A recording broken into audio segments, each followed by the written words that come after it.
Yo, Atlas speaking, and welcome to part 5 of What If I Was Reborn into one piece as Corazon and conquered the world with Doflamingo. Let the tale begin. Chapter 91. As Tom San remained steadfast in his refusal to hand over the blueprint, a tense silence settled over the workshop, broken only by the distant roar of the storm outside. His determination was unwavering, his resolve unyielding, despite the mounting pressure from all sides. Growing impatient with his obstinance, I turned my attention to Iceberg, whose fear was palpable as he stood frozen in place, caught between loyalty to his mentor and the fear of the consequences of defiance. With a swift movement, I seized him by the neck, my grip firm and unrelenting. "Let him go, you bastard." Tom San moved to intervene, his expression a mix of concern and desperation, but I pushed him back with a forceful shove, his attempts to intervene thwarted by my determination to see this through to the end. "Tom San, you may be ready to die for your beliefs, but are you willing to sacrifice your loved ones?" I challenged, my voice cutting through the tension like a blade. The words hung heavy in the air, their implications clear. Frankie's roar pierced the tension, his desperation evident as he lunged forward, attempting to tackle me to the ground. But despite his determination, the current cutty flam was no match for me. With ease, I caught him by the neck, my grip tight and unforgiving. "You bastard. Let Iceberg Senpai go." Frankie's voice trembled with a mix of anger and fear, his eyes blazing with defiance even as he found himself held captive in my grasp. A dark chuckle escaped my lips as I leaned in close to Frankie, my breath cold against his ear. "I am very much tempted to end you here and now," I whispered, my voice dripping with malice. "Just to see if fate will have a way to save you. Just don't tempt me more." The words hung heavy in the air, a silent warning to both Frankie and Tom San of the consequences of resistance. In that moment, the workshop seemed to hold its breath, the weight of our confrontation pressing down on us like a suffocating blanket.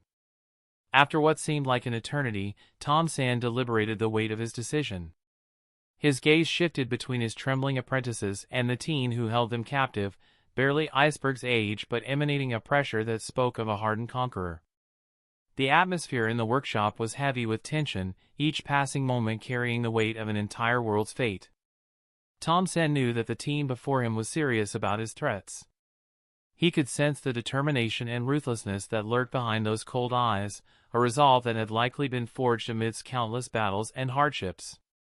Despite his own lack of fear for his life, Tom San couldn't bear the thought of his loved one suffering for his sake. With a heavy heart and a resigned sigh, Tom San finally relented. Perhaps it was fate that the blueprint had fallen into the hands of this kid, and as for how it would all end up, that was something beyond his control. The decision weighed heavily on his conscience, but he knew that it was the only choice he could make to ensure the safety of those he held dear.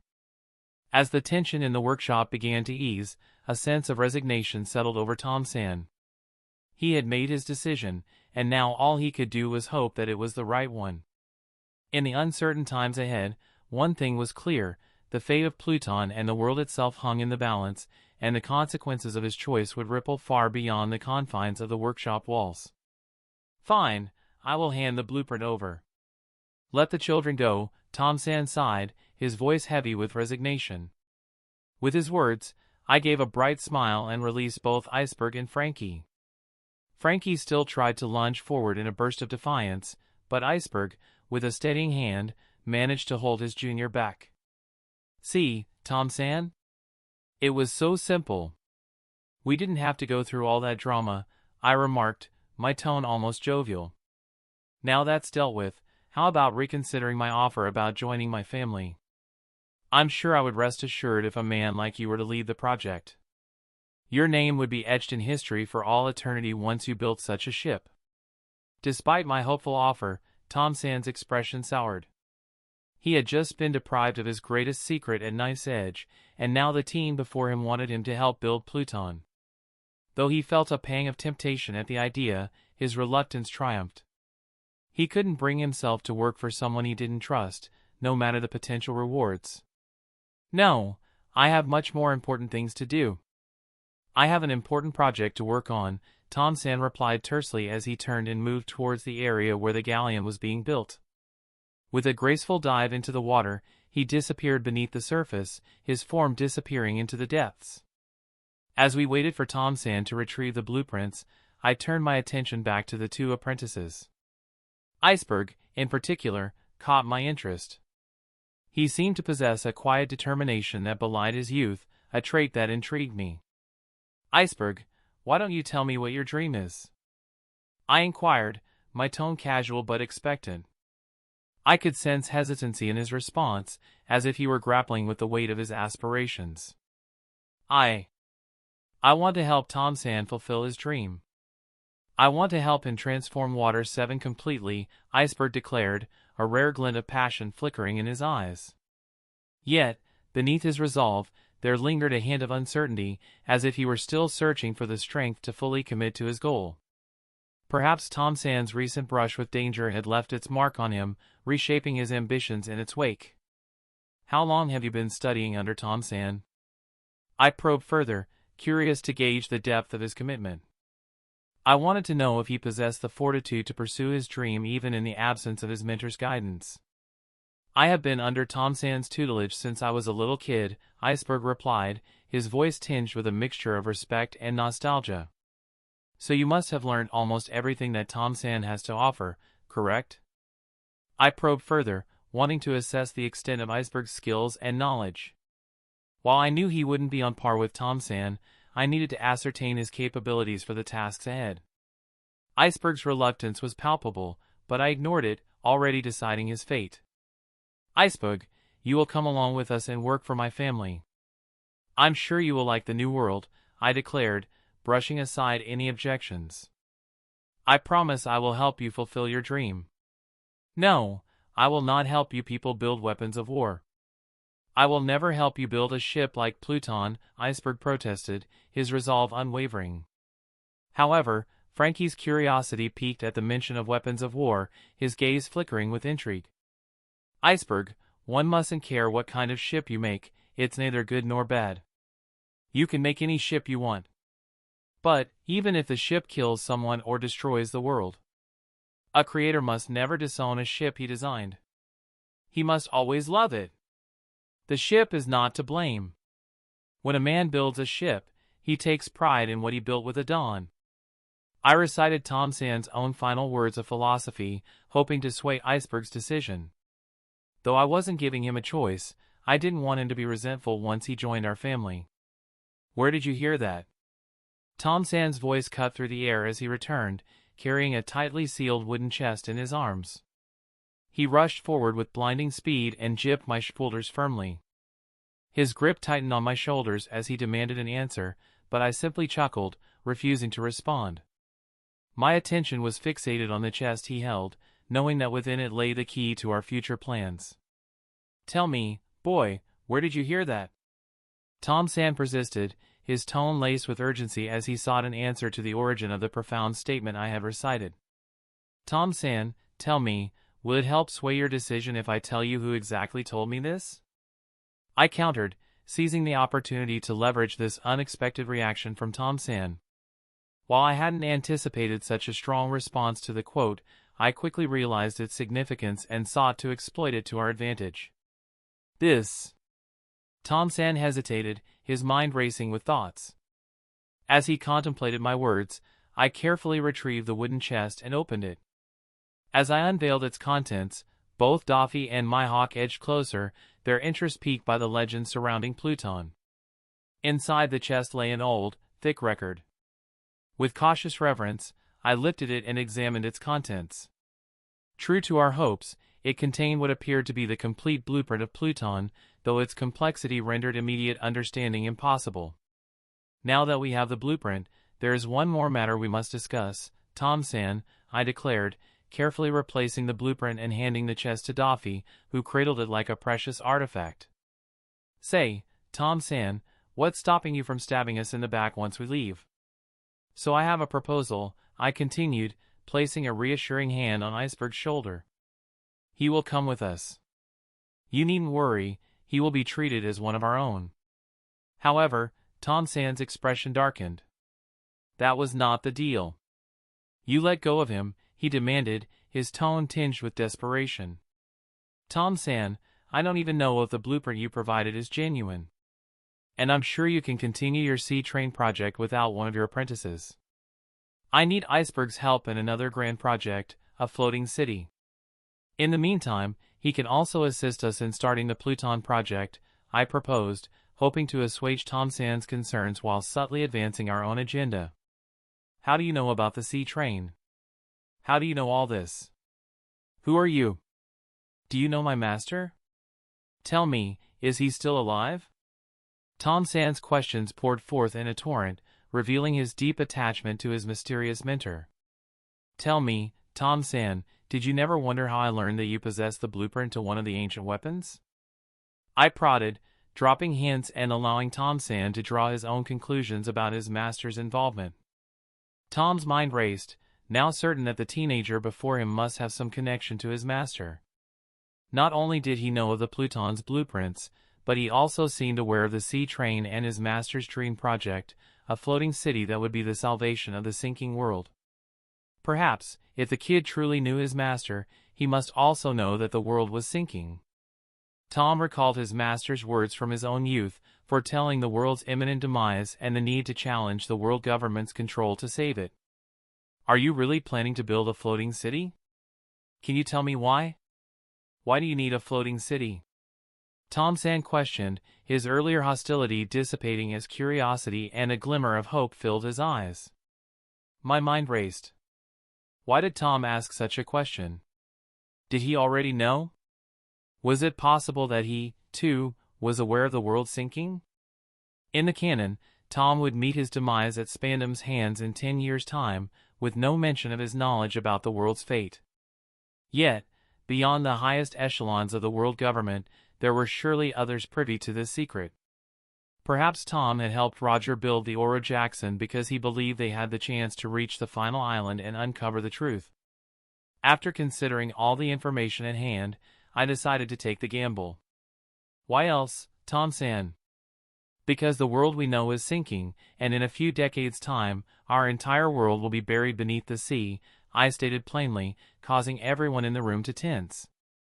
Even Doffy and Mihawk, to whom I had disclosed the information earlier, hissed in disbelief. Earlier, they were uncertain whether I was jesting or serious. However, now that I am declaring the world's fate again, the gravity of my words is unmistakable. Iceberg's knees buckled, and he stumbled, falling onto his rear from the shock of the revelation.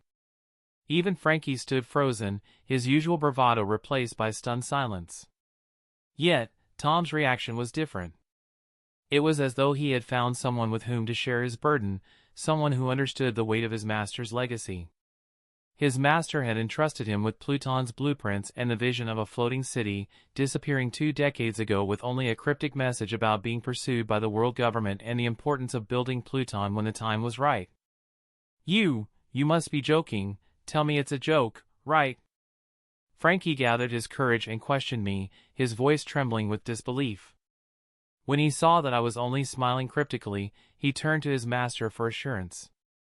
Tom Sand's expression, or lack thereof, was all the answer everyone in the workshop needed to confirm whether the world's fate was truly as I had disclosed. Chapter 92.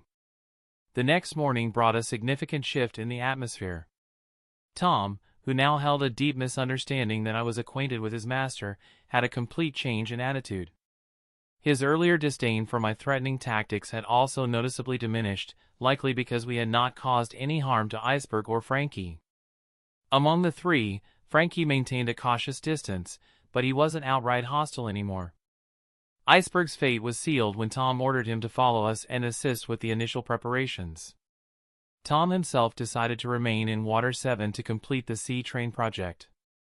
Once finished, he intended to join us in Dressrosa.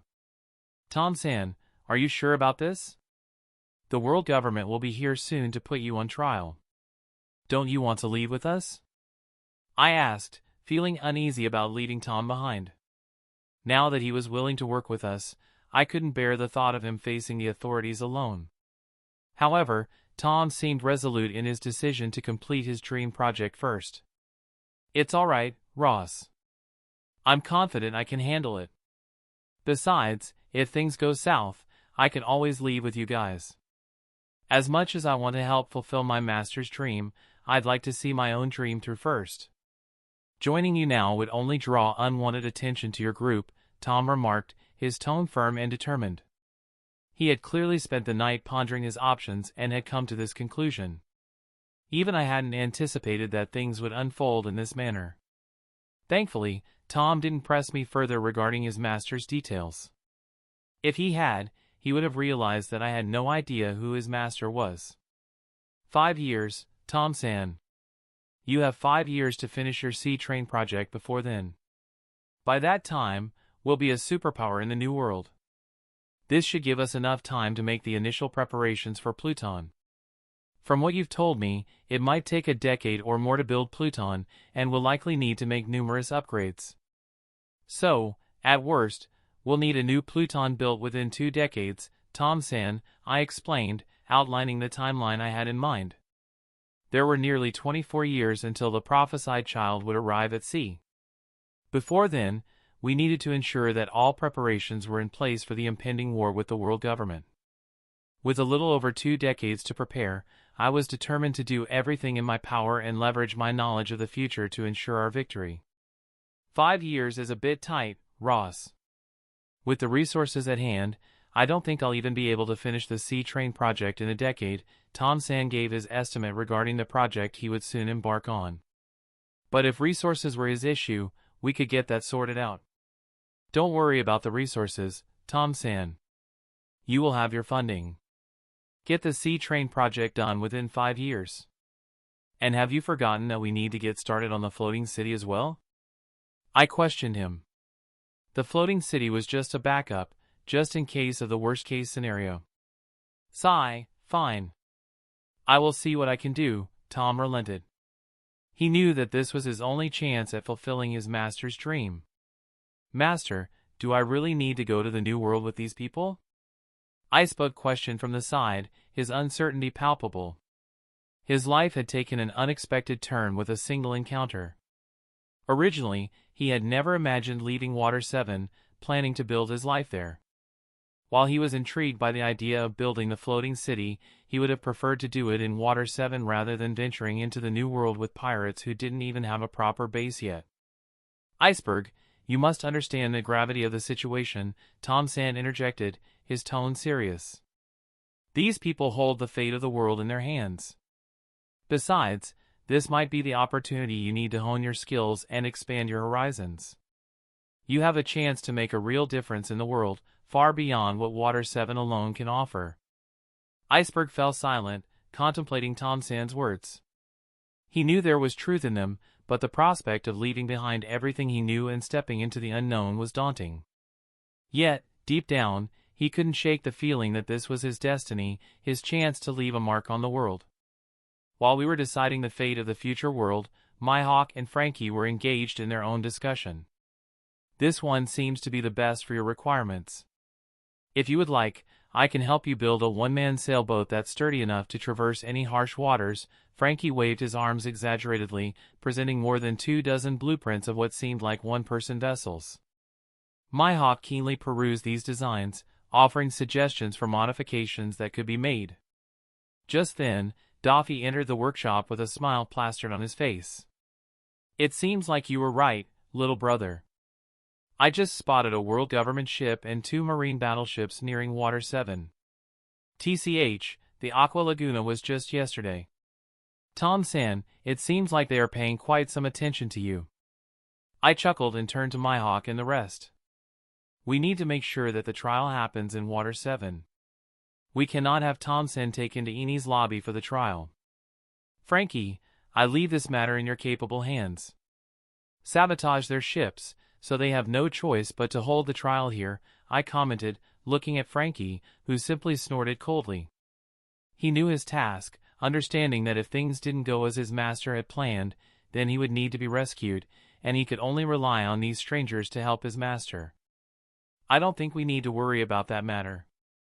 The world government ship seems to be a judicial ship, and it must be carrying a judge, so I am sure that the trial will happen here on the island, Doffy commented.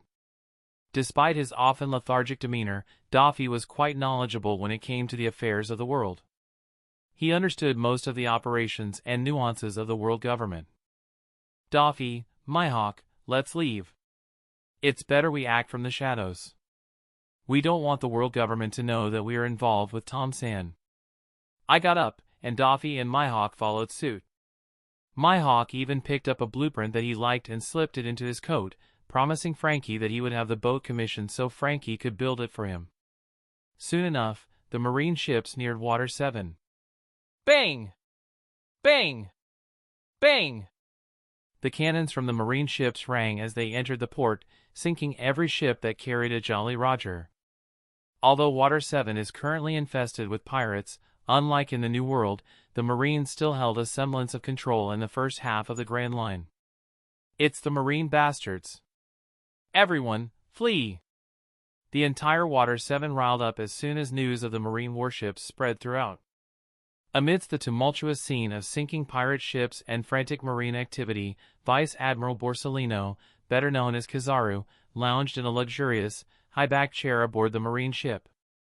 His commanding presence was unmistakable, emphasized by the intricate golden epaulets and embellishments adorning his uniform, symbols of his esteemed rank within the Marine hierarchy. With an aura of effortless authority, Kizaru reclined back, his posture exuding calm confidence amidst the chaos unfolding around him. Despite the frantic energy of the situation, he remained unruffled, as though the world moved at his own leisurely pace. Water 7 held a significant position for the Marines, renowned for its skilled shipwrights and the quality of Marine battleships commissioned from its docks. However, today, Kizaru's attention was not on the petty pirates plaguing the seas. Rather, it was focused on a far more formidable adversary, Dracul Myhawk, the infamous Marine hunter. Kizaru casually perused Myhawk's bounty poster, his expression betraying a hint of intrigue at the impressive figure printed upon it. With the recent chaos Myhawk had caused in Lode Town and the world government's directive to escalate the bounties of pirates in the wake of the Great Pirate Age, Myhawk's bounty had soared to a staggering 432,500,000 belly, an increase of nearly 100 million. Recent intelligence from the Cipher Pole Agency indicated that Myhawk had been sighted in the first half of Grand Line, and all following clues pointed to Water 7, prompting the dispatch of Kizaru by the Marine HQ to apprehend the elusive pirate. Unbeknownst to the Marines, however, Myhawk's connection with Ross added a layer of complexity to the situation, one that Kizaru had yet to discover. As the Rear Admiral approached, Kizaru shifted his attention with a lazy, fluid movement, his expression carrying a subtle hint of amusement as he anticipated the report. "What news do you bring?" he inquired, his voice carrying a calm yet authoritative undertone. The Rear Admiral's reply confirmed Kizaru's expectations. It seems the intelligence was accurate. Myhawk is currently in Water 7.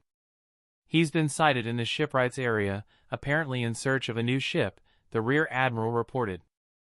It wasn't the Marines or Cipher Pole agents who had pinpointed Myhawk's location, but rather civilians who had recognized the renowned pirate. Despite the formidable abilities of Marines like Kizaru and the covert operations of Cipher Pole, the common people often served as the eyes and ears of the authorities. To them, pirates were symbols of chaos and lawlessness, and reporting their whereabouts to the Marines was seen as an act of civic duty. Kizaru stood up lazily and spread out his observation haki to the very limit. Even with Kizaru's extraordinary observation haki, monitoring every individual's movements within the sprawling expanse of Water 7 was a daunting task. The island's vastness and constant activity made it challenging to track down specific targets like Myhawk, especially when they took measures to conceal their presence.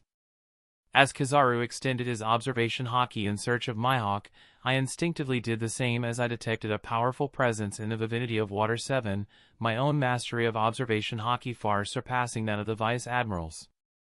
As I probed the incoming Marine presence, the pieces fell into place. They were here for Myhawk, unaware of my and Doffy's presence on the island. "Myhawk, it seems the Marines have sent a formidable opponent to capture you. Prepare yourself for the impending confrontation," I warned, a smirk playing on my lips as I gestured towards the approaching Marine ship carrying Borsellino. With a discernible shift in his demeanor, Myhawk acknowledged the situation and prepared himself for battle. "Ross, I think we should split up here rather than travel to the New World together." Sensing the gravity of the impending conflict, he proposed a strategic split for our group rather than continuing our journey to the New World together. It was a prudent decision, as it would keep Mihawk's affiliation with us clandestine, essential for his future role as a Shichibukai. Don't fret, Mihawk. If things take a turn for the worse, we'll be there to bail you out, Doffy chimed in, his tone laced with playful assurance. Mihawk responded with a dismissive snort, his focus already turning towards the imminent clash with the Marines. Doffy, it's time we leave the island too. Take Iceberg with you before the Marines come for Tom-san. You should observe the situation on Tom's end. If things go south, intervene immediately. I'll handle Mihawk's matter if he needs help, I directed, delegating tasks efficiently as I sensed the imminent arrival of the Marines. As our preparations swiftly concluded, Tom-san generously bestowed upon us 2 boats, a small skiff for Mihawk and a sturdy caravel for our journey to the New World. Despite their modest sizes, each vessel boasted exceptional craftsmanship, a testament to Tom-san's skill as a shipwright. Vice Admiral, shouldn't we search the island for the Marine hunter? Questioned the Rear Admiral, puzzled by Kizaru's decision to anchor the ship near the shore. He'll come to us. We don't need to go looking for him. If I'm right, he should already be aware of the Marines in Water 7. After all, he hunts Marines, Kizaru chuckled, though his true motive for not searching for Mihawk was rooted more in laziness than strategic thinking. Initially tasked with capturing Mihawk, Kizaru now bore the added responsibility of safeguarding the judge from Eni's lobby, who had come to send the shipwright who aided the Pirate King in building his vessel to the gallows. As Kizaru had anticipated, a lone figure approached the shore, casually hoisting a skiff over his shoulder. Ignoring the imposing marine battleship blocking his path to the sea, the man strolled leisurely, his movements betraying a calm confidence. Above, the climate shifted ominously as thunderclouds began to gather, heralding the approach of an impending storm. It seems like there's a storm brewing. We'll need to expedite the trial, remarked Judge George, his gaze turning skyward as the darkness intensified. Unbeknownst to others, this tempest was not a natural occurrence, it was a creation of my own making. I sought to conceal my involvement, ensuring that I could discreetly aid Mihawk if he found himself in a precarious situation. With my superior observation haki, I was confident that unless I directly intervened, Borsalino would remain unaware of my presence. Chapter 93. As Mihawk gently placed the skiff on the water, Borsalino's expression soured slightly at the sight of the pirate's blatant disregard for his presence. Despite his typically lazy demeanor, he disliked Mihawk's attitude of nonchalance, prompting him to move forward and engage the swordsman. With a swift dematerialization, Kizaru appeared next to Mihawk, his voice a low whisper, "Have you ever been kicked by the speed of light?" His light-speed kick aimed directly at Mihawk's temple, but the renowned swordsman was already prepared. In a blur of movement, Mihawk drew Yoru with blinding speed and slashed, infusing his blade with armament haki in an attempt to sever Kizaru's leg. Reacting swiftly, Kizaru dematerialized and reformed a few meters away, avoiding Mihawk's lethal strike. "Oh, the Marine hunter sure seems scary," Kizaru chuckled, though internally discarding his lazy attitude. He realized that Mihawk was no ordinary adversary. Immediately, Kizaru unleashed a barrage of laser beams from his fingertips at a rapid rate, but Mihawk expertly deflected each one. Suddenly, Mihawk sent a flying slash imbued with haki toward Kizaru, who swiftly entered his elemental state, splitting himself in half to evade the attack. However, to his surprise, Mihawk's true intention became clear as the slash aimed for the Marine ship behind him. In a split-second decision, Kizaru moved to intercept the attack, but Mihawk appeared beside him in a flash, swinging down his blade in a massive arc. Reacting swiftly, Kizaru whispered, "Sword of the gathering clouds of heaven," as he formed a long, sharp sword out of light and solidified it. Clang! With a resounding clang, both Yoru and the Sword of Light clashed, sending shockwaves reverberating throughout the shore. Meanwhile, the Rear Admiral, a massive ancient Zoan user, transformed into a formidable beast, wielding a colossal battle-axe. Summoning all his strength, he intercepted Mihawk's slash just in time, though the force of the impact sent him hurtling through the air, crashing to the rear of the ship. Coughing and staggering, the Rear Admiral reverted to his normal form, now understanding why the Marine HQ had dispatched someone as formidable as Borsellino to capture Mihawk. "Not bad. You sure are worthy of your bounty," Kizaru remarked as he slashed at Mihawk with his light sword. Mihawk gracefully countered, deflecting the trajectory of the blade away as it tore through the ground beneath them. Kizaru's speed was unfathomable, forcing Mihawk to push his observation haki to its limits to keep up. As the battle progressed, Kizaru's speed only seemed to increase. Yasakani no Magatama. Kizaru created some distance and glided through the air, unleashing a barrage of light-powered projectiles in rapid succession, akin to a Gatling gun. Mihawk reacted swiftly, infusing Yoru with armament haki and sending a massive flying slash to intercept the incoming projectiles. Boom! Boom! Each projectile that clashed with Mihawk's slash sent a resounding explosion, shaking the ground beneath them. The two combatants once again began trading blows with reckless abandon. Though Mihawk lacked Kizaru's speed, he compensated with his unparalleled skill. As the battle progressed, Kizaru grew increasingly frustrated. Despite his best efforts, he couldn't seem to gain an advantage over his opponent. As a glint fruit user, he had never encountered such a formidable adversary before. He had always considered himself capable of clashing even with the likes of the overlords of the New World. Yet here he was, facing off against a man barely in his 20s who matched him blow for blow, as if effortlessly. To Kizaru, it felt as though Mihawk hadn't even begun to exert his full strength. "Your speed is impressive, Vice Admiral," Mihawk replied, his voice calm and composed despite the intensity of the battle. With each clash of their blades, the ground trembled beneath them, bearing witness to their titanic struggle.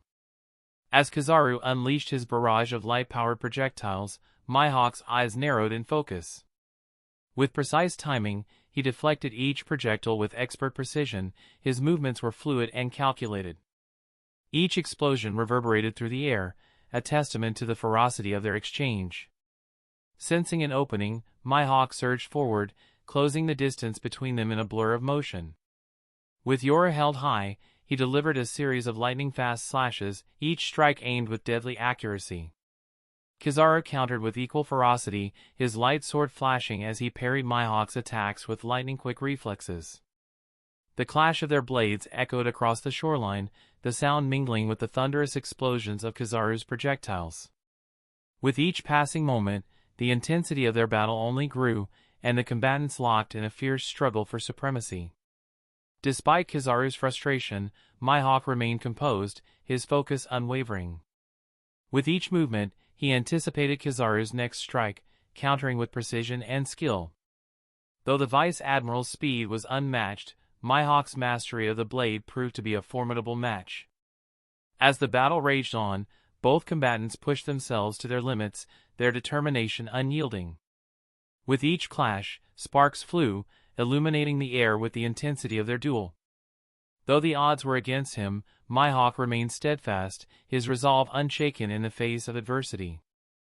As the storm clouds gathered overhead, casting an ominous shadow over the battlefield, Mihawk and Kizaru continued their relentless assault, each determined to emerge victorious in this clash of titans.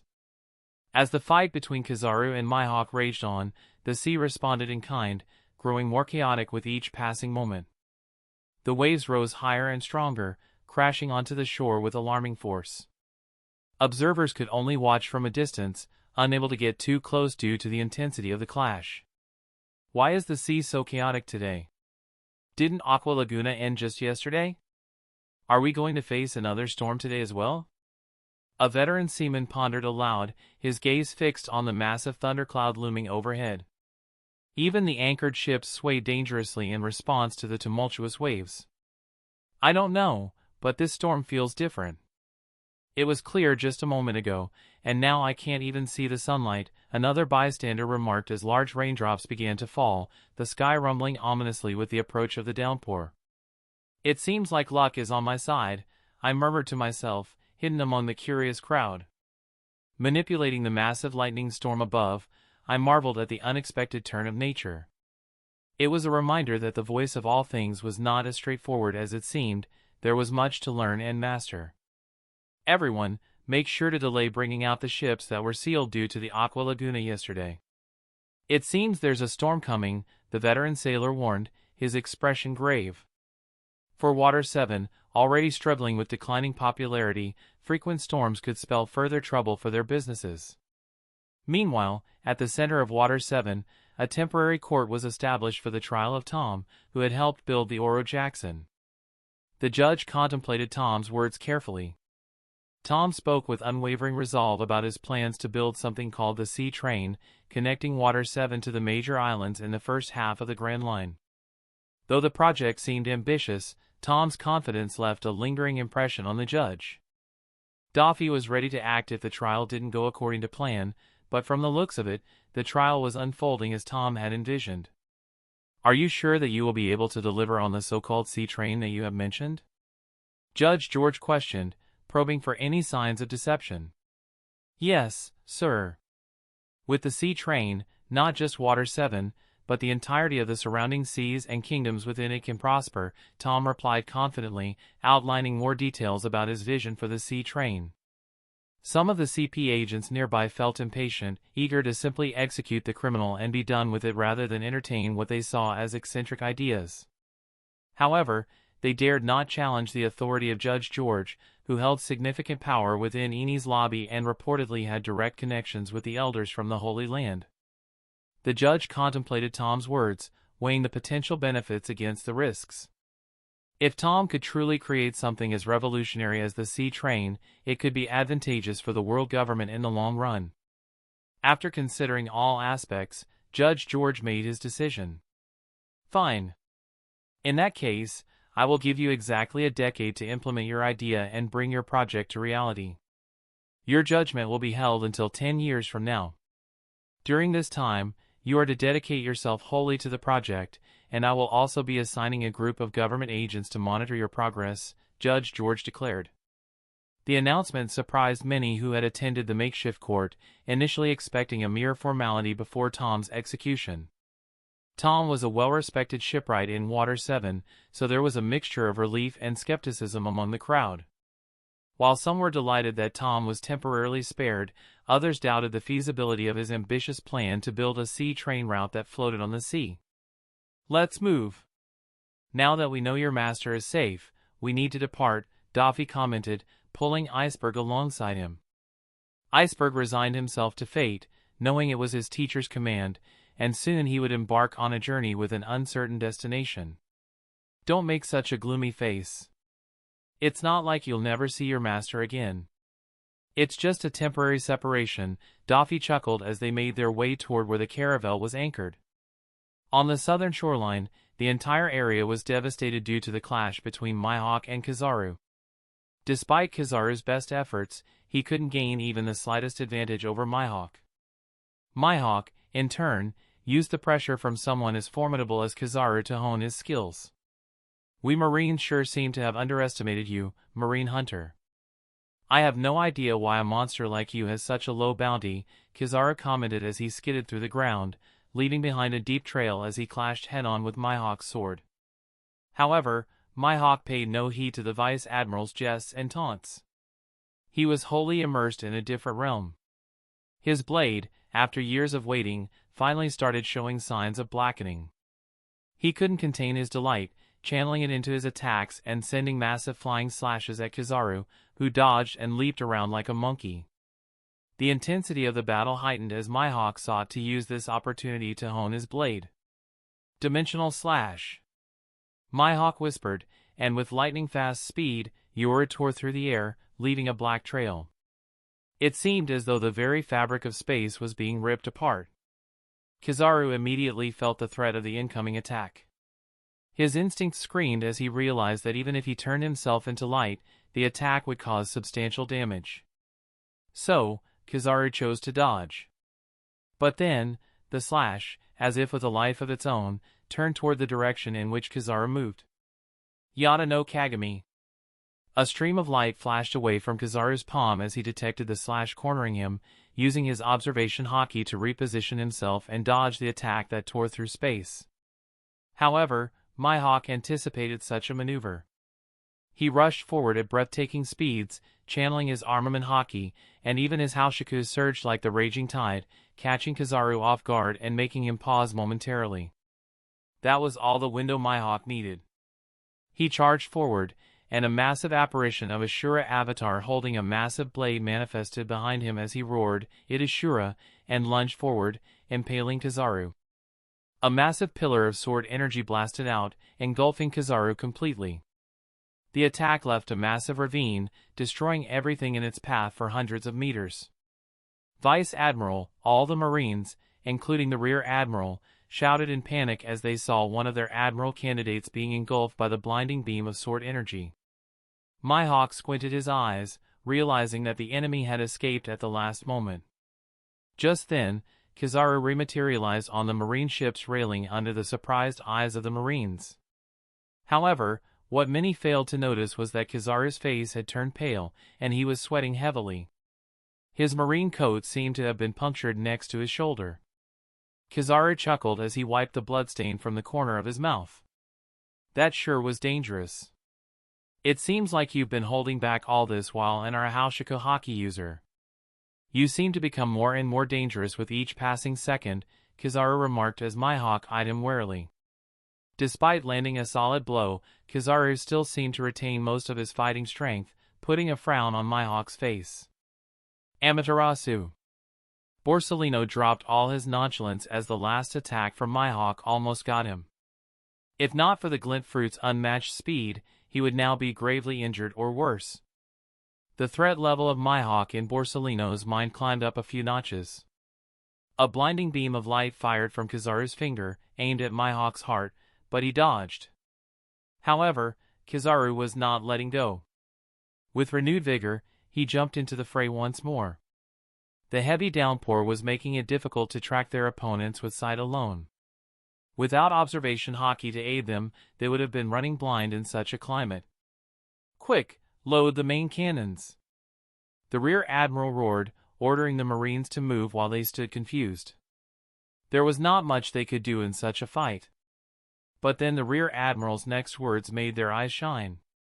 "Load those new shells we got from the scientific division," he bellowed. Soon enough, the cannons were loaded with special shells.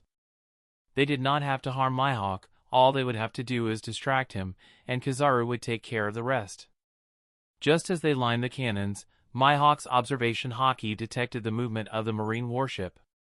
But right before they could fire the main cannons, the sky overhead rumbled, and suddenly, out of nowhere, a massive lightning bolt struck the Marine warship, tearing through it and breaking the massive battleship in two. Chapter 94. Kizaru was completely caught off guard as the massive pillar of black lightning descended on the Marine battleship. However, Mihawk had a hint of a smile on his face, understanding that this wasn't a freakish act of nature. Rumble. Rumble. The thunderclouds overhead roared ominously, as if they would descend any second.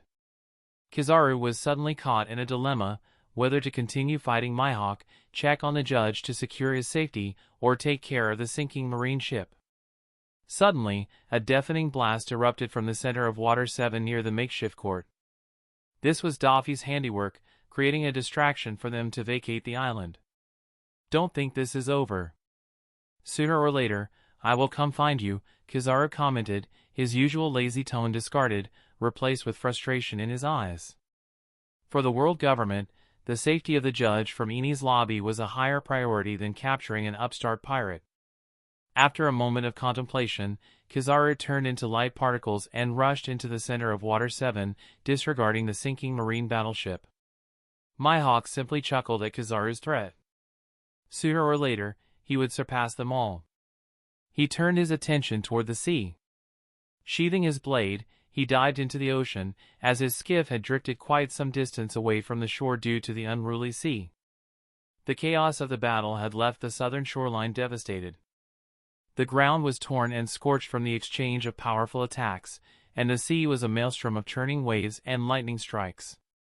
Onlookers could only watch in awe and terror, unable to comprehend the sheer scale of the conflict they had just witnessed. Meanwhile, at the makeshift court in the center of Water 7, the blast caused by Doffy had thrown the proceedings into disarray. Judge George, who had just agreed to Tom's proposal for the sea train, was now forced to focus on the immediate chaos. "Everyone, stay calm," Judge George commanded, his voice cutting through the confusion. "Secure the area and ensure the safety of all civilians." Amidst the pandemonium, Tom remained composed, his mind focused on the vision of his sea train. He knew that this project was his only chance to prove his worth and save his life. The trial had taken an unexpected turn, but he was determined to see it through. Back at the shoreline, Mihawk emerged from the sea, his keen eyes scanning for his skiff. The storm continued to rage, but he moved with purpose, unaffected by the chaos around him. As he reached his skiff, he glanced back at the island, a silent promise in his gaze. This battle was just the beginning, and he would continue to grow stronger and reach the apex of this world and beyond. In the distance, Kizaru reappeared at the scene of the explosion, his frustration palpable. The priority was clear: ensure the safety of the judge and maintain order. As he assessed the situation, he knew that the clash with Mihawk had only been a prelude to the greater battles that lay ahead. The storm began to subside, but the impact of the events that had transpired would be felt throughout Water 7 and beyond. The world was changing, and new powers were rising.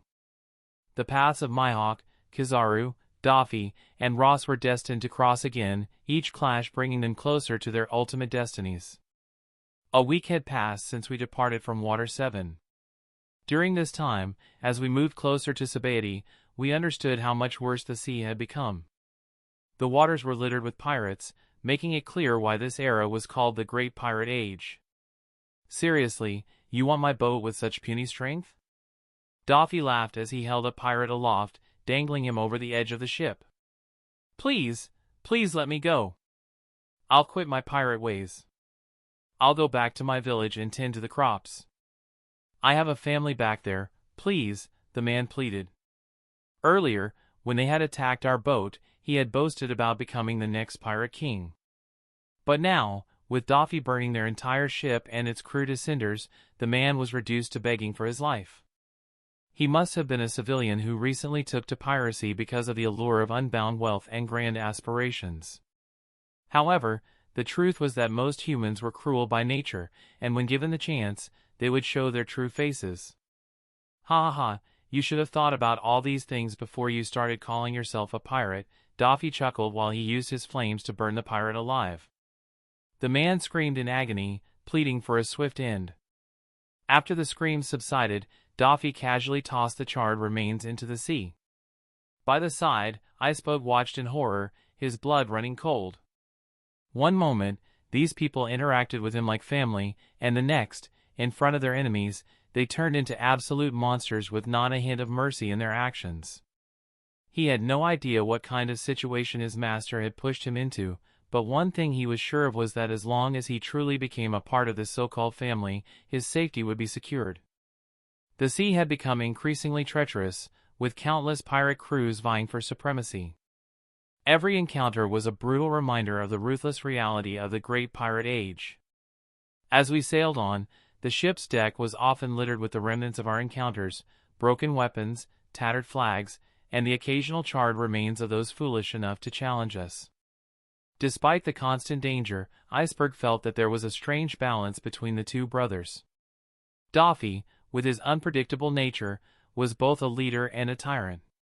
His power was unquestionable, and his methods were brutal, but they ensured their survival in these harsh waters.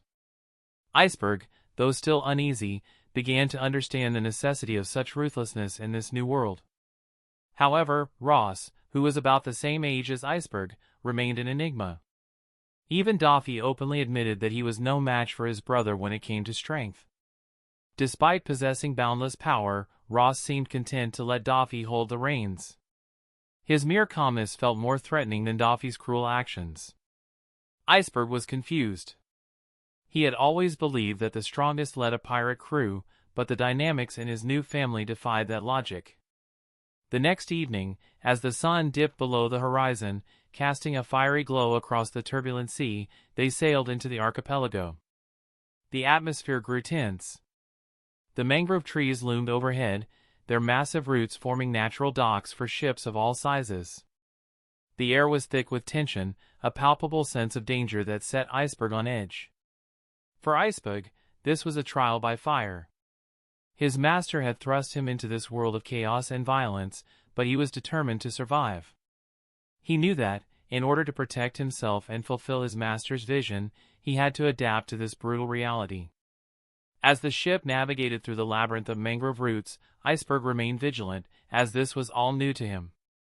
The archipelago was notorious for being a hub of activity, with pirates, bounty hunters, and marines all converging in one place. The tension was palpable, and every shadow seemed to conceal a potential threat. Doffy stood at the bow, his eyes scanning the horizon, and addressed Iceberg.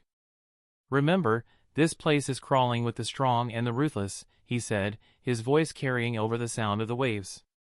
"Stay sharp, and trust no one." As they docked, the crew disembarked, blending into the bustling crowd of pirates and merchants. The air was thick with the scent of salt and sweat, and the sounds of haggling and laughter filled the air. Sabaody was a melting pot of cultures and chaos, a place where anything could happen.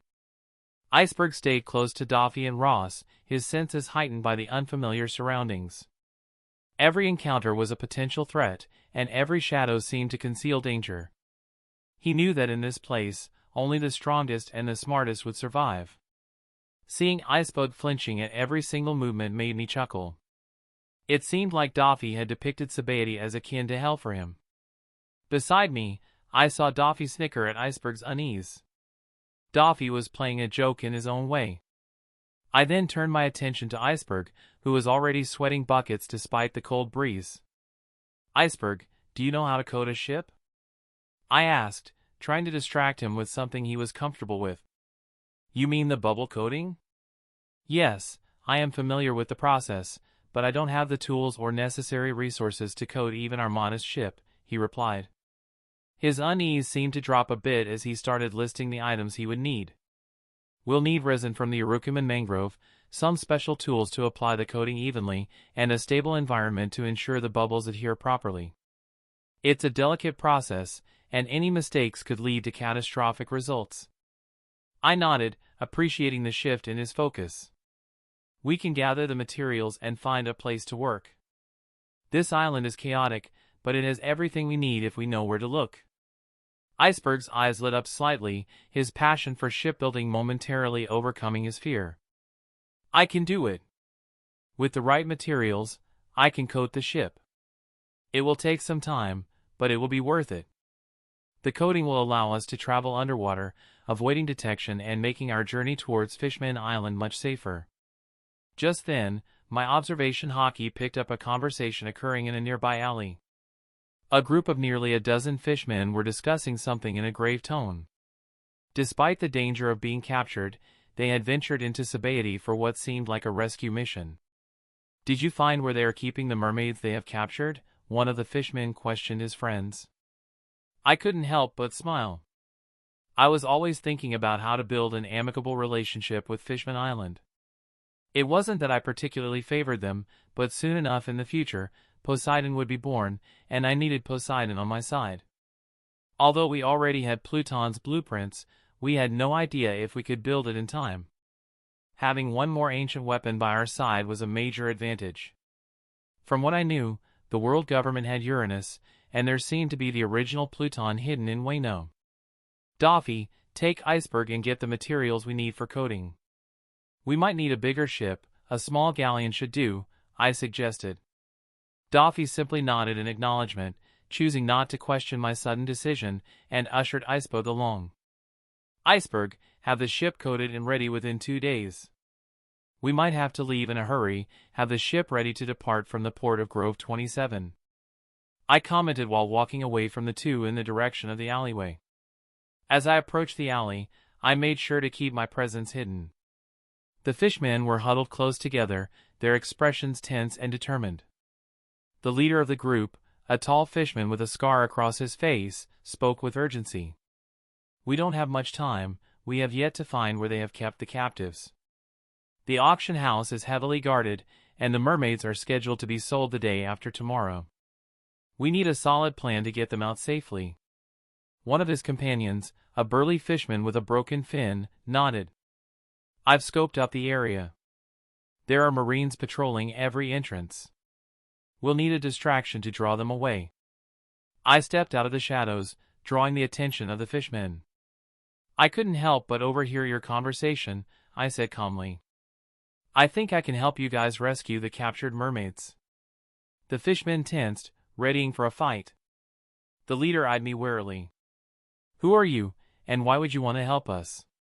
For all we know, you're just planning to capture us too. You bastard. It was you humans who captured our family and brought them here to be sold as commodities. Another fishman roared, readying his trident to attack me at any moment. I wouldn't do that if I were you, I whispered, my voice dangerously low. You should always gauge your opponent's strength before raising your weapon against them.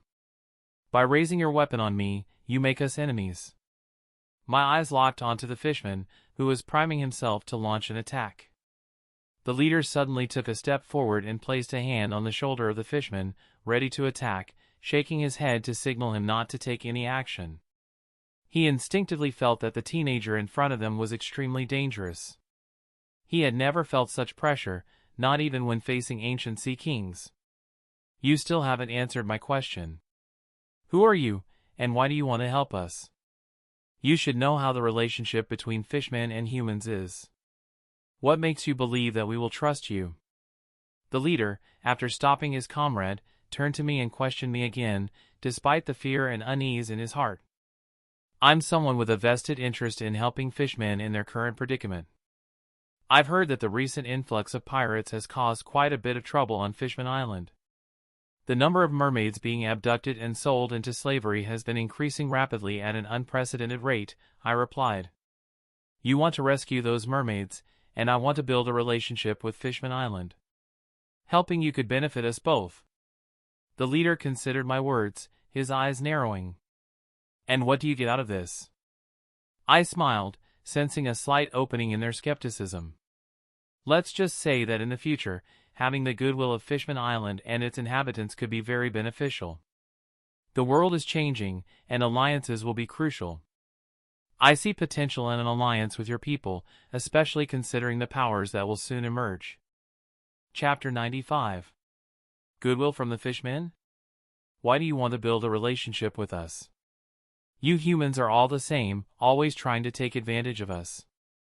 I am sure you are no different, the leader of the Fishmen team commented, still unsure of my true intentions.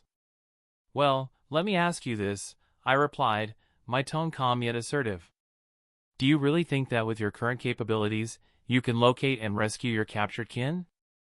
Your window for rescue is short. Even if you do find their whereabouts, do you believe you can save them with just a dozen of you? I paused, letting my words sink in. None of the dozen were particularly strong, and if they were to go head-on with the auction house guards, pirates, and marines, it would be a massacre. The fishman shifted uncomfortably, realizing the truth in my words. Are you sure your pride is worth the suffering your family is going through? I questioned them, making them think about the heart of the matter. The leader clenched his fists, his eyes narrowing. We don't have a choice. They are our family. And I am offering you a choice, I countered. You can attempt this rescue alone and risk failure, or you can accept my help and increase your chances of success. I have resources, skills, and a vested interest in seeing you succeed. Together, we can ensure the safety of your family and strike a blow against those who seek to oppress you. The leader's eyes softened slightly as he weighed my words. Why should we trust you? Trust is earned through actions, I said. Allow me to prove my intentions. I have no interest in taking advantage of you. My goal is to form an alliance that benefits both parties. In the turbulent times ahead, having allies you can trust will be crucial. The fishmen exchanged glances, their resolve wavering but not yet broken. You have nothing to lose and everything to gain, I continued. If I betray you, you can exact your revenge. But if I prove trustworthy, you gain a powerful ally and the safety of your kin. The leader sighed, the weight of his responsibility heavy on his shoulders. Very well. We'll accept your help, but know this, if you betray us, there will be nowhere on the Grand Line you can hide. Ha ha ha, you sure know how to make a joke. I chuckled at the fishman leader's threat.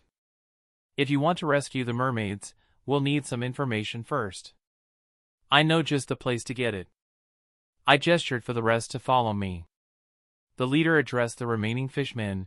You guys keep monitoring the auction houses and the slave traders. I'll go with this human and see if he really intends to help us. Only the leader and one other fishman, both cloaked heavily to conceal their features, followed me. We made our way through the chaotic streets of the Sabati archipelago, and the tension in the air was palpable. Pirates, marines, and bounty hunters all moved with purpose, creating an atmosphere of constant danger and opportunity. Despite this, the fishmen followed closely, their eyes darting around cautiously. Soon enough, we arrived at Grove 13, stopping in front of Shaki's rip-off bar. It had been years since I last visited, and the bar had undergone a complete makeover. The once rustic and worn-out exterior now looked inviting and well-maintained, a stark contrast to the surrounding area. You mean to gather information here? The fishman leader's hoarse voice sounded skeptical from beneath his hood. He eyed the establishment, clearly unconvinced that this was a place for information brokering. Yes, I replied confidently. Shaki knows everything that goes on in Sabati. If anyone can help us, it's her. We entered the bar, and the dim lighting created an intimate atmosphere. The only patron glanced our way but quickly returned to his drink, uninterested in newcomers. Behind the bar stood Shaki, her sharp eyes immediately recognizing me. Well, if it isn't the prodigal son, Shaki said with a sly smile. It's been a while.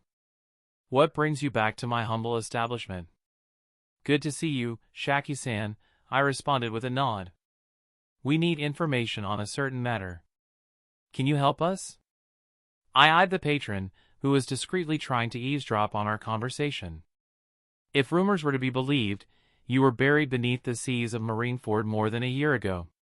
Yet here you stand, alive and well. I was sure you wouldn't kick the bucket so soon after all that grand speech you gave me. She chuckled as she gestured for the pirate patron to vacate the premises. The middle-aged man grumbled in dissatisfaction but chose not to challenge the bar owner. Being an old-timer, he knew the true identity of Shaki, and causing trouble here was as good as asking for death. Once the man left, the fishman grew impatient. The burly fishman subordinate demanded directly, "Tell us where they are holding the mermaids." I couldn't help but chuckle. The guy always tried to act before gauging his opponent. Shaki's eyes flicked at the cloaked figures beside me, and her smile widened knowingly. Ah, I see. You're here to help our fishman friends.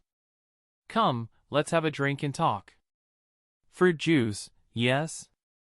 She mocked me, then started fiddling with the back shelf to find a carton of juice. She even poured 2 glasses of what seemed like rum, pushing them forward before sitting down leisurely, ignoring the fishman who had just spoken. Patience, I said to the fishman while placing my sheathed blade on his shoulders, warning him and glancing at them to ensure they understood the need for restraint. Shaki is a friend, disrespect her, and I cut you where you stand. My apologies, my friend here is just distraught from his daughter being captured. The fishman leader quickly intervened, apologizing to Shaki while grabbing his friend's shoulder forcefully. He made him sit down, glaring at him to ensure he didn't say another word. Despite humans being responsible for their current predicament, these humans were trying to help, and his friend's behavior was totally disrespectful. Shaki simply waved it off and finally sat down, sipping her own drink. The recent influx of pirates has caused quite the stir on Fishman Island. Mermaids being abducted and sold into slavery have increased at an unprecedented rate, she began, her tone more serious now. If the mermaids you're looking for were captured, they're likely being held by one of the major auction houses. Which auction house? I pressed, knowing we needed specifics. The human auction house in Grove 1, Shaki replied. They're running a grand auction the day after tomorrow, and it's run by a particularly nasty group known for dealing in high-value slaves. If your mermaids are here, that's where they'll be. The fishman leader clenched his fists, his resolve hardening. We need to act quickly. Shaki nodded. They're heavily guarded, of course, but there's always a way in. I've heard rumors of an underground passage leading into the auction house. It's used by some of the more discreet buyers to avoid attention. You might be able to use it to get in unnoticed. You said a nasty group. Mind revealing who they are? I questioned, intrigued. For Shaki to call a particular group nasty, they must have quite the strength backing them up. Have you heard of the Big Mom Pirates? Shaki asked, her tone serious. Since Roger was executed, the whole new world has been in turmoil. A few pirate groups are racing for the position of what people are calling the Emperors of the Sea. Whitebeard is currently recognized as one of the emperors. However, following closely are two other remnants from the Rock's crew, Big Mom Charlotte Linlin and the man recently given the moniker 100 Beasts Kaido. The pirate group that captured the mermaids and is auctioning them is none other than the Big Mom Pirates. The faces of both fishmen paled. The weight of Shaki's words settled heavily in the air, a stark reminder of the harsh reality they faced. The Big Mom Pirates. The fishman leader murmured, clearly shaken. We're up against one of the most powerful pirate crews in the New World. Shaki leaned back, her eyes fixed on us. Yes, and they won't be easy to deal with. But if you still want to go through with this, you'll need a solid plan and a lot of luck. And you should be ready to face the wrath of the Big Mom Pirates if you successfully pull this off. The two fishmen were caught between a rock and a hard place. They knew who the Big Mom Pirates were. Even if they managed to rescue their family, the wrath of the Big Mom Pirates would soon follow, and the entirety of Fishman Island would suffer for it. What are the Big Mom Pirates doing so close to Marineford? I'm sure they have many other places in the New World where they can trade slaves, I questioned, not particularly bothered by the prospect of facing the Big Mom Pirates so early. I would have to face them sooner or later.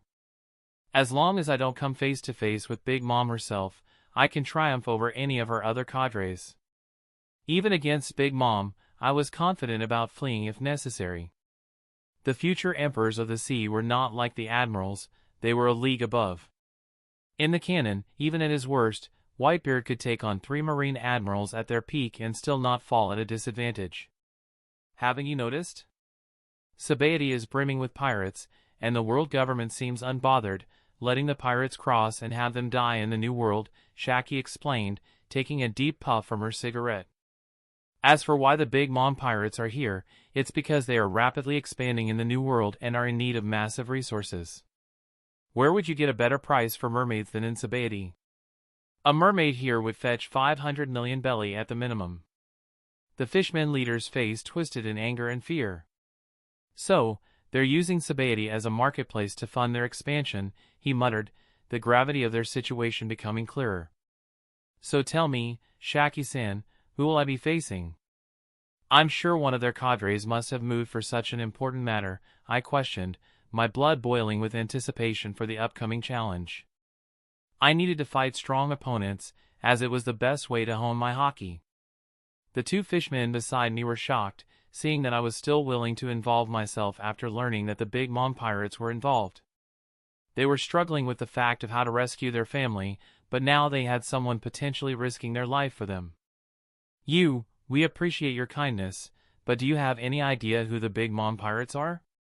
Even though I don't know the reason why you want to help us, I can't, in good conscience, let someone face such danger on our behalf, the fishman leader questioned. It was now that he realized the person sitting in front of him was probably a young teen and might not fully grasp the dangers of the New World. Shaki couldn't help but chuckle at the fishman's words and remark, so you guys don't even know the identity of the person who is helping you? She burst out laughing, stood up, walked into the back room, and quickly returned. She casually tossed a bounty poster in front of the two fishmen. Wanted. Only dead. Donquxote Rosinante. 616,500,000 belly. The fishman stared at the poster in shock. The leader's eyes widened as he recognized the name and the face. You're Donquxote Rosinante? The fishman, who had been ready to attack earlier, now looked embarrassed and humbled, fear etched on his every being. I didn't know. Please forgive my earlier behavior, he stammered. Hee hee, it seems my bounty has increased once more.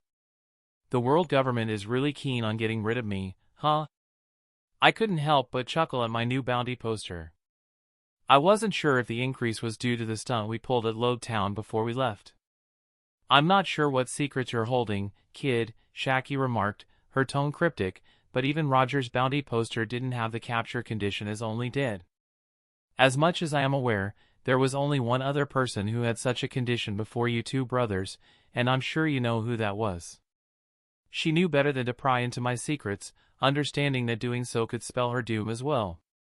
Anyone with a bit of intelligence would come to the same conclusion that Shaki had. The world government was desperate to eliminate us, likely because the secret we knew could turn the world upside down if exposed. Perhaps this was their tactic to get us to the negotiation table. Shaki leaned back, her expression turning serious as she tossed another bounty poster across the table. As for who you'll be facing, it's likely to be Charlotte Katakuri, one of Big Mom's sweet commanders and her strongest cadre. He's known for his formidable strength and the ability to create and control machi, akin to a Logia ability. He's not someone to be taken lightly. It's rumored he has yet to taste a single defeat. Wanted. Alive or dead? Charlotte Katakuri. 539,900,000 belly. The fishman gulped in fear, exchanging worried glances. Katakuri's reputation was well known, even in the Fishman district. We have to be careful. I don't think he would be alone, the leader said, his voice steady but determined.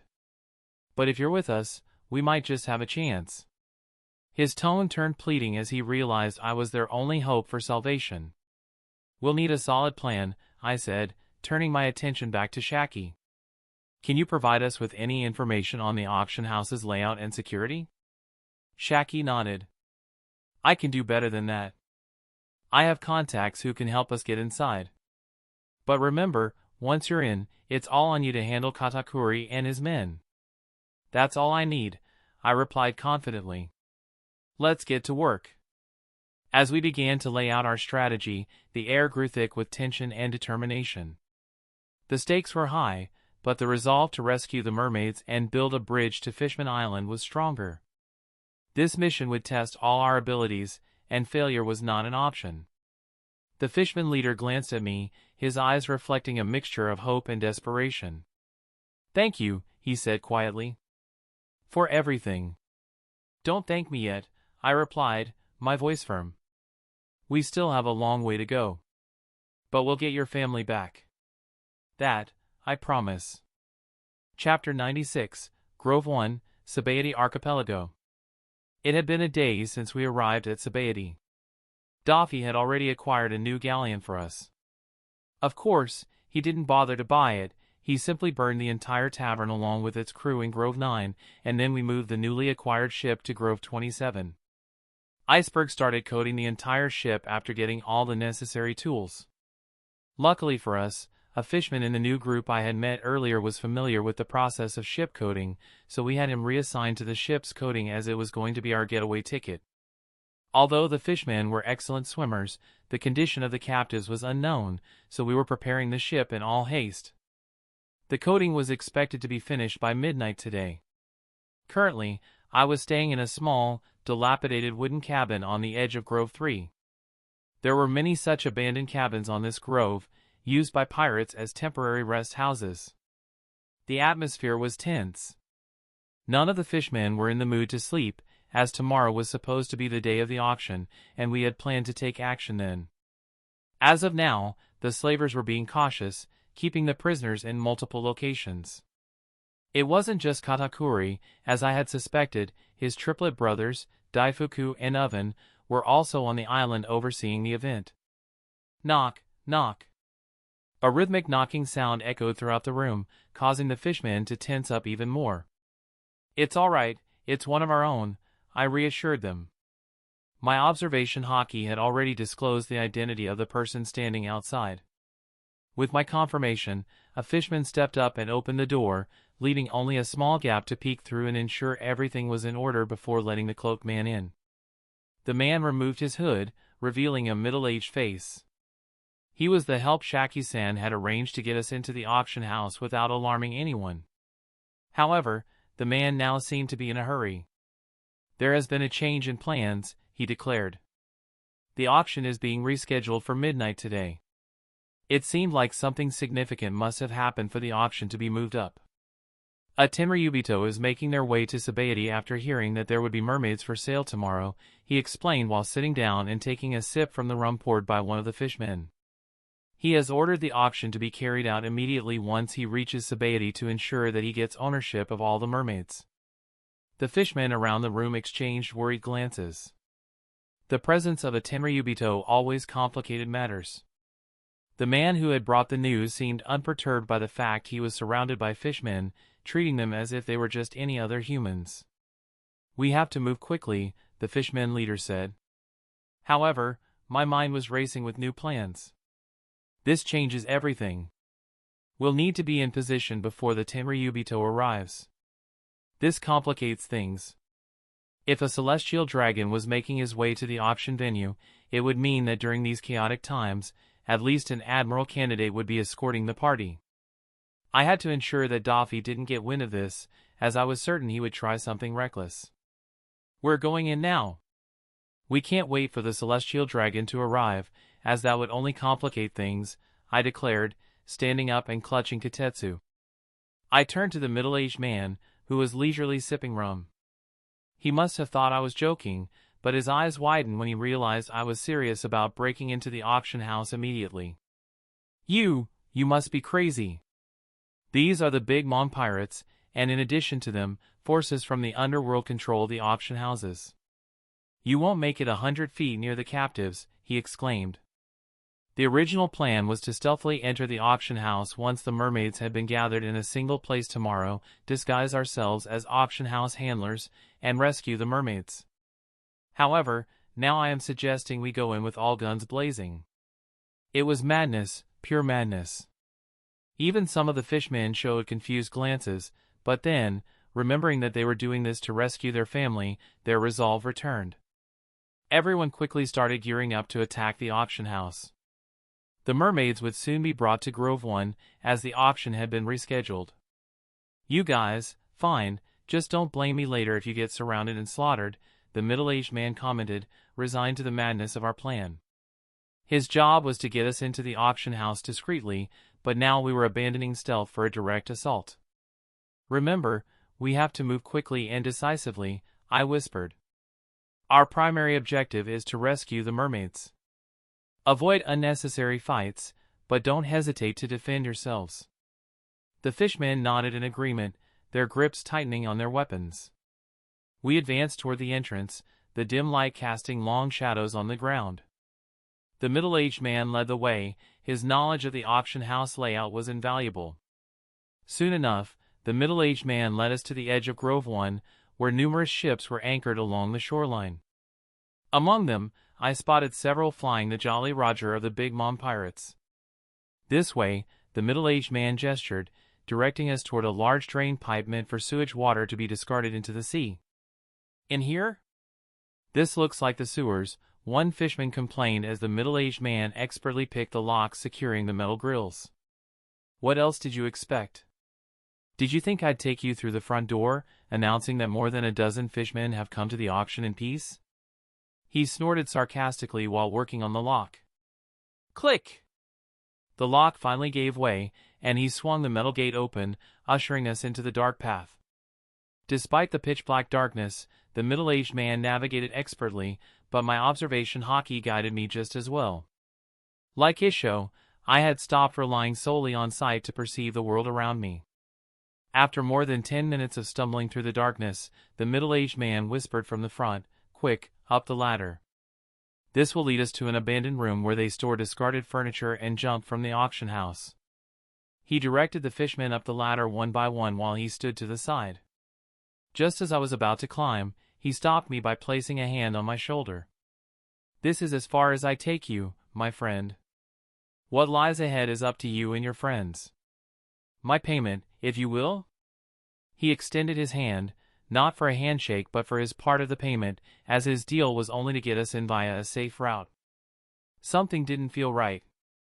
The way he acted seemed off, so I used my observation hockey to sense if anything was amiss. Just then, my future sight kicked in, and I couldn't help but smirk while looking at the middle-aged man. The deal was for you to get us into the auction house. I'm not paying you a single belly until I step into the auction house. Now, please, I gestured for him to climb the ladder before me. Ah, come on! It's just as I said. The auction house is right above. You can climb the ladder and confirm it yourself. Just pay me up. I have other urgent matters to attend to.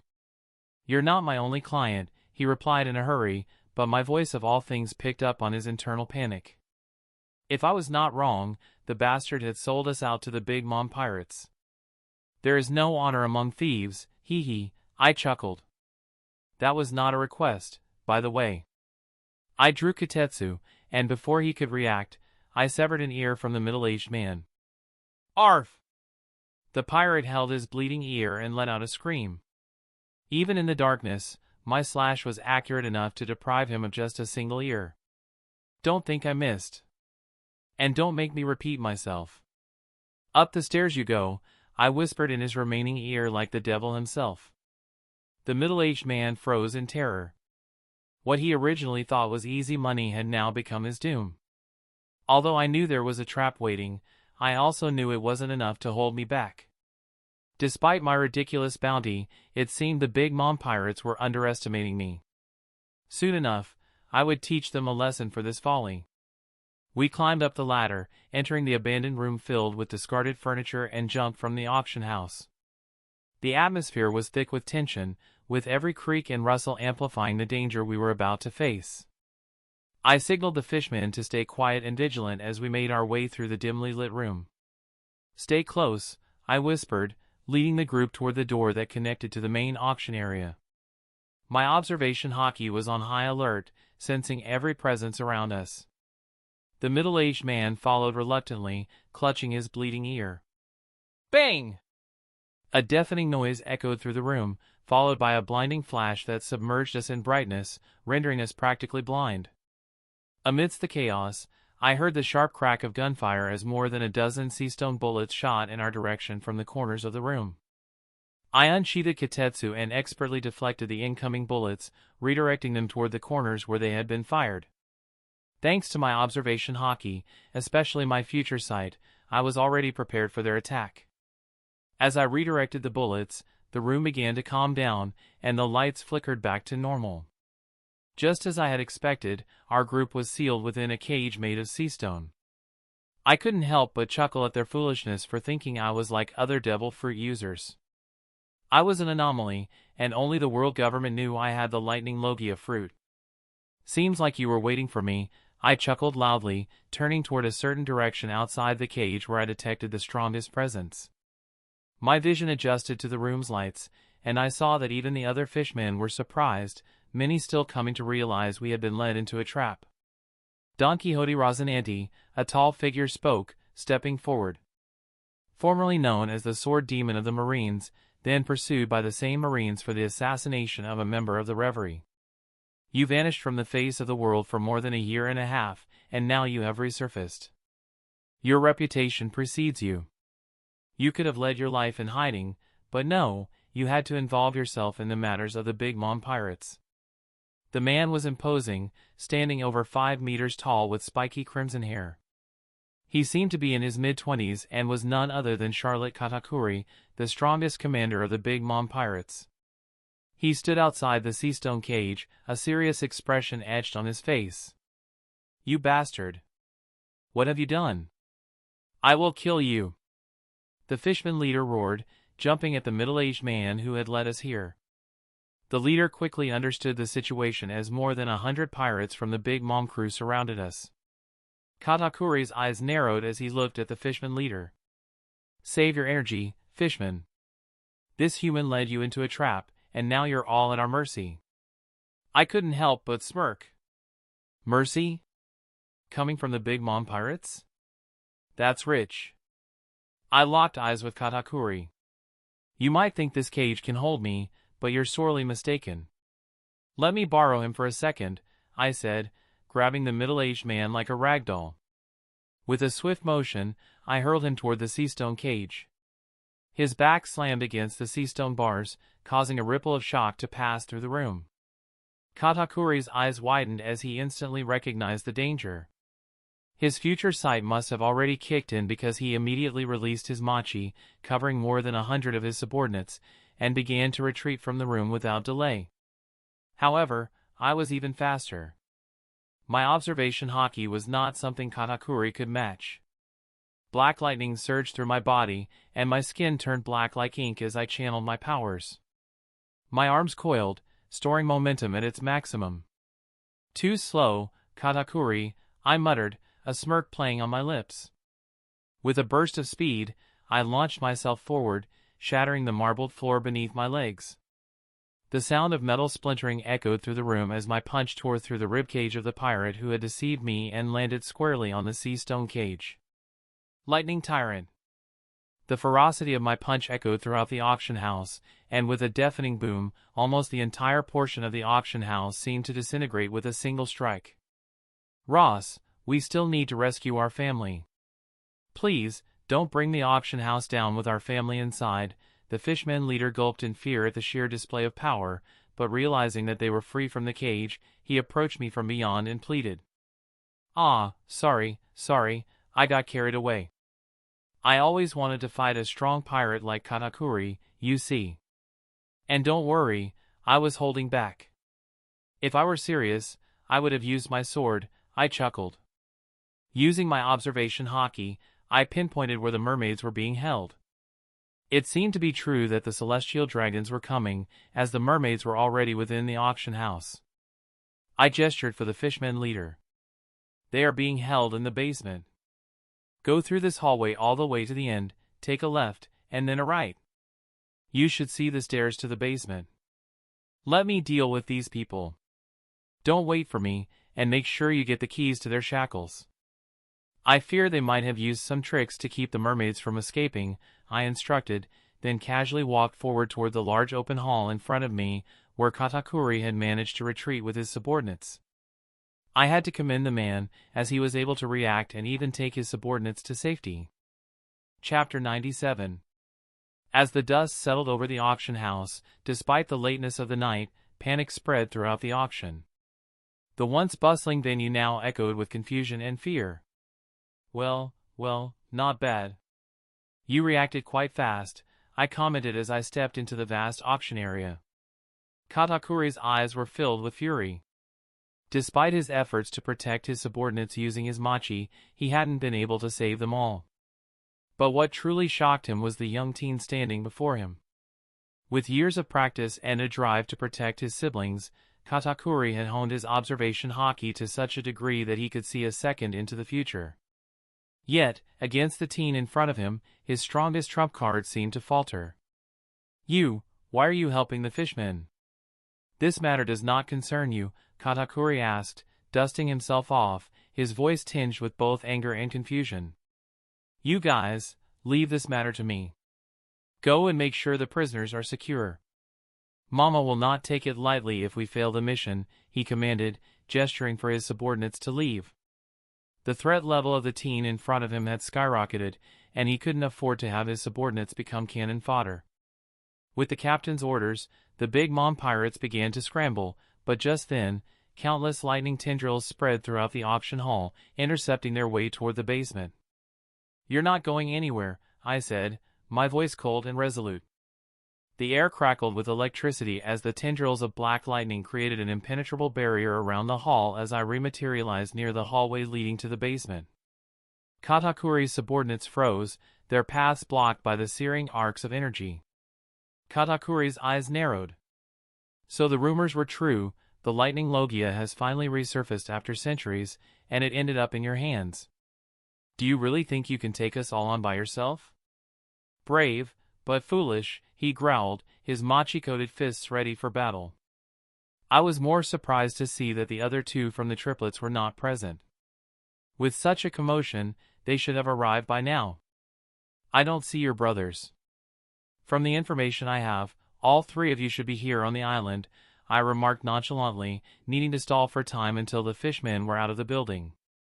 Then, I could go all out. Did you really think we wouldn't know that you were planning to escape the island after rescuing the mermaids? We know your plans and where your brother is. Soon enough, he will be captured, just like you. Mama would like to meet you too. For the world government to declare your bounties as only dead means you hold quite the secret that could threaten them, Katakuri responded. However, it wasn't that he was being chatty. No matter how the simulation in his mind went using future sight, he seemed to fall at a disadvantage every single time. If his subordinates moved, they would be nothing but charred corpses. Ha ha ha, I couldn't help but bellow with laughter, knowing that Daifuku and Oven had gone after Doffy. Maybe the current Katakuri might fight evenly against Doffy, but Daifuku and Oven stood no chance against my brother, even combined. The voice of all things allowed me to roughly estimate the strength of the people I was facing, so I knew that Doffy and Katakuri's levels should be somewhat the same now. However, Katakuri was approximately 7 years older than Doffy, so soon enough, Doffy would surpass him. Maybe even the current Doffy might triumph over Katakuri, but a fight between those at the same level often comes down to more than just strength alone. Seriously, you sent your brothers after my brother? I thought you loved your siblings, Katakuri, but it seems like you wish them dead. Trust me, soon you will come to regret your choice, I remarked with a smirk. The way I boasted made Katakuri's face turn ugly, and his heart felt uneasy because of how confident I was. In that case, I will bring you down and go help my brothers. With a roar, Katakuri unleashed a barrage of machi attacks. I met each one with equal ferocity, our powers clashing in a dazzling display of strength and will. The air crackled with electricity as I parried Katakuri's attacks. Each strike he launched was met with a counter of equal force, the room lighting up with the fierce collision of our powers. Katakuri's machi fists, imbued with haki, crashed against my electrified limbs, sending shockwaves through the auction house. Yanagi machi! Katakuri bellowed, imbuing his legs with armament haki and stretching them skyward. His attacks, however, were well within my predictions. My future sight extended several seconds into the future, allowing me to perceive nearly a dozen seconds ahead. As hundreds of haki-clad machi kicks descended, I imbued both my arms with lightning and a thick layer of armament haki. Thunder Gatling!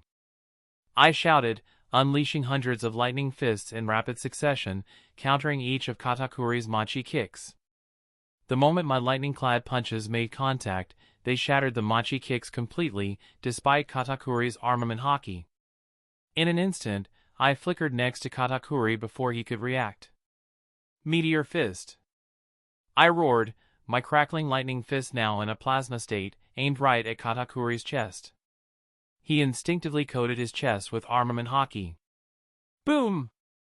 A resounding shockwave spread throughout the auction house as Katakuri was sent flying through the air. He crashed into the wall, breaking it apart, and the momentum carried him through several more walls before he finally landed on his knees with a backflip. Katakuri-sama! His subordinates shouted in unison, their voices filled with alarm as they saw their commander sent flying. Katakuri coughed and panted, trying to catch his breath. You know how to use armament haki emission, he said, surprise evident in his voice. Despite turning his body to machi at the last second to mitigate the impact, my punch employed the technique of emission. Even he had only recently gained mastery over this technique, yet my armament haki emission seemed multiple times stronger than his own. I stood there, electricity crackling around me, a confident smirk on my face. Surprised? There's a lot you don't know about me, I replied. You thought you had the upper hand, but I've been honing my skills for a long time. This fight was over before it began. Katakuri gritted his teeth, rising to his feet. You may have power, but don't underestimate me or the resolve of the Big Mom pirates. With a swift motion, he reformed his machi-covered fists and charged at me again, his attacks even more ferocious. I met his charge head-on, our fists clashing in a dazzling display of power. The auction house trembled under the force of our battle, the air thick with the energy of our clashing haki. Each strike sent shockwaves through the room, the sheer force of our blows causing the walls to crack and the floor to shatter. Katakuri's determination was unwavering, his attacks relentless. But I matched him blow for blow, my lightning-infused fists countering his machi attacks with ease. My observation haki allowed me to anticipate his every move, giving me a crucial advantage in our duel. Despite the intensity of the battle, I remained focused. The fishmen were almost to the basement, and I needed to ensure they had enough time to rescue their loved ones. I couldn't afford to let Katakuri or his subordinates interfere. "You're strong, Katakuri, but not strong enough," I taunted, dodging a particularly powerful strike and countering with a lightning-fast punch to his side. The impact sent him stumbling back, but he quickly regained his footing, his eyes blazing with determination. "You haven't seen everything I can do," Katakuri growled, his fists transforming into massive, spike machi clubs. He swung them at me with incredible speed, but I deftly avoided each strike, countering with precise, devastating blows. The auction house continued to crumble around us, debris falling as our battle raged on. The fishmen, now in the basement, worked quickly to free the captives, their determination fueled by the sound of our clash above. Katakuri and I were locked in a fierce struggle, our powers clashing with a ferocity that left the air crackling with energy. But I could see the cracks in his resolve, the moments of hesitation as he realized that his future sight was failing him against me. To be honest, if not for my holding back due to the fear of the basement collapsing, I could have overpowered Katakuri easily. I had already breached Admiral level, so Katakuri was not my true opponent. You truly are a monster," Katakuri panted, as another of his machi Gatling attacks was countered by my own lightning Gatling. The difference in our attacks was glaringly evident. His eyes were filled with a mix of anger and reluctant respect. However, I had to commend Katakuri for one thing: despite his glaring disadvantage, he managed to keep his subordinates safe while taking all the damage himself. Katakuri understood that my earlier words were no joke, and he started worrying about his two brothers who had gone to capture Doflamingo. "Rosinante, you may be a monster, but there are many things in this world you are yet to be aware of," he said, wiping the bloodstain from the corner of his mouth. Twirling the trident in his hands expertly, his demeanor shifted, and the entire atmosphere changed alongside it. Lightning crackled as purple lightning tore through the area. Katakuri's Haoshiku soared into the skies, his resolve to protect his siblings burning brightly. "Let me show you what true power means today," Katakuri bellowed. Even his own subordinates seemed shaken, but they started cheering immediately, although many of them succumbed to the pressure. It seemed he had yet to hone his conqueror's haki to a level where he could wield it freely. I couldn't help but chuckle at his attempt to show off in front of me, especially with Haoshiku haki. "Machisuki!" Katakuri's entire form was wrapped in armament haki, imbuing his trident with haki as well. Like an unleashed spring, he tightly twisted his machi arm and then untwisted it, thrusting the trident forward, creating a very powerful drilling stab. The powerful attack tore through the ground as purple lightning burst through his entire form, filling the entire venue. Finally, the commander is going all out. He's using his Haoshiku. The kid will stand no chance against him, he is doomed for sure. One of the remaining subordinates of the Big Mom pirates, still standing under the pressure of Katakuri's Haoshiku haki, yelled out in pride as he saw their commander's massive machi attack threatening to engulf and skewer me. Just then, an ominous wind blew through the auction house, sending chills down everyone's spine. Like a rising tide, under the shocked gazes of everyone, as the attack was about to descend on me, I drew my blade for the first time in battle. Black and golden lightning surged with tangible forms, merging with my own lightning fruit powers. "It's you who's naive, Katakuri. I know this world better than you," I whispered in a low tone and unsheathed my blade. "Itorio Iai, Oblivion's Edge." The moment I unleashed the attack, the entire venue's sound seemed to vanish from the world. It was as if we were in a place where there was no sound. Katakuri, on the other hand, felt as if the Reaper's scythe had come for his neck. Although he did not feel any threat from his observation haki yet, his gut instinct told him that this was the only moment he had to survive the attack. Never in his wildest dreams did he expect a young teen to have such a monstrous Haushiko haki. His own Haushiko paled in comparison to the monstrous show of strength I displayed. He immediately, without a second thought, abandoned his previous attack and jumped aside, not caring about how unsightly it might look. The strike I unleashed cleaved through the air, splitting the ground and creating a shockwave that silenced the world around us. Debris was suspended in midair, caught in the sheer force of the attack. The remnants of the auction house quivered under the weight of my power, the intensity of my conqueror's haki pushing everything to its limits. Katakuri landed a few meters away, breathing heavily, his eyes wide with disbelief. This power," he muttered, struggling to comprehend what had just happened. His subordinates, now trembling, looked on in awe and terror. I stood tall, the air crackling around me, my blade humming with residual energy. "You should have realized by now, Katakuri. Underestimating me was your biggest mistake. Leave this place while you still can, don't try to interfere with what I want to achieve, and take your subordinates with you." "This is my only warning," I said, my voice carrying the weight of authority. Katakuri, drenched in sweat, turned to survey the devastation my attack had wrought. The auction house was in shambles. The floor was split open, revealing the ground beneath, leaving a massive ravine that stretched for hundreds of meters, and walls were cleaved apart as if a giant god had taken an axe to them. Debris hung suspended in the air, slowly settling as the dust began to clear. The sheer force of the strike had left a chasm that seemed to pulse with residual energy, a testament to the power that had just been unleashed. Katakuri's heart pounded in his chest. He could feel the raw power radiating from the epicenter of my attack, and for the first time in a long while, he felt genuine fear. He knew how close he had come to death.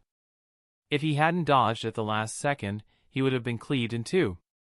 His future sight had shown him a brief flash, a vision of himself lying in two pieces on the ground. The image haunted him. His inner thoughts raced. How can someone so young possess such overwhelming power? I've fought countless battles, faced innumerable foes, but this is different. This isn't just strength. It's mastery. It's as if he controls the very essence of destruction. Katakuri clenched his fists, his mind a whirlwind of thoughts. This boy, Rosinante. He's not just a threat to me or the big mom pirates. He's a threat to the entire balance of power in the New World. If Mama finds out about this, she'll stop at nothing to either recruit him or eliminate him. As he watched his subordinates scramble to pull out the crewmates who were buried under the debris, Katakuri couldn't help but feel a pang of regret. Daifuku and Oven. I sent them after Doflamingo, believing he was the greater threat. But now I see that was a grave miscalculation. If Doflamingo is even half as powerful as this monster before him. No, I can't afford to lose them. I have to warn them, get them out of there. The sight of the torn auction house brought him back to reality. The devastation was immense. Entire sections of the building had collapsed, and the structure looked like it could give way at any moment.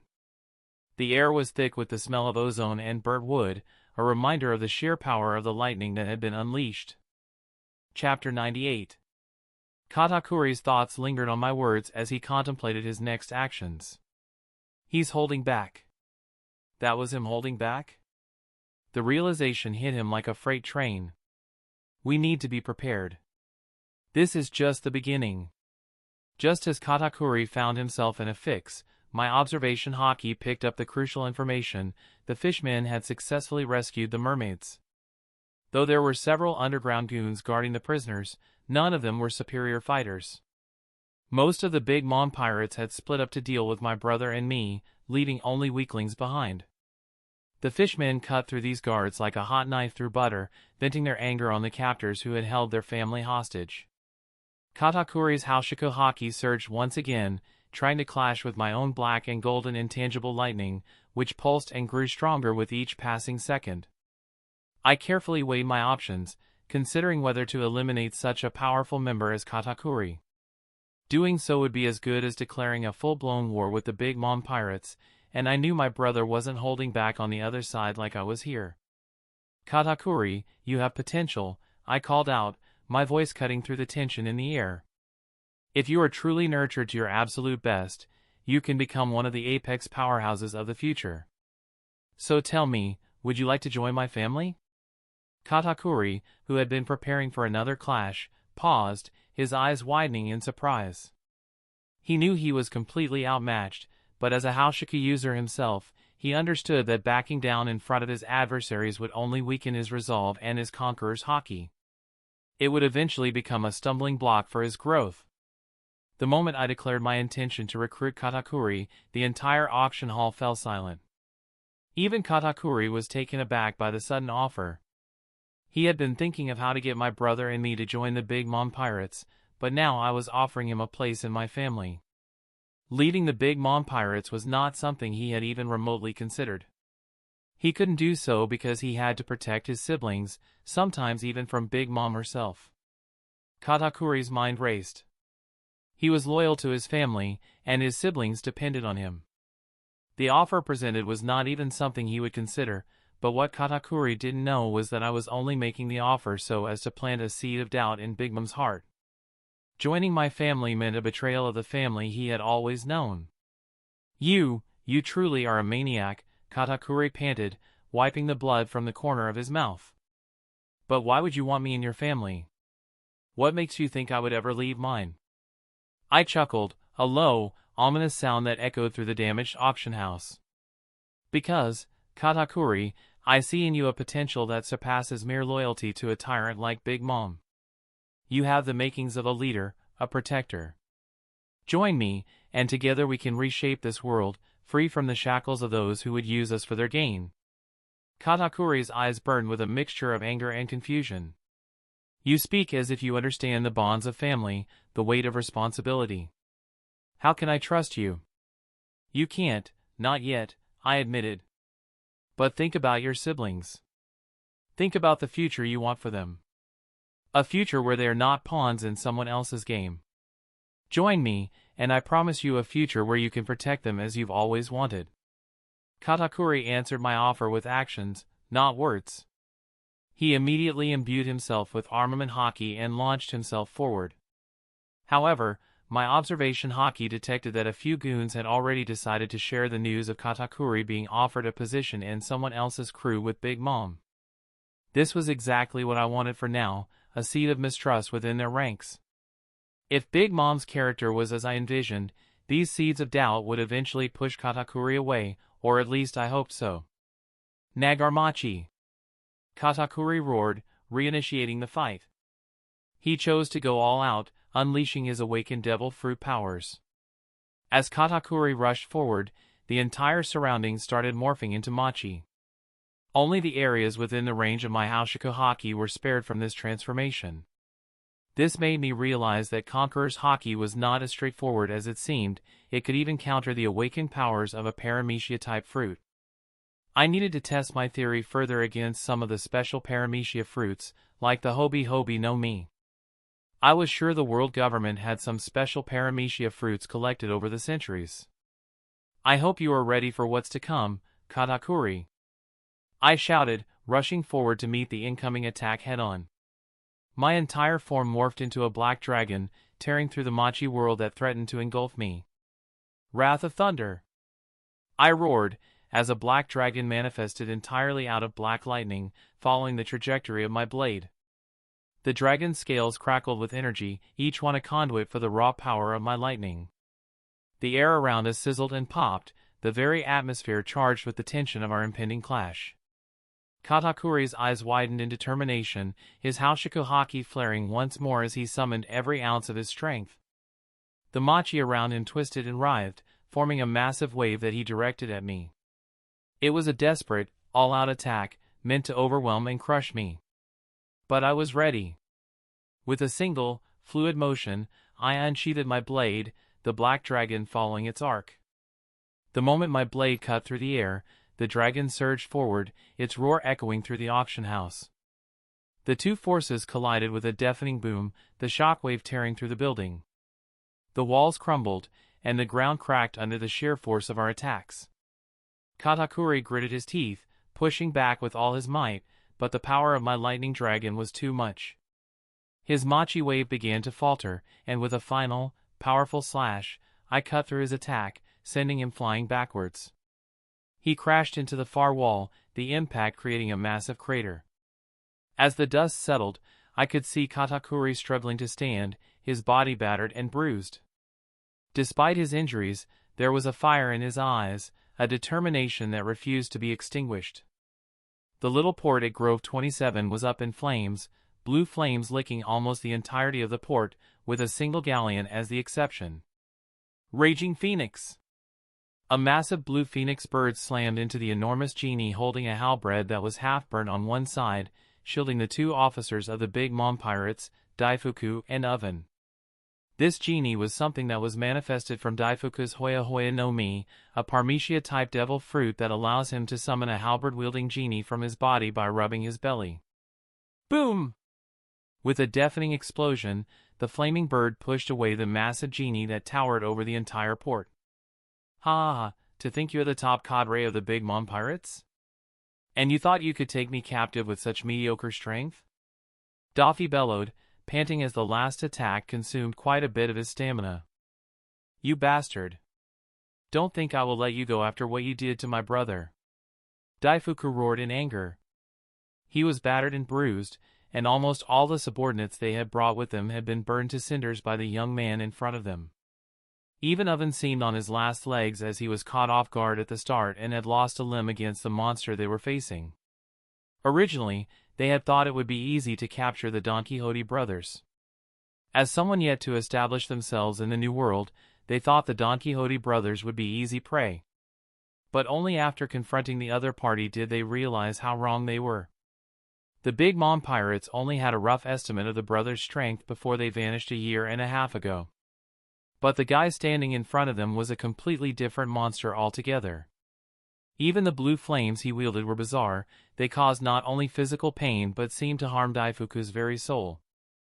The flames of Doffy's raging phoenix attack left the port in a surreal, nightmarish state. The azure fire, unlike ordinary flames, did not just burn. They danced with a malevolent life of their own, incinerating everything they touched with a scorching intensity that seemed to sear both flesh and spirit. The air was thick with the acrid stench of burning wood and the screams of Daifuku's and Oven's subordinates, now reduced to ash. Daifuku and Oven, usually so confident in their strength, were now locked in a desperate struggle for survival. The genie, their ace in the hole, was faltering under the relentless assault. Daifuku could feel the weight of Doffy's haki pressing down on him, a suffocating force that threatened to crush his resolve. "Is this all you've got?" Doffy taunted, his voice a mixture of amusement and disdain. "You thought you could come to my own ship and capture me? Pathetic." Oven, panting heavily, tried to muster a counterattack. "Don't underestimate us," he shouted, his fist igniting with the intense heat of his own powers. But even as he charged, he could see the cold, calculating look in Doffy's eyes. It had the look of a predator toying with its prey. Doffy's control over his blue flames was masterful. He waved a hand, and a wall of fire surged up, blocking Oven's advance and forcing him to retreat. The flames twisted and writhed, forming shapes that seemed almost sentient, mocking the Big Mom pirates' every move. "Your blue flames. What kind of devil fruit power is this?" Daifuku demanded, trying to mask the fear in his voice. Doffy grinned, the firelight reflecting off his teeth. "Wouldn't you like to know?" he replied. "Let's just say I've had a lot of time to train and perfect my abilities, especially with a devil-like instructor." "You picked the wrong fight, Daifuku." As the battle raged on, it became clear that the Donquxote Doflamingo was not the easy prey the Big Mom pirates had assumed. Doffy's strength and mastery over his unique abilities were overwhelming, and the sheer force of his attacks was breaking down his opponents both physically and mentally. Oven, seeing the devastation and the futility of their situation, began to doubt their mission. "Daifuku, we need to retreat," he urged, the desperation clear in his voice. "This guy, he's on a different level." But Daifuku's pride wouldn't let him back down so easily. "No! We can't retreat. We must capture him for Big Mom." Doffy laughed again, a cold, chilling sound. Capture me? You should be worrying about surviving. With that, he launched another wave of his blue flames, the intense heat causing the very air to shimmer. Just then, heavy footsteps rushed in the direction of the port, momentarily pausing the battle. Doffy's smirk widened as he realized his brother had succeeded in rescuing the mermaids. More than a dozen fishmen navigated through the searing flames, each carrying a mermaid on their back. On the other side, the looks on Daifuku and Oven's faces were etched with shock and disbelief. Their internal thoughts mirrored each other. How could this be? Brother Katakuri is guarding the prisoners back at the auction house. There's no way these fishmen could have rescued the mermaids while he stood there. The thought of Katakuri being defeated didn't even cross their minds. To them, Katakuri was someone who had never known defeat. During the recent years of massive expansion, their brother Katakuri had clashed with countless pirates and always managed to come out on top. Ha ha ha, wondering why the mermaids are here? Don't worry, my brother should have taken good care of your elder brother, Doffy snickered while manipulating the blue flames to create a safe path for the fishmen towards the galleon. Iceberg and the fishmen on the ship gestured for the rushing fishmen to board, though it was obvious that the galleon was the only ship not burning. What do you mean? There is no way your little brother could have bested big brother, Katakuri. He has never known defeat in his life. Oven roared, sending a hockey-powered punch in an attempt to push Doffy back. You think I'm a monster? Wait until you meet my little brother. He is the true monster. I really pity your elder brother for having to face little Ross alone, Doffy chuckled. Blazing fist. Boom! Two flaming fists collided, one searing with hot orange flames and the other with soul-scorching blue flames. The clash sent a shockwave through the port. Oven gritted his teeth and tried to push forward, but Doffy simply unleashed his armament hockey, sending Oven hurtling through the air. Just then, a massive halberd descended, attempting to cleave Doffy in two. But two massive arms made of flames caught the halberd's blade midair. The scorching heat turned the blade red-hot. The genie tried to pull the halberd back, but a blue fist slammed squarely into its face, sending it crashing onto a burning ship, dragging Daifuku along with it. The port was a chaotic inferno, with blue flames dancing and consuming everything in sight. The sky above was painted with the eerie glow of the flames, and the air was thick with smoke and the acrid scent of burning wood and flesh. The fishmen, despite the chaotic surroundings, moved with purpose, their determination to rescue their kin driving them forward. Daifuku, struggling to his feet, looked around in disbelief. The once formidable genie was now a smoldering wreck, and the realization of their dire situation began to sink in. How could this happen? Katakuri should have stopped them, he muttered, his voice tinged with desperation. Oven, battered and bruised, staggered to his feet, his eyes blazing with fury. This isn't over, he growled, summoning another surge of his flames. We will not be defeated by the likes of you. Doffy, standing tall amidst the chaos, his blue flames casting an almost otherworldly glow around him, chuckled. You still don't get it, do you? This is just the beginning. My brother and I are not just pirates. We are the future. As Doffy's words hung in the air, the fishmen successfully boarded the galleon with the mermaids. Iceberg, seeing the last of the fishmen make it onto the ship, shouted orders to set sail. The ship's engines roared to life, and the galleon began to move away from the burning port. Doffy, seeing their mission nearly complete, turned his full attention back to Daifuku and Oven. It's time to end this, he declared, his voice a mix of finality and triumph. The blue flames around him intensified, their heat was nearly unbearable. Daifuku and Oven, realizing they were outmatched, exchanged a desperate glance. They had underestimated the Donquxote brothers and were now paying the price. Chapter 99. Just as Doffy was about to eliminate the two officers of the Big Mom pirates, Oven couldn't contain his anger and frustration. Doflamingo! You may have bested us this time, but that doesn't mean you can take us down, you bastard. As Oven confronted Doffy, Daifuku stealthily pulled out a mirror and whispered urgently into it, Bruley. Get us out of here, now! Bruley was their trump card, brought along as a precaution.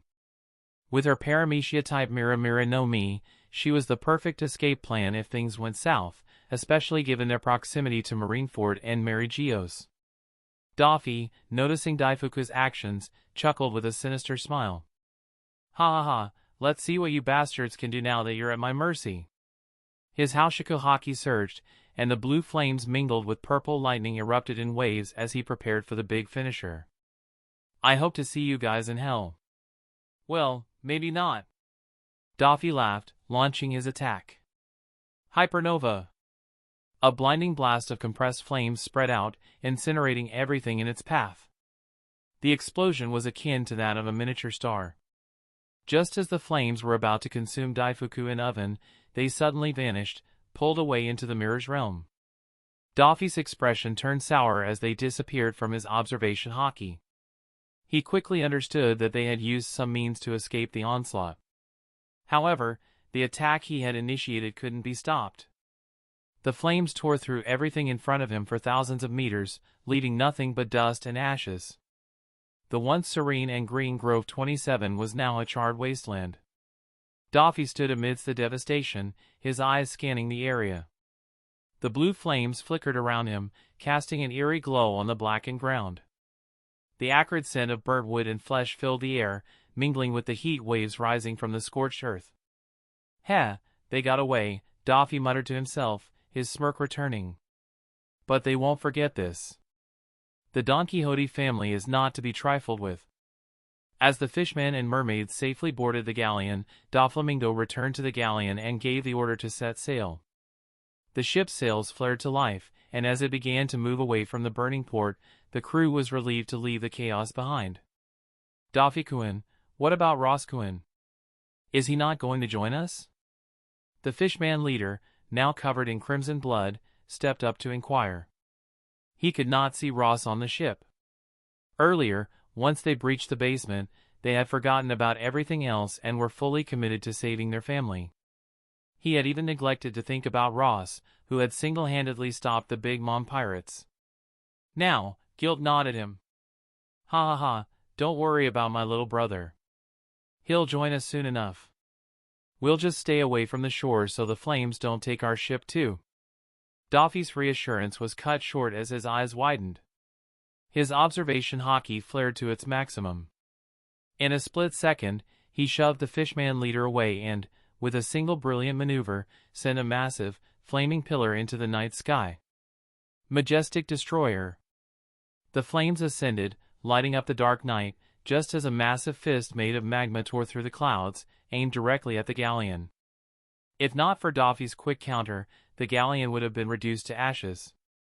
The two colossal attacks clashed, lighting up the entire sky and sending shockwaves rippling through the sea. Both attacks pushed against each other, vying for superiority. The flames and magma intertwined in a fierce struggle, casting a fiery glow over the ocean. The galleon's crew watched in awe and terror as the night sky turned into a battleground. Keep her steady, Doffy commanded, his voice cutting through the chaos. The fishmen expertly maneuvered the galleon, their years of experience showing as they navigated away from the epicenter of the clash. The brief stalemate between the attacks was all they needed. The flames held their own for a moment, but then the sheer intensity of the magma began to overpower them. The magma attack slowly gained ground, pushing the flames back. Just as it seemed the galleon would be engulfed, the ship swung clear, narrowly escaping the destructive force. Doffy breathed a sigh of relief, but his eyes were still alert, scanning the horizon. "We need to move, now," he barked. The crew sprang into action, their movements a blur as they steered the galleon away from the shore. The charred remains of Grove 27 were a stark reminder of the battle they had recently survived. Just as the galleon moved away from the shore, a large marine battleship intercepted its path. Standing on the figurehead was an incredibly tall, light-skinned, and unusually muscular man. He towered at about 3 meters, with a square-shaped face, pronounced facial features, and short black hair. He wore a standard marine cap and sported a crimson, double-breasted suit decorated with a pink rose on his left buttonhole. A marine vice admiral coat draped over his shoulders, and one of his fists was transformed into flowing magma. The fishman leader, now catching his breath, approached Doffy once more. "Who is that?" he asked, his voice tinged with both awe and fear. Doffy's eyes narrowed, the gravity of the situation clear in his voice. "That, my friend, is Admiral Candidate Akainu. We're not just dealing with the big mom pirates anymore. The Marines are in play." Cannons rang out as the Marine battleship began firing with abandon, not caring if the island behind them was damaged. It was as if they were determined to sink the ship at any cost. "TCH, this is troublesome," Doffy murmured to himself. "As I am now, I am no match for this guy. I hope I can stall him long enough for my little brother to catch up." His entire form morphed as blue flames danced around him once again, ready to face the hunting dog of the world government. "Prepare for impact," Doffy shouted to his crew as cannonballs whistled through the air, crashing into the water around the galleon and sending plumes of spray into the sky. The ship rocked violently, but the fishmen's expert navigation kept them from capsizing. Akainu's voice boomed across the sea, "Donquxote Doflamingo. Surrender now, and your crew might be spared." Doffy responded with a defiant laugh, his haushiko haki flaring. "You think you can intimidate me, Akainu? Bring it on!" The sky crackled with energy as blue flames and purple lightning swirled around him, creating a formidable aura. The two forces clashed midair, a massive fist of magma colliding with a roaring pillar of blue flames. The impact lit up the night, sending shockwaves rippling through the sea. The sheer power of the clash was enough to create a temporary calm in the stormy waters, like the eye of a brewing hurricane. "We need to get out of here," the fishman leader shouted with urgency in his voice as he guided the crew to maneuver the ship. "Doffy-kun, hold him off just a little longer." Doffy, locked in a deadly dance with Akainu, could feel the immense pressure. Just a little longer, Ross, he thought, hoping his brother would arrive soon. Akainu's face was a mask of grim determination. "You will die here today, you do not even have the luxury of being captured alive, Doflamingo," he declared, unleashing another powerful magma fist. "Not today, Akainu," Doffy countered, summoning all his strength to fend off the attack. The collision of their powers created a spectacle of light and heat, illuminating the night sky like a second sun. On the galleon, the crew worked frantically to navigate through the chaos. The fishmen used their superior strength and skills to keep the ship steady, their determination unwavering despite the overwhelming odds. Doffy's mind raced. "I need to buy more time," he thought, his eyes scanning the horizon for any sign of his brother. "Just a little longer, and we'll make it." As the battle raged on, the fate of the Donquxote family hung in the balance, each second bringing them closer to either salvation or destruction. Meanwhile, Daifuku and Oven, now in the mirror world, shared a look of bitter defeat.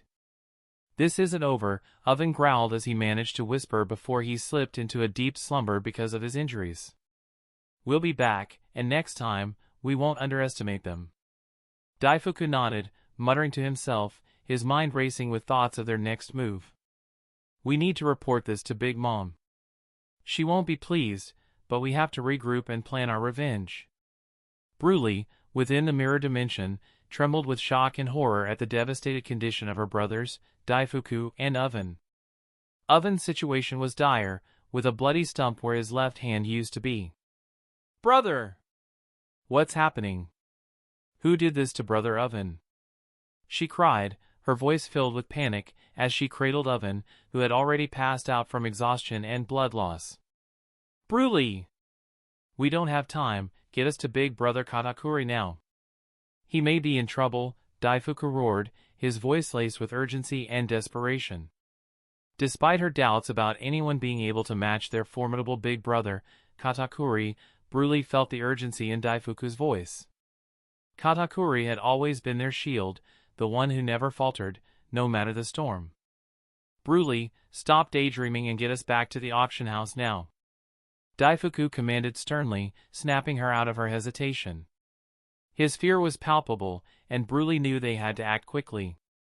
"All right, hang on," Bruley responded, her voice trembling but resolute. She manipulated the mirror dimension, and a portal began to form. Within the mirror dimension, Bruley hurriedly navigated through the reflective surfaces, her mind racing with concern for Katakuri. The mirror portal shimmered, and in an instant, Daifuku and the unconscious oven were transported back to the auction house. As Daifuku and Bruley emerged from the mirror, they were greeted by a scene of utter destruction. The auction house lay in ruins, debris scattered everywhere, the air thick with dust, and the acrid smell of smoke filled the atmosphere.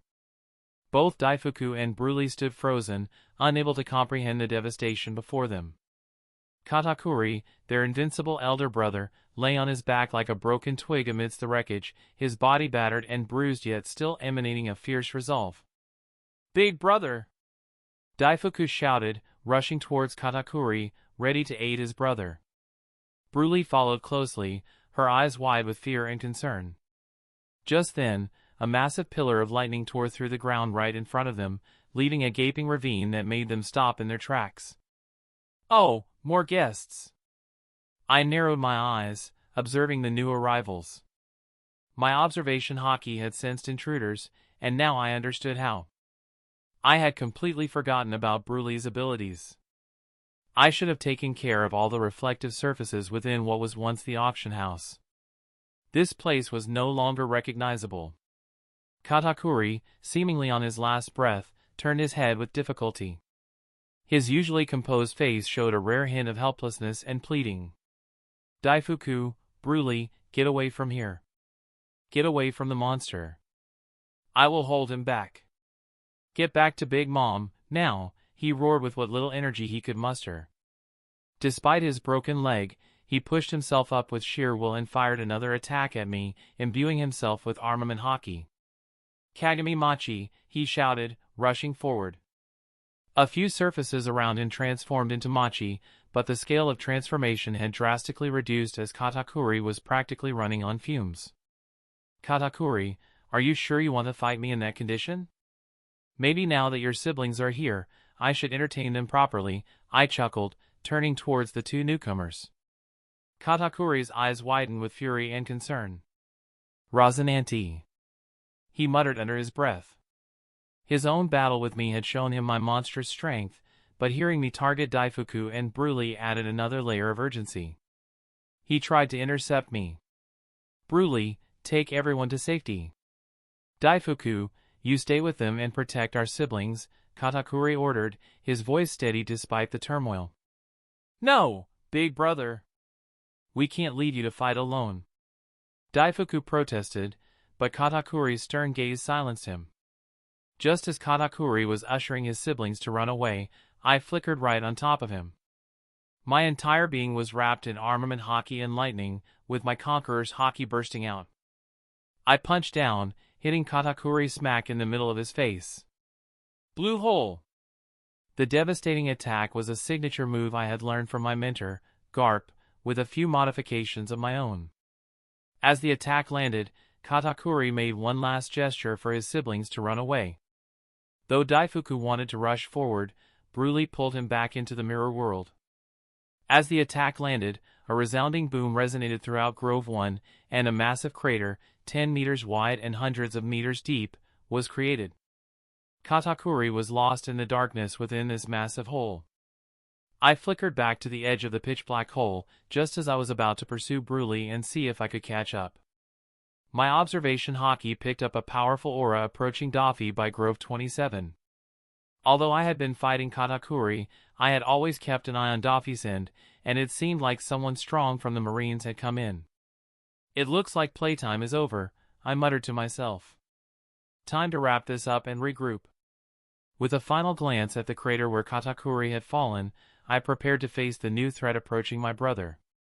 The battle was far from over, and the stakes had never been higher. Chapter 100. As a special treat for this milestone, I'm thrilled to share a spoiler in the comments, a list of the Shichibukai and their bounty posters. I hope you enjoy this exclusive peek into the story's future. Wanted: Dracula Mihawk. Dead or alive? 645,200,000 belly. Asterisk. Wanted: Sir Crocodile. Dead or alive? 381 million belly. Asterisk. Wanted: Hector Barbarossa. Dead or alive. 789,900,000 belly. Asterisk. Wanted. And Bonnie. Dead or alive. 888 million belly. Asterisk. Wanted. Gecko Moria. Dead or alive. 310 million belly. Asterisk. Wanted. Achiku Ironjaw. Dead or alive. 729,600,000 belly. Asterisk. Wanted. Empress Shikuyaku. Dead or alive. 940 million belly. I do not own any of the images used in the poster. In case anyone would like me to take them down, please do notify me. Inugami Gyurin. Akainu launched a massive wave of magma shaped like a fanged dog's head, aiming it directly at Doffy. The current Akainu was a formidable force, someone who could match Isho. Perhaps the current Isho, after his hellish training, would triumph over Akainu in a life-and-death battle, but the difference wouldn't be that great. As for Doffy, he was not yet at Isho's level, so he was clearly struggling against Akainu's relentless attacks. Although Doffy's blue flames were superior to the magma, Akainu seemed to overpower him with sheer brute strength. I will make sure to bury you beneath the waves today, you pirate scum. Akainu roared, sending an even bigger magma dragon after seeing Doffy manage to defend against the previous attack. Hee, Akainu, your time's up. Take care not to be struck by lightning. Doffy taunted as he retracted his flames despite the incoming attack. This left Akainu confused for a moment. Then, lightning flashed, lighting up the entire night sky. Thunder rumbled as if announcing the descent of a god. Lightning Dragon! I roared as I traversed through the sky, aiming at the magma dragon closing in on the ship. A massive black lightning dragon, almost 10 times the size of the magma dragon, manifested from the clouds. It clashed with the magma dragon, enveloping it as if swallowing it whole. The sheer force of the collision sent shockwaves through the air and sea, lighting up the night in a blinding display of power. However, the attack did not stop there and rushed towards the marine ship, picking up more speed. Akainu's eyes widened in shock, but his resolve didn't waver. He braced himself, ready for the incoming move. You think you can intimidate me with your tricks? I am justice incarnate, he roared, his magma fist transforming into a massive, burning claw. What in God's name is that? Is that what an ancient weapon looks like? A marine soldier fell to the ground in terror as the massive black dragon, made of crackling lightning, poised itself to strike them. Marine! Stand your ground. As long as we have Vice Admiral Akainu by our side, we do not have to fear anyone. A captain roared, trying to rebuild morale among his troops. The sheer display of power sent chills down his spine, but he comforted himself with the thought that Akainu was still there, a bastion of strength and resolve. The captain's words seemed to steady the ranks, though fear still lingered in the eyes of many. The immense power of the lightning dragon was unlike anything they had ever faced. It wasn't just a display of strength, it was a manifestation of raw, untamed elemental fury. Meanwhile, Akainu stood firm at the forefront, his eyes burning with determination. You think your parlor tricks can intimidate the Marines? He shouted, his voice booming over the roaring storm. I will bring you down, no matter what it takes. Akainu's magma fist transformed into a blazing inferno, ready to clash with the lightning dragon. The intense heat radiating from his body created a visible distortion in the air around him, a testament to his overwhelming power. But I was ready. Akainu, you underestimate what you're up against, I said, my voice echoing with the thunder that rumbled above. With a roar, I commanded the lightning dragon to strike. It surged forward with incredible speed, a blinding streak of light aiming straight for Akainu. The air crackled with electricity, and the sea below churned violently from the immense energy. Dai Funka! Akainu met the attack head-on, his magma fist colliding with the lightning dragon in a spectacular explosion of fire and lightning. The resulting shockwave was so powerful that it sent waves crashing against the nearby shores and caused the very air to vibrate. But then, despite Akainu's efforts, the lightning tore through him, but he managed to elementalize himself to divert most of the damage and save the ship he was standing on. Magma splashed around and started reforming. The marine soldiers watched in awe and terror as the two forces clashed. Some shielded their eyes from the blinding light, while others braced themselves against the powerful gusts of wind that followed each collision. "Hold your positions," the captain shouted, his voice barely audible over the cacophony of battle. "Do not let your fear control you." But before Akainu could recover from the last attack, I descended upon him with the force of a tempest. "Akainu, your brute strength won't save you here," I declared, my voice crackling with the power of the storm. As I closed in, I could see the determination in Akainu's eyes. He wasn't going to back down. The next moment, our clash shook the very foundation of the sea around us. The lightning dragon and the magma claw collided, creating a burst of energy that rippled outward in waves of raw power. The battle was intense. Akainu's magma burned with relentless fury, but my lightning surged with unparalleled intensity. Each strike was a test of endurance and will. The air around us crackled and hissed with the force of our clashing elements. Doffy, now free from Akainu's immediate assault, took the opportunity to rally his own strength. His blue flames danced around him as he prepared to join the fray once more. He, it looks like it's time for me to turn up the heat," he chuckled, his eyes glinting with a mix of excitement and determination. He took advantage of the chaos. He, it seems like the tables have turned," he smirked, his flames dancing around him as he moved to support me. Despite his earlier struggles, he now found openings to strike at Akainu, adding to the Vice Admiral's mounting difficulties.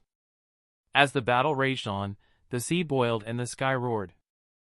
The clash of titans was a sight to behold, a testament to the power and resolve of those who stood at the pinnacle of strength. The fishman leader, now steering the galleon to safety, watched in awe and fear, realizing the true scale of the conflict they had become entangled in. Amidst this turmoil, the fishman leader continued to steer the galleon away from the conflict, his eyes wide with a mix of fear and determination. "We must get to safety," he urged his crew, glancing back at the titanic struggle. "Our fight is over for now. Let's leave this to them." As the galleon moved further away, the sounds of battle slowly faded, but the sight of the lightning dragon and magma fist remained etched in their minds. It was a reminder of the sheer power that existed in the world and the formidable opponents they might face in the future. "Doffy, get the ship ready for departure." "We're going to dive under," I commanded, manifesting a few meters away from the ship and tossing the unconscious form of Katakuri onto the deck. The crew stared in shock. "Little brother, you sure are confident, fighting while carrying him?" Doffy remarked with a chuckle, gesturing comically to the broken form of Katakuri. He still had the mind to jest amidst all this chaos. "Make the preparations to dive under, now!" I bellowed, returning to the clash with Akainu, while Doffy barked orders for immediate departure. Even he understood this was not the time to get entangled with the Marines, especially so close to Marineford and Mary Geos. I transformed into lightning and appeared on top of the Marine warship under the shocked gazes of the Marines. Akainu had recovered from the earlier attack, but he seemed to be straining as residual lightning still coursed through him, causing discomfort.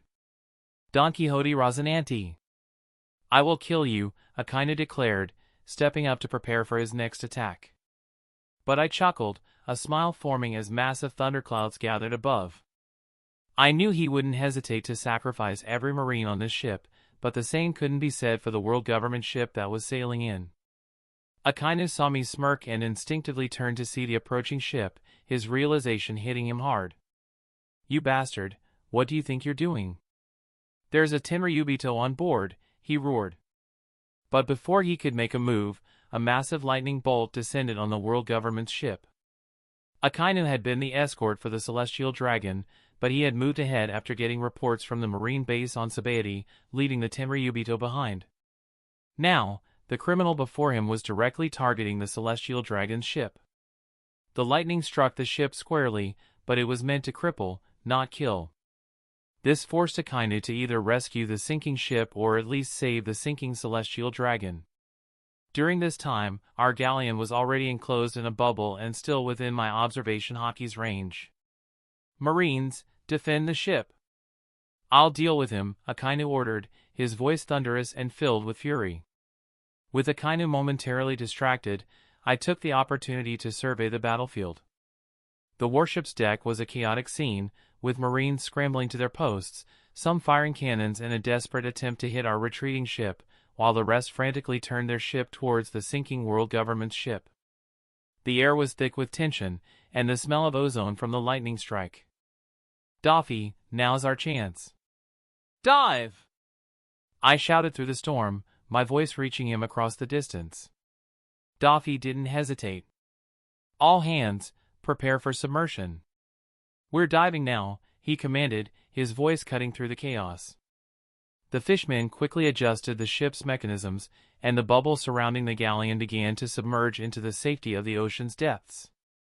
As I prepared to make my next move, Akainu's voice boomed again, filled with rage and determination. "You won't escape, Rosinante." He launched himself toward me, his magma fist glowing with deadly heat. But I was ready. "You underestimate me, Akainu," I said, my voice calm despite the storm raging around us. I gathered the energy within me, the air crackling with anticipation. "Let me show you the true power of the Donquxote family." With a roar, I unleashed a torrent of lightning, meeting Akainu's magma head-on.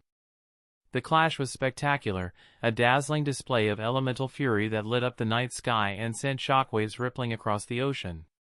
Despite the intensity of the clash, I could see the tide turning in our favor. The galleon was now fully submerged, safely out of the immediate danger zone. I no longer needed to stall with one last mass discharge aimed at the sinking world government ship. I retreated, manifesting back inside the safety of the buble on the deck of our ship. As I reappeared on the ship, everyone except for Doffy stared in shock. As fishmen, they were well aware of devil fruits and the inherent weakness that came alongside them.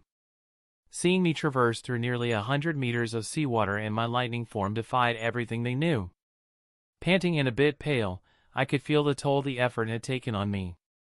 The stamina drain from using my lightning powers under the sea's influence was immense, but I was satisfied with my progress. "It seems like your resistance to the sea has increased yet again, brother," Doffy remarked with a chuckle, tapping me on the shoulder. "I wonder when I can become like you and not fear the sea with a devil fruit power. That's something I would like to achieve someday." His words held a mix of admiration and ambition, a testament to our shared dreams and the challenges we faced. As the seconds passed, our ship descended deeper and deeper into the sea, making its way toward Fishman Island. The waters around us grew darker, the pressure increasing, but the Fishman navigated expertly, ensuring our safe passage. "Prepare for arrival at Fishman Island," Doffy announced to the crew. "We will have to depart Fishman Island right after we arrive on the island." The Fishman crew, despite their earlier shock, moved with purpose and precision. They very much wanted to host us at Fishman Island, but Doffy refused their offer as we had to make haste to Dressrosa.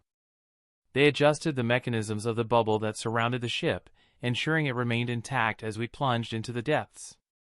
The deeper we went, the more serene the surroundings became, the chaos of the surface world was left far behind. I took a moment to steady myself, focusing on my breathing. The confrontation with Akainu had been intense, and the escape even more so. Yet, we had succeeded, and now we were heading towards a sanctuary of sorts. "Roscoe, your control over your powers is truly remarkable," said the Fishman leader, his voice filled with awe. "We owe you our lives. The way you fought and then traversed the sea, it's beyond anything we've ever seen. I swear on my daughter's life that I will keep what I saw a secret, and so will the others." He very much wanted to know how I achieved it, but then wisely chose not to delve into that matter. I nodded, acknowledging his words. "Thank you. But this is just the beginning. We have a long road ahead, and I hope you haven't forgotten what you promised me in exchange." As we descended the depths towards Fishman Island, the scene of the underwater life began to illuminate the dark waters, creating a beautiful and welcoming sight. It was a stark contrast to the earlier destruction and chaos. The crew, despite their exhaustion, couldn't help but feel a sense of relief and anticipation. Chapter 101. Room of Authority, Mary Geos. Clang! The sound of the teacup shattering resonated throughout the room as Elder Workuri huffed and puffed, having just gotten off the transponder snail. The faces of the other elders darkened, knowing that whatever news had enraged Workuri was not good. Compose yourself, Topman.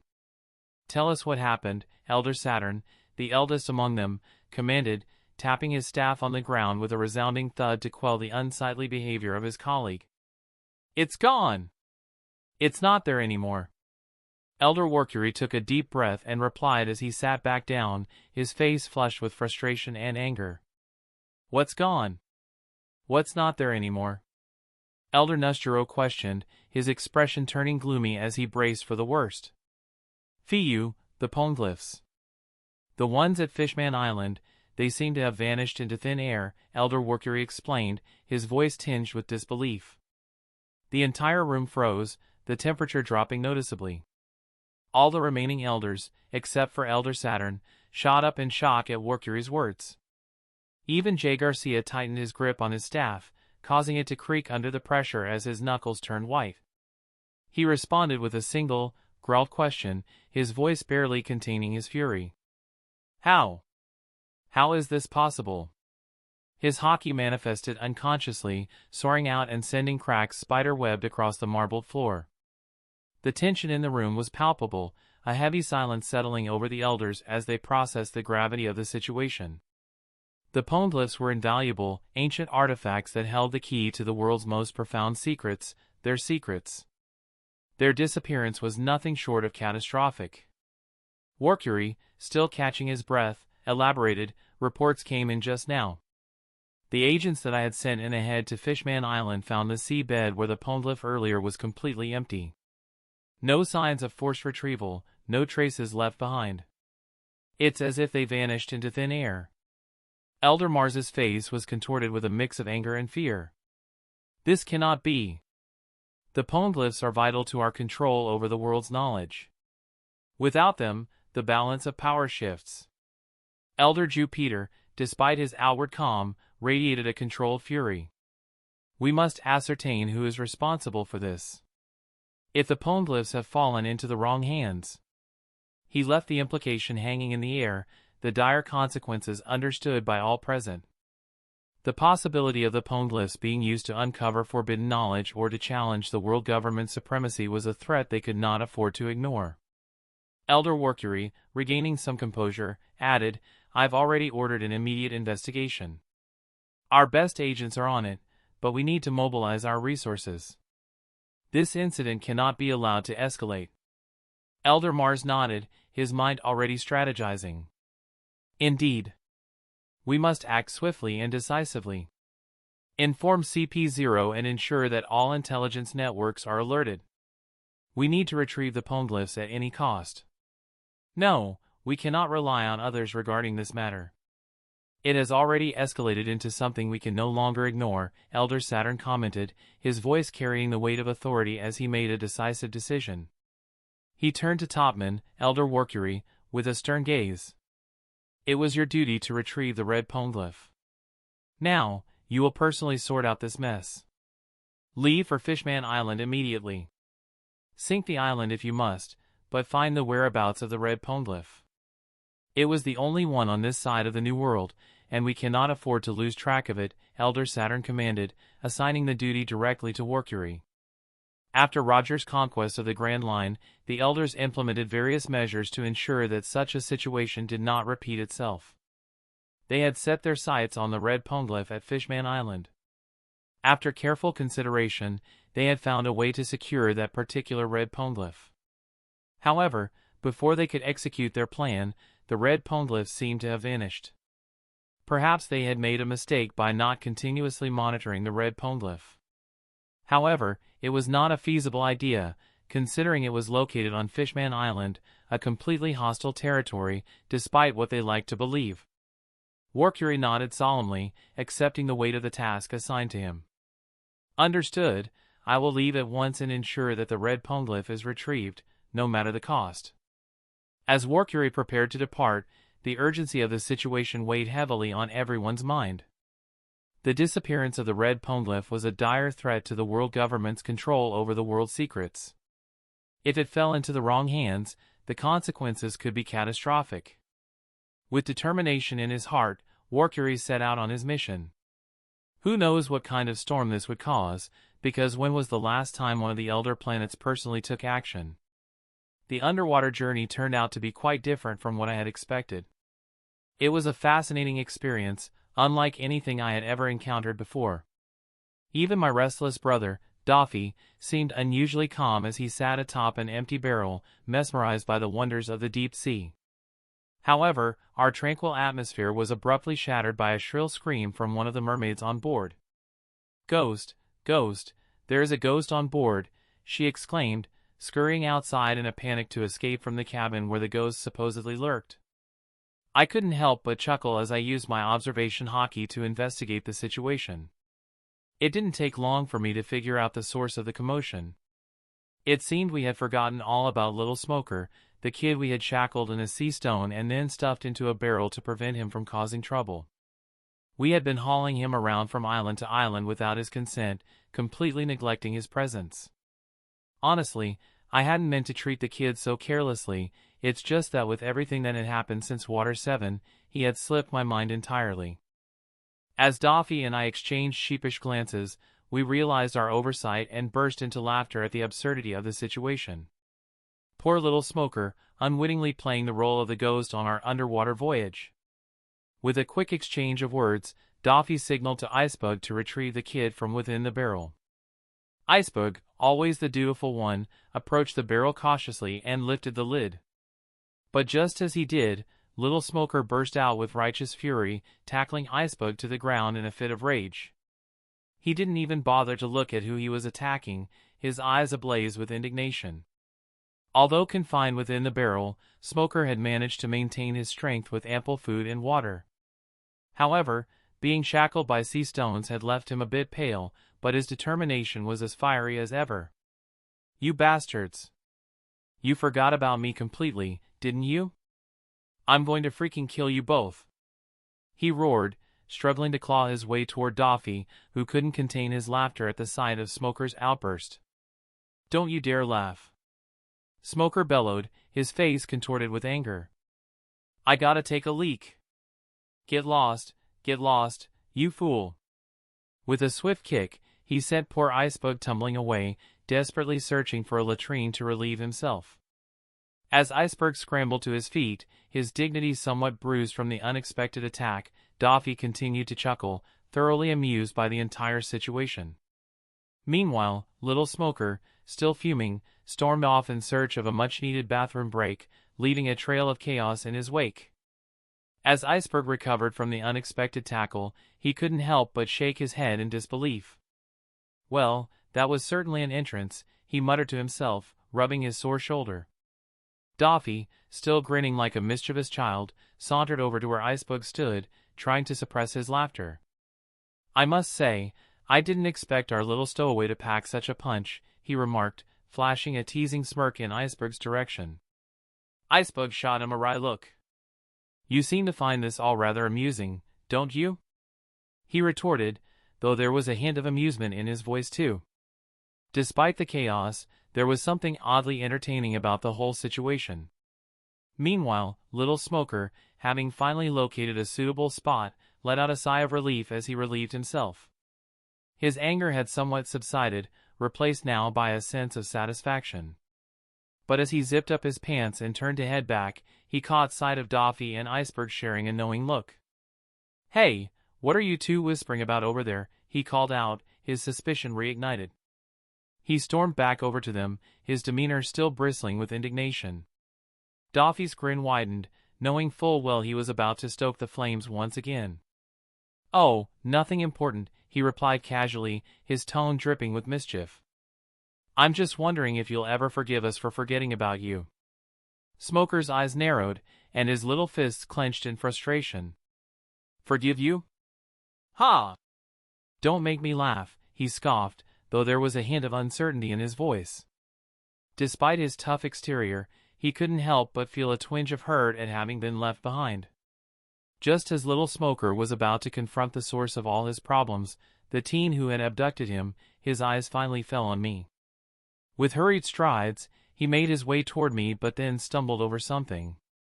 He turned around to see what had tripped him and found a tall man seated with his hands shackled with sea stone, just like himself. The tall man was none other than Katakuri, who had regained consciousness during the journey. Smoker looked at Katakuri with a mixture of confusion and curiosity, then asked, "Another stowaway? Are you guys running an orphanage or something?"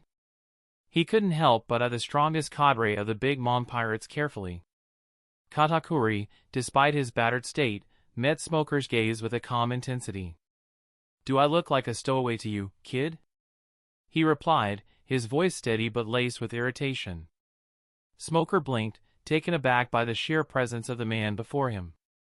"Well, you're shackled and locked up. The only difference is that you aren't in a barrel just like I was," he pointed out, trying to regain his composure. "What else am I supposed to think?" Doffy, still enjoying the scene from his perch atop the barrel, burst into laughter. "Oh, this just keeps getting better," he exclaimed, clapping his hands together. "First, we have a noisy brat as a stowaway, and now we have one of Big Mom's top dogs in the mix. This is turning into quite an entertaining voyage."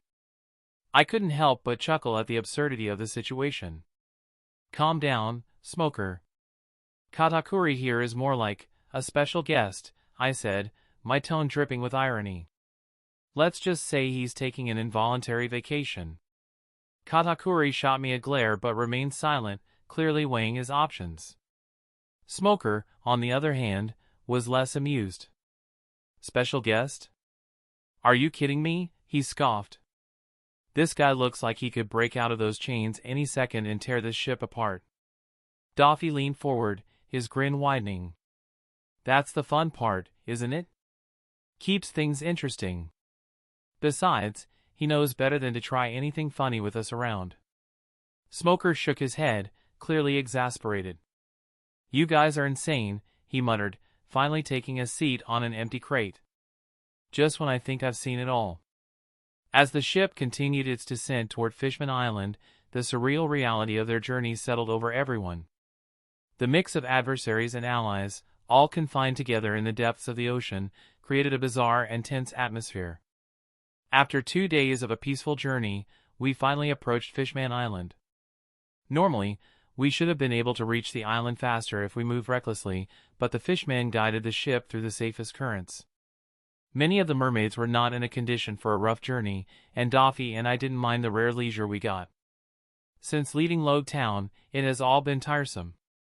Finally, the lights of the underwater city began to illuminate the dark waters, creating a beautiful and welcoming sight. It was a stark contrast to the destruction and chaos we left behind just a day prior. The crew, despite their exhaustion, couldn't help but feel a sense of relief and anticipation as they made it back home. "Fishman Island," Doffy mused, gazing at the approaching lights. "It's been a while since I've been here." "Isn't this your first time on this route, little brother?" he questioned me. When the Donquxote family had ventured into the New World, Doffy had traveled through Fishman Island a couple of times. But this was my first time traveling through Fishman Island, as during my time in the Marines, we traversed either through the Red Ports or the Calm Belt. The ship gently docked, and as we prepared to disembark, I turned to Doffy. "We need to depart soon. We'll stock up, make sure the ship is recoded properly, and leave for the New World. Don't go around causing problems, as they are going to be our future allies. The Marines won't give up on us easily, and neither will Big Mom after what we've done to her prized son." I narrowed my eyes at my brother, setting some ground rules even before we disembarked. "Come on, little brother, you talk as if I'm the one always causing trouble. If one were to ask who the most innocent man in this world is, that would be me." Doffy chuckled, gesturing that he would keep my words in mind. He then jumped off the ship to experience what Fishman Island had to offer, leaving little Smoker and the prisoner under my care. Icebug chose to follow Doffy to explore Fishman Island, seeing this as a new opportunity to learn. As I looked around, I saw the mermaids and fishmen beginning to disembark, their eyes wide with relief after all the ordeal they had to go through. "Roscoon, "We will first take our family back home," the fisherman leader commented, his voice filled with gratitude and relief. "I will personally come find you once they have been settled." He bowed slightly and turned to lead the group of mermen and mermaids back to their homes. Originally, he had intended to leave someone behind to help us navigate Fishman Island, but I declined the offer. As the fishmen and mermaids departed, their forms gradually disappearing into the bustling streets, I felt a sense of calm wash over me. Little Smoker, finally free from the shackles, glanced at the bustling scene with a mix of curiosity and defiance. Katakuri, though weakened, stood tall, his presence a constant reminder of the enemies we faced, his eyes scanning the surroundings with a mixture of wariness and curiosity. Chapter 102. After traversing through Fishman Island, we noticed the unusually high number of pirate ships docked nearby. Despite this, the entire island seemed exceptionally jubilant today. Curious about the festive atmosphere, I stopped a fishman to inquire about the occasion. Normally, such a question from a human would be met with disdain, given the growing animosity between fishmen and humans due to the influx of pirates. However, today was different. "You mean you don't know?" the hammerhead shark fishman exclaimed in surprise. "Our crown prince has been born. The entire Fishman Island is celebrating." He then rushed off, eager to join the festivities, leaving us in stunned silence. It dawned on me that this must be the time around which Fukaboshi, the crown prince, was born. It seemed we had arrived at Fishman Island at a fortuitous moment. As we continued through the vibrant streets, Smoker, who had slipped closer to me, couldn't hide his apprehension. His eyes were fixed on Katakuri, who walked beside us with an air of quiet strength. "Are you sure it's all right to let him roam without being shackled?" Smoker asked, his voice low and filled with concern. I glanced at Katakuri, who was surveying the surroundings with an impassive expression. "Smoker, I've already told him he's free to go," I replied, keeping my voice equally low. "But he's chosen to stay with us until we reach the New World." Smoker's brow furrowed in confusion. "Why would he stay with us? He's Big Mom's son, isn't he? He should be trying to escape or return to his family. He's a man of his word, and if he wants to return, then so be it," I explained. "And perhaps, after everything that's happened, he's curious to see what lies ahead. Besides, having him with us could be beneficial. We're heading into dangerous waters." Smoker sighed, clearly still uneasy but accepting my explanation. "All right, but I'll be keeping an eye on him." "Do what you must," I said, patting his shoulder. "Just remember, we're all on the same ship now. Let's try to make it to the New World in one piece." As we navigated through the celebratory streets, the joy of the fishmen was infectious. Decorations adorned every corner, and music filled the air. Children laughed and played, and vendors handed out free treats to everyone. It was a rare sight of unity and happiness, a stark contrast to the tension that had marked our recent days. We made our way to the heart of the celebration, where a grand announcement was being made. King Neptune stood tall and proud, holding his newborn son, Fukaboshi, for all to see. The crowd erupted in cheers, their voices echoing through the underwater city. For a moment, we were caught up in the celebration.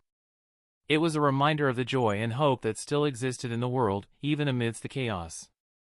I exchanged a glance with Doffy, who had found his way to the venue of the celebration, and saw a rare smile on his face. Even Katakuri seemed to relax, his usual stern expression softening as he watched the festivities. "Enjoy it while it lasts," I murmured to Smoker. "We'll be back in the thick of things soon enough." Smoker nodded, a small smile playing on his lips. "Yeah, let's take this moment to breathe." As the joyous celebration in the plaza reached its peak, a stark contrast of horror unfolded in the sea forest, also known as the ship's graveyard. Hundreds of fishmen bodies lay scattered across the seabed, their once formidable presences now reduced to lifeless forms. These were not ordinary fishmen, they were ruthless fighters from the slums, notorious for their merciless nature. But now, their blood stained the waters, and their bodies littered the ocean floor. Standing solemnly amidst the carnage was Elder Topman Workury. His presence exuded a terrifying aura that even the seasoned CP0 agents, close to a half-dozen of whom were present, found unnerving. None dared to move as they observed the elder's ruthless efficiency. Warcury had personally slaughtered every fishman that dared to obstruct their path to the location where the red poneglyph had once stood. His sheer dominance and the palpable intensity of his haki left even the most hardened agents in awe. In Warcury's iron grip, a fishman dangled helplessly. Despite the size disparity, the fishman was powerless under the elder's crushing hold. Warcury's voice was a cold whisper, filled with lethal intent. "Where are the poneglyphs?" he demanded. When no response came, Warcury noticed that the fishman's throat had already been crushed, his life had been snuffed out. With a dismissive flick, he tossed the corpse aside and turned his steely gaze towards another wounded fishman clinging to the last threads of life. He stepped forward, his boot crushing down on the fishman's limb with a sickening crunch. "Where are the 2 poneglyphs that were in the sea forest?" Warcury repeated, his voice a chilling growl. "Who took them? If you don't answer me, I will destroy the entire Fishman Island today." The surviving fishman, gasping and writhing in pain, looked up at the elder with fear-filled eyes. Blood trickled from his mouth as he struggled to speak. We don't know. They vanished, like shadows." Warcury's eyes narrowed, his patience wearing thin. "Lies will only bring you more pain. Speak the truth, or face the consequences." The fishman whimpered, the terror in his voice unmistakable. "It's the truth. One moment they were there, the next, gone. We swear it." Warcury tightened his grip on the fishman's limb, the bones creaking under the pressure. "Then tell me who has the capability to make them disappear." The fishman sobbed, his will to resist completely shattered. "Rumors, there are rumors, of a powerful fishman capable of controlling sea kings, but we don't know who." Warcury released the fishman's limb, letting him collapse in a heap on the seabed. He turned to the CP0 agents, his eyes blazing with resolve. "We must find these poneglyphs. This island holds many secrets, and we will uncover them all. If necessary, we will bring the full might of the world government upon Fishman Island." As the agents nodded, Warcury's cold, relentless determination was clear. The celebration in the plaza continued, blissfully unaware of the impending doom that loomed over their paradise. In the shadows of the sea forest, a dark chapter was unfolding, one that would send ripples through the entire ocean. However, the fishman's last words struck a nerve, sending shivers up Warcury's spine. A powerful fishman who could control sea kings, wasn't that the ability of Poseidon? Had Poseidon already been reborn? No, even if it was merely a rumor, it couldn't be real. Poseidon could never be allowed to return, never again. Warcury turned to the CP0 agents and commanded, "Capture the monarchs of Fishman Island. That's the quickest way to subdue the island. Our influence and power are restricted amongst the Fishman race, so we need to act swiftly." He intended to use the monarchs' lives as leverage to find the person responsible for moving the poneglyphs.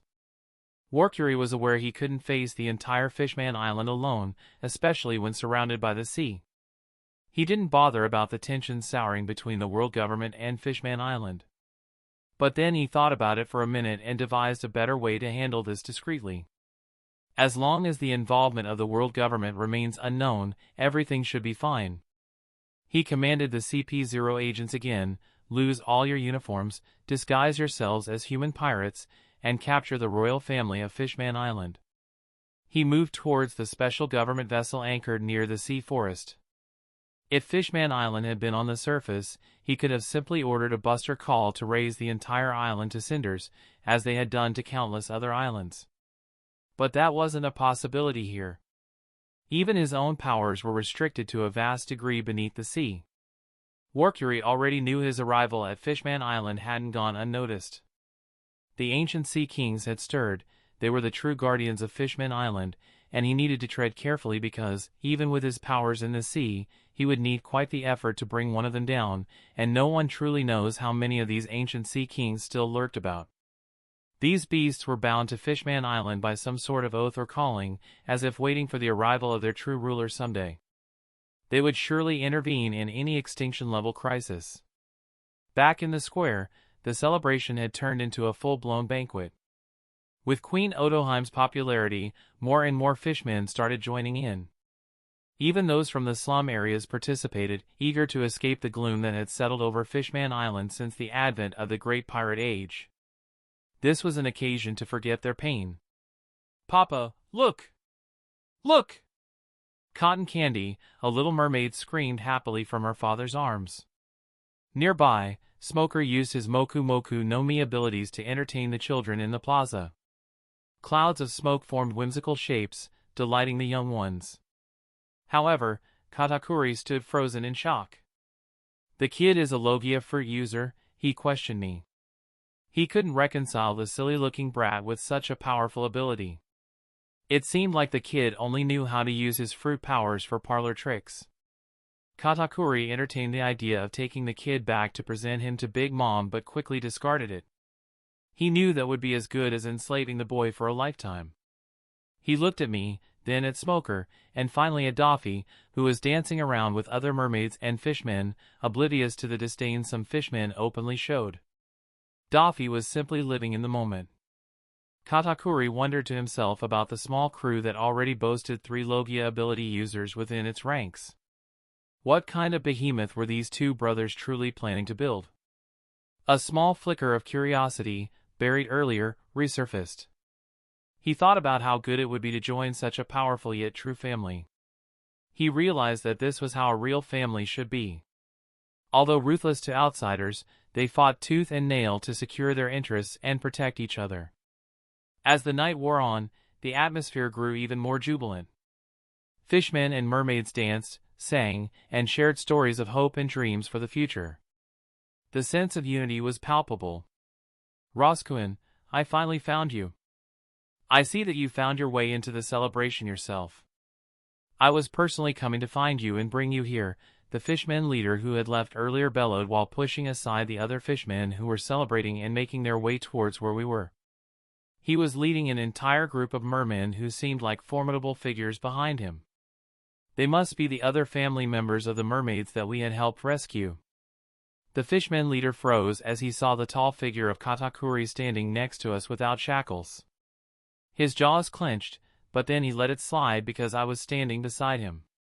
His respect for his family's savior was greater than the hatred he held for someone who had tormented them. "Roscoe, meet my friends," he said, gesturing to the group behind him. "They all wanted to personally thank you and your brother for going out of your way to help us rescue our family." He bowed sincerely, a gesture that was followed by the other fishmen.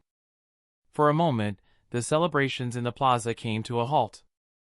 The sight of more than a dozen formidable fishmen bowing to a human in public was something no one could have imagined. Murmurs of surprise rippled through the crowd, and eyes widened in astonishment. I nodded respectfully, acknowledging their gratitude. "We were happy to help," I replied, my voice carrying across the suddenly quiet plaza.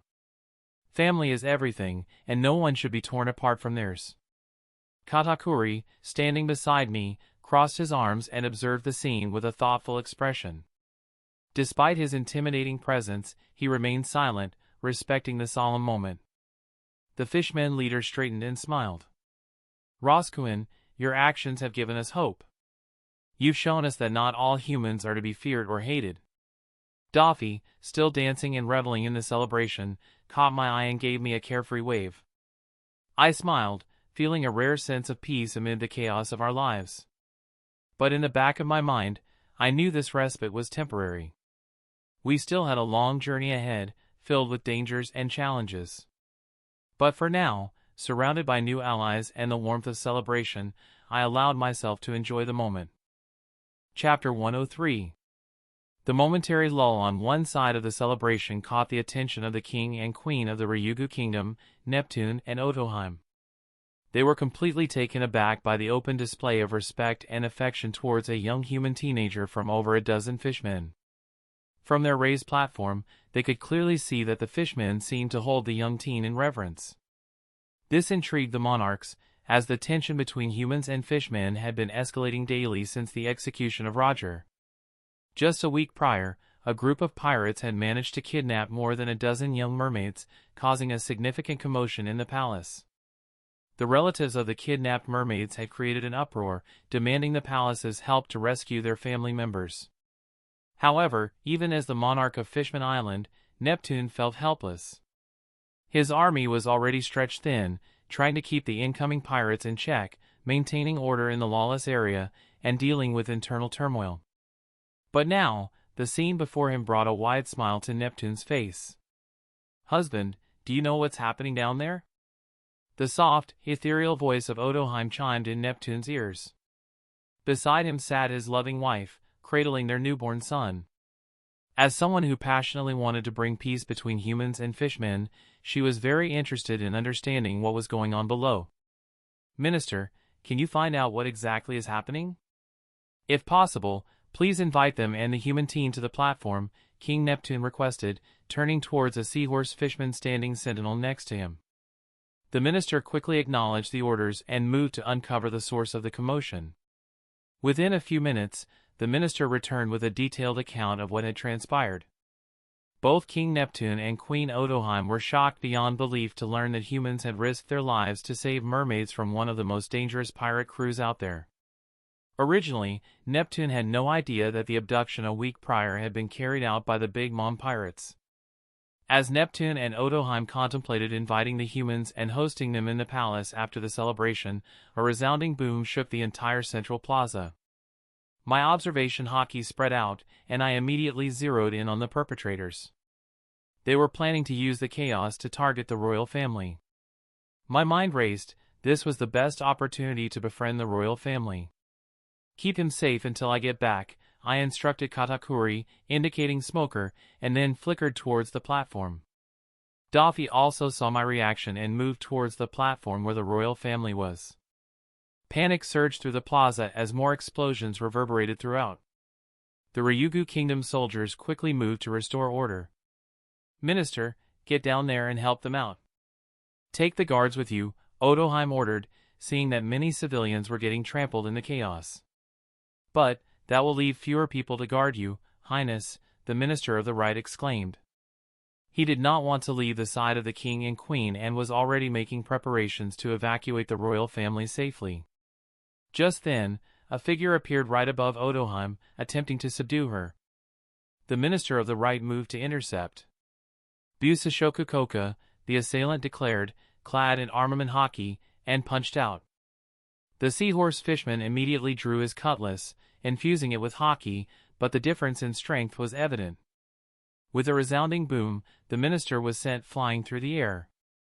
"Ha ha ha, finally a royal mermaid," the assailant bellowed, ensuring everyone in the plaza heard him. The CP0 agent aimed to mask this as a kidnapping attempt for the mermaid of the highest status. Meanwhile, Doffy had intercepted one of the CP0 agents and engaged in combat. The battle quickly escalated, with both fighters proving formidable. "It's you! Why are you here on Fishman Island?" The CP0 leader, whom I intercepted, roared as he instantly identified me. Two other CP0 agents immediately surrounded me, knowing they couldn't handle me alone. Keeping me restrained was their only choice. "You guys are pirates, are you?" I chuckled, my observation hockey easily picking up the subtle differences. The assailants were too well trained and disciplined to be mere pirates. The strength of the people leading the attacks was not ordinary. If there were such a pirate crew, they should have been famous. The CP0 leader's eyes narrowed, but he didn't respond. I smirked, realizing I had hit a nerve. So, the world government is getting desperate, sending its dogs to Fishman Island under the guise of pirates. Ignoring my taunt, the CP0 leader signaled the agents to attack. "Capture the royal family and eliminate any witnesses," he ordered coldly. As the agents lunged at me, I activated my armament hockey, deflecting their attacks with ease. The plaza erupted into chaos, with civilians scrambling for cover and soldiers clashing with disguised CP0 agents. From the corner of my eye, I saw Doffy tangling with his opponent, a fierce grin on his face. "Doffy, protect the royal family," I shouted, blocking another attack. "Already on it, little brother." Doffy responded, his flames blazing through the air with deadly precision. On the platform, just as the CP0 agent sent the fishman minister flying, he marked Odoheim again. But in that moment, a massive trident, clad in hockey, aimed straight for his chest, poised to skewer him. It was none other than King Neptune himself who took action. As a formidable fighter in his own right, Neptune attacked with precision and power. The CP0 agent instinctively crossed his arms, clad them in armament hockey, and took a defensive stance, shouting, "Tekai!" Boom! The trident landed squarely on the agent, sending him crashing to the ground. But just then, another CP0 agent appeared on Neptune's flank, aiming to deliver a fatal blow to his side. Yakimachi! Suddenly, a powerful projectile attack was launched at the agent, who was about to sneak attack King Neptune. The CP0 agent deflected the attack, but in the next moment, a tall human appeared before him, launching a devastating punch. The CP0 agent immediately recognized the attacker. It was Charlotte Katakuri, the top cadre of the Big Mom Pirates. Katakuri hadn't initially intended to help, but he instinctively moved to assist Ross. Why are the Big Mom Pirates getting involved in the matters of Fishman Island? The CP0 agent roared as he clashed ferociously with Katakuri, exchanging blow for blow. Katakuri's eyes narrowed. I am not here for you. But if you threaten the people I am with, you threaten me. His voice was cold, and each punch he threw was backed by tremendous force. The CP0 agent grunted, trying to keep up with Katakuri's relentless assault. On the platform, King Neptune stood protectively in front of Odoheim, his trident poised for the next strike. Odoheim clutched their newborn son tightly, her eyes wide but resolute. Neptune, be careful, she called out, her voice filled with concern. Despite the chaos, the royal family remained calm. Queen Odoheim, her resolve unshaken, gathered the children around her, her eyes scanning the battlefield. We must protect our people, she said to the minister of the left, who was already relaying orders, and nodded in agreement. Everyone, to the palace! Neptune commanded, his powerful voice cutting through the noise. The soldiers formed a protective circle around the royal family, slowly moving them towards the palace.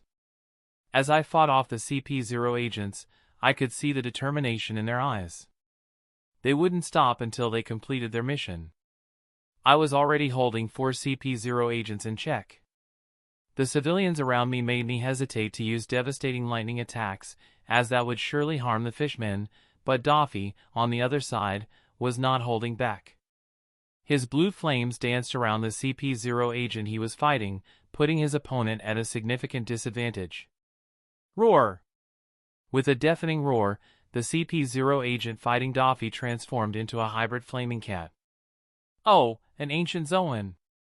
I exclaimed, my blade slicing through the air, almost beheading a CP0 agent who managed to retreat at the last possible second. As the seconds passed, the clash in the plaza intensified. The fishmen had also taken up arms, fighting the other CP agents. The CP0 agents were the main force, but they were being pinned down by myself, Doffy, and Katakuri, leaving only a single agent for Neptune to deal with. Neptune, with the help of the seahorse fishman, was holding his own against the CP0 agent. You bastard! Do you want Fishman Island to be completely destroyed? The CP0 agent, who had transformed into a Helsavet, snarled at Doffy. If not for these brats from the Donquxote family intervening, they would already have the royal family under custody. We will hold him back. Go ahead and capture the royal family, the CP0 leader commanded, turning to one of the 3 CP0 agents I managed to keep in check. My observation hockey foresaw the CP0 agent's attempt to escape. He was the Ishi Nomi's current user, planning to assimilate himself into the plaza and escape, but I wasn't going to give him the opportunity. I flickered right in front of him before he could sink into the ground. Itorio Iai, Death Sonata. Sandai Katetsu tore through the air at blinding speeds, leaving an afterimage. The heaviness of the blade and the speed seemed to warp the space itself. Even before the CP0 agent realized what had happened, a thin line appeared across his neck, sealing his fate. I immediately moved to intercept the remaining 3 CP0 agents, who had no idea what had just happened. This is what happens when there's an overwhelming difference in observation hockey and speed. One moment, the CP0 agent was ready to sneak away, and the next moment, a headless corpse of their colleague lay on the ground. Doffy and his opponent continued their fierce battle, with the ancient Zoan's flames clashing against Doffy's blue flames. "You're strong, I'll give you that," Doffy taunted, his flaming whips weaving a deadly dance around the CP0 agent. Katakuri, meanwhile, was engaged in a brutal clash with another CP0 agent. His machi abilities, combined with his advanced observation hockey, made him a formidable opponent. "You won't touch them," Katakuri growled, his eyes cold and focused. The CP0 agents, despite their training and discipline, were struggling against the unexpected resistance. "This isn't how it was supposed to go. If this keeps up, the Elder may intervene personally," one of them muttered, eyes darting around in search of a way to execute their mission. "Die! You pirate scum!" The fishman leader I had helped earlier roared as he cut down a CP agent. The tide was shifting as more fishmen started attacking the assailants. Although there were nearly 100 pirates, only the ones being held back by me and my party seemed formidable, the rest were something they could handle. "Majestic Flame Destroyer!" Doffy roared, unleashing a massive wave of blue flames towards the Hell Civet. Although it had the ability to create its own flames, they were inferior to the blue flames. Orange and blue flames clashed, but just as the Hell Civet was about to launch a counterattack, its observation hockey flared. Tearing through the burning flames, Doffy, clad in armament hockey, his hand morphed into a blue blade, lunged forward at dazzling speed. Hell Stab! The blade tore through the opponent's defenses and pierced deeply into the chest. If not for the civet's reflexes, the blade would have skewered through the heart of the CP0 agent. The opponent immediately created some distance, reverting back to hybrid form, and the wound, despite looking gruesome, started healing. "TCH, you damn Zoans, always healing up," Doffy yelled in frustration and envy. He always wanted a physique like those Zoan users, always picking themselves up despite how fatal the injuries seemed. "You sure are lucky to have a cat model." "I don't think you would have reacted if it was any other Zoan," Doffy chuckled while preparing himself for the next attack. The CP0 agent, drenched in sweat, knew the bastard was right. If not for the cat model fruit's natural reflexes, his heart would have been skewered. Katakuri, still engaged in his fierce battle, called out, "Keep the pressure on. We can't let them regroup." His machi abilities were a blur, overwhelming his opponent with rapid, powerful attacks. He had completely forgotten that he was a villain too and was acting like a valiant defender. In the center of the plaza, the battle raged on. Fishmen, soldiers, civilians, and warriors from the slums fought side by side against the intruders. King Neptune, his trident in a blur of motion, fought valiantly with the seahorse fishman by his side. The CP0 agent facing them was skilled, but Neptune's fury and determination made him a formidable opponent. Chapter 104. "Sky Slicer," one of the CP0 agents shouted, sending a powerful Rankyaku kick clad with hockey in my direction. I simply responded with a powerful flying slash, cleaving the CP0 agent's attack in two. Despite their multiple attempts to disengage and capture the royal family, all their efforts were futile. My lightning powers gave me an absolute advantage in terms of speed. Out of the 3 agents I faced, 2 had already showcased their devil fruit powers.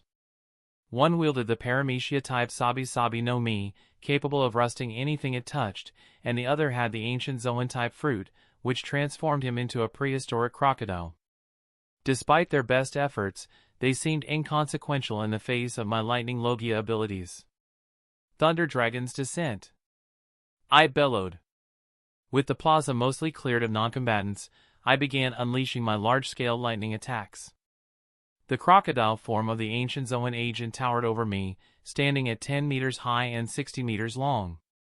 Just as its powerful jaws were about to clasp around me, a massive pillar of lightning struck the colossal beast. The lightning tore a gaping hole in the back of the ancient Zoan, causing it to roar in pain and fury. The CP0 agent of the rust fruit was more challenging. Although I knew that powerful haki could counter the effects of paramecia-type fruits, I did not want to risk using Sandai Kitetsu. Instead, I relied on my fists and lightning to pummel this particular foe. Donquxote Rosinante, the CP0 leader, roared as he picked himself up from the debris where I had sent him flying earlier. His body was covered in numerous injuries.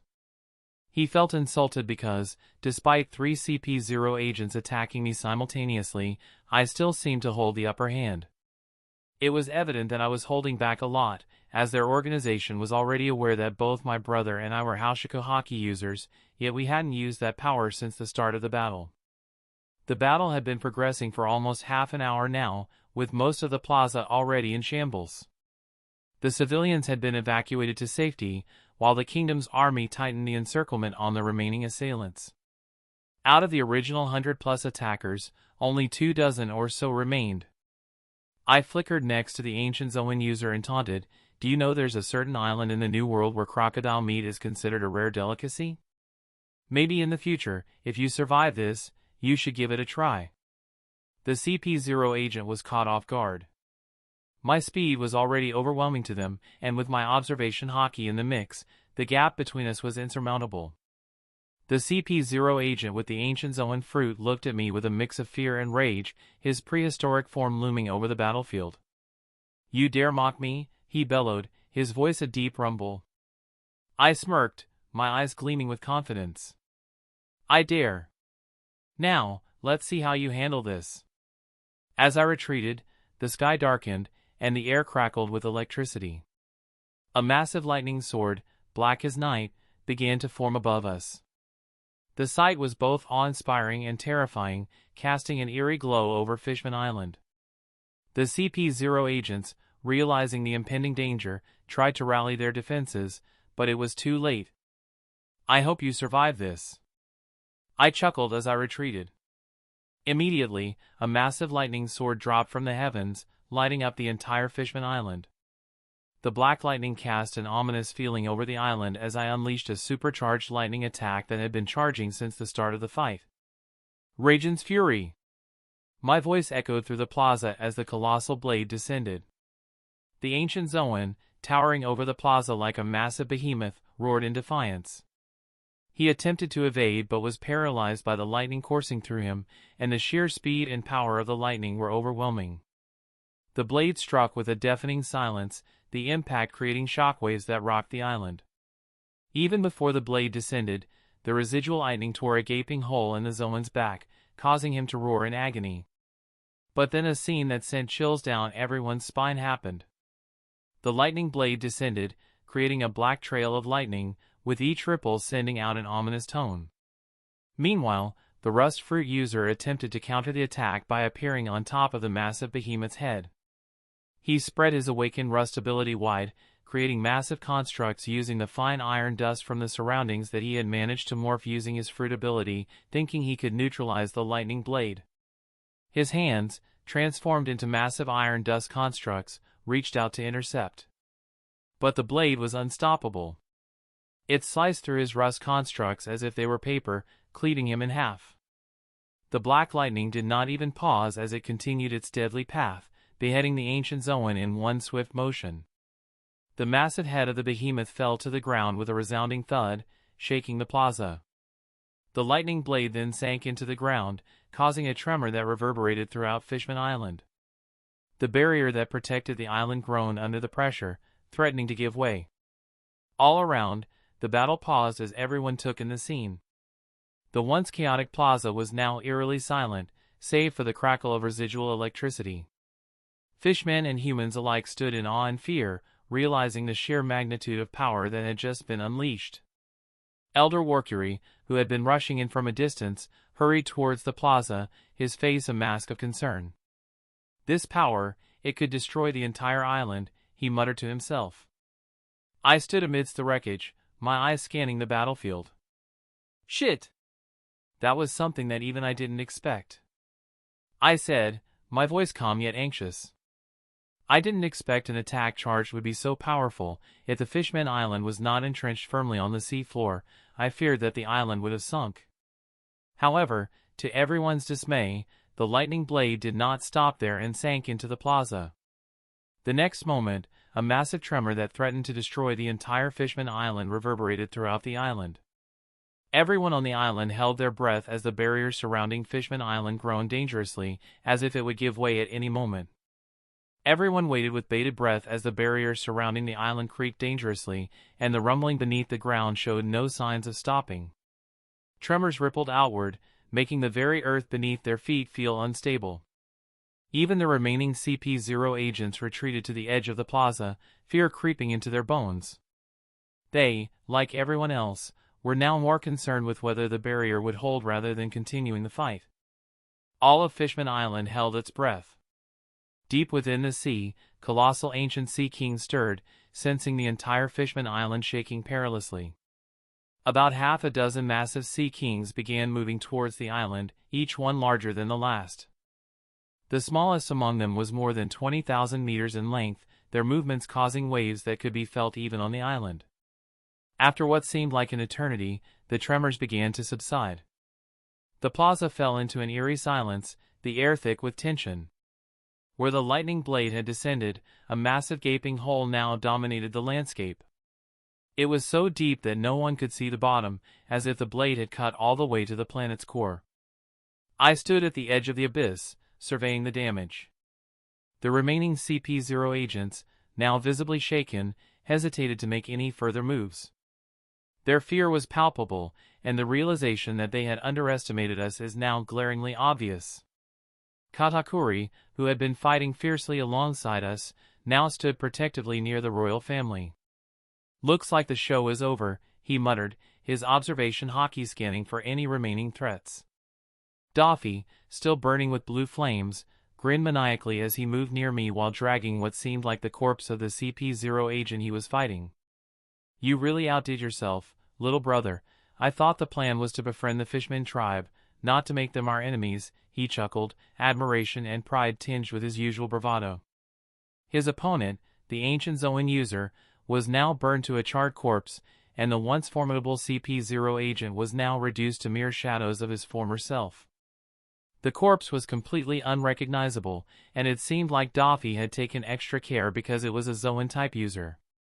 King Neptune cautiously approached the edge of the hole, his trident held firmly in his hand. His face was a mix of awe and confusion. He truly did not know whether the humans before him were trying to help them or trying to destroy Fishman Island. Then Odoheim stepped up, urging her husband forward to thank the humans, as she could not feel any ill intent from the two brothers who casually tossed a corpse into the hole to discern its depth. You saved us," he said, his voice trembling.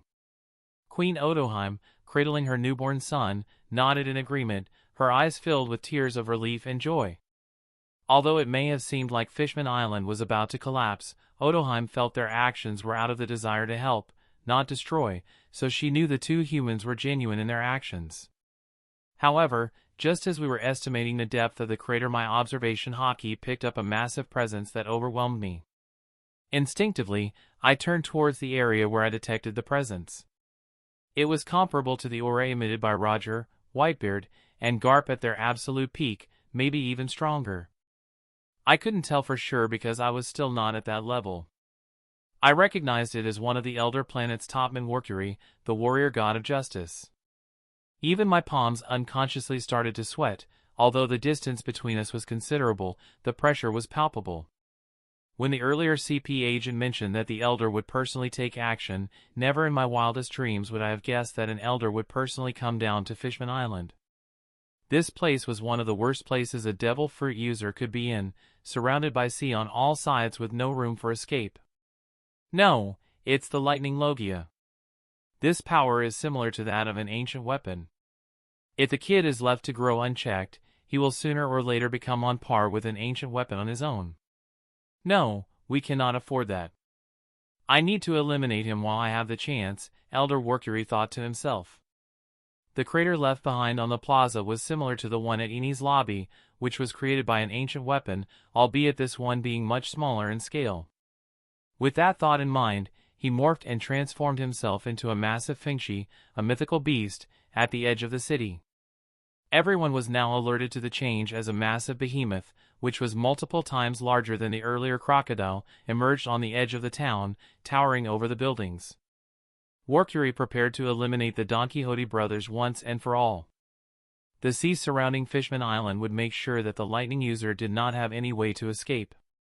What in the devil's name is that? Katakuri, who always stood strong, showed signs of unease as the elders' Haushiko haki spread out, engulfing the island. I knew this was not something I could avoid. Even though I was completely outmatched, I had to stall for time to get out of this alive. Turning to Doffy in a hurry, I shouted, "Doffy, we need to get out of here. We can come back some other time to build a relationship. We need to get out of here now. Take Smoker and Katakuri with you. I will follow you guys soon. Go! Hurry!" "Ross, who the hell is that?" Doffy couldn't help but question, unable to identify the opponent but knowing that this was not something they were prepared to face yet. Even the opponent's Haushiko haki's pressure seemed like it was 100 times denser than his own. "Doffy, this is not the time for questions. Depart Fishman Island now." I then turned to Neptune. "Evacuate as many people as you can. Stay away from the plaza, and turn my attention back to the incoming threat, pumping more lightning into myself and bulking up my form." The massive Fengshi roared, shaking the very plaza we stood on, and with each step, it picked up speed. The massive Sea Kings arrived outside Fishman Island, adding more panic to the situation, as according to their history, such massive Sea Kings would only appear during an extinction-level crisis. The ground shook as the Fengshi charged, and Elder Workery completely ignored the ancient Sea Kings that had appeared outside the barrier. For him, the red poneglyphs seemed secondary now, killing the lightning fruit user seemed more important. Elder Workery disregarded the other brother, who was sprinting towards the dock alongside some others, probably making an escape. His concentration was solely set on me, and with each moment, the charge picked up more speed. Even he would not be able to stop such a charge if he willed it. The Sea Kings outside the barrier roared as if wanting to tear the massive Fengshi apart. My lightning giant form had soared more than 10 meters in height, but then, against the incoming form, it was tiny.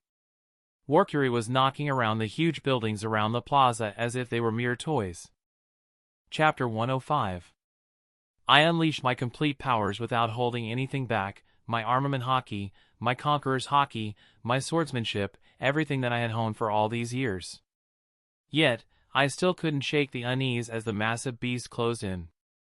Just then, my eyes widened in shock and delight as my future sight picked up on something completely unexpected.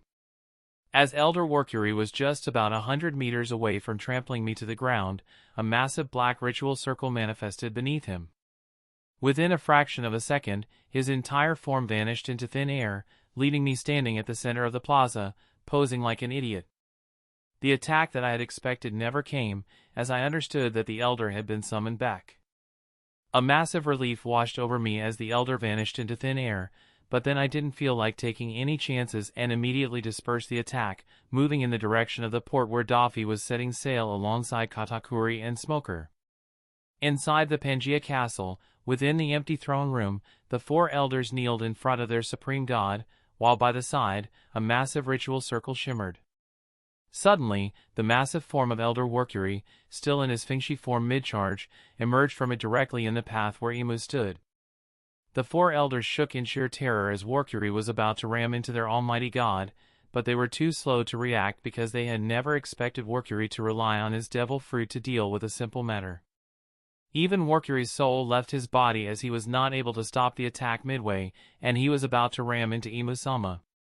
As Elder Workery hurtled forward in his massive Fengshi form, his charge seemed unstoppable, a force of nature barreling toward the very apex of power in the throne room, the enigmatic figure of Imu-sama.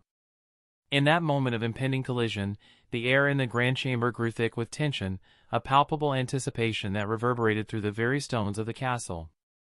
The four elders, already kneeling in humble reverence before their divine master, dared not lift their eyes from the cold marble floor. They knew the consequences of such an audacious act, a direct assault on the divine presence that commanded their unwavering devotion. But then, as if from the depths of eternity itself, Imu-sama raised a hand, a gesture so effortlessly commanding that it seemed to bend the very fabric of reality. With a single motion, he halted the relentless charge of the colossal Fengshi, freezing the creature in its tracks with a mere flick of his wrist.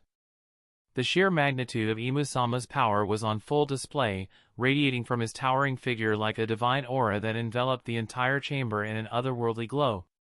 His presence was a force beyond comprehension, a testament to the limitless might of a being who stood at the pinnacle of existence. Warcury, still in shock, reverted back to his human form, sprawling on the ground. He tried to kneel, but Imu's crushing aura pinned him flat. The other elders, already prostrated, trembled under the immense weight of their god's power. The room was filled with a palpable fear, and I could feel the oppressive force even through the vision. But then Imu's eyes gazed directly towards me in the vision, as if aware that someone had intruded upon the throne room, and then the vision completely severed. Imu's presence was divine, an unfathomable force that dwarfed even the mightiest of the elders. His power was absolute, his authority unquestionable.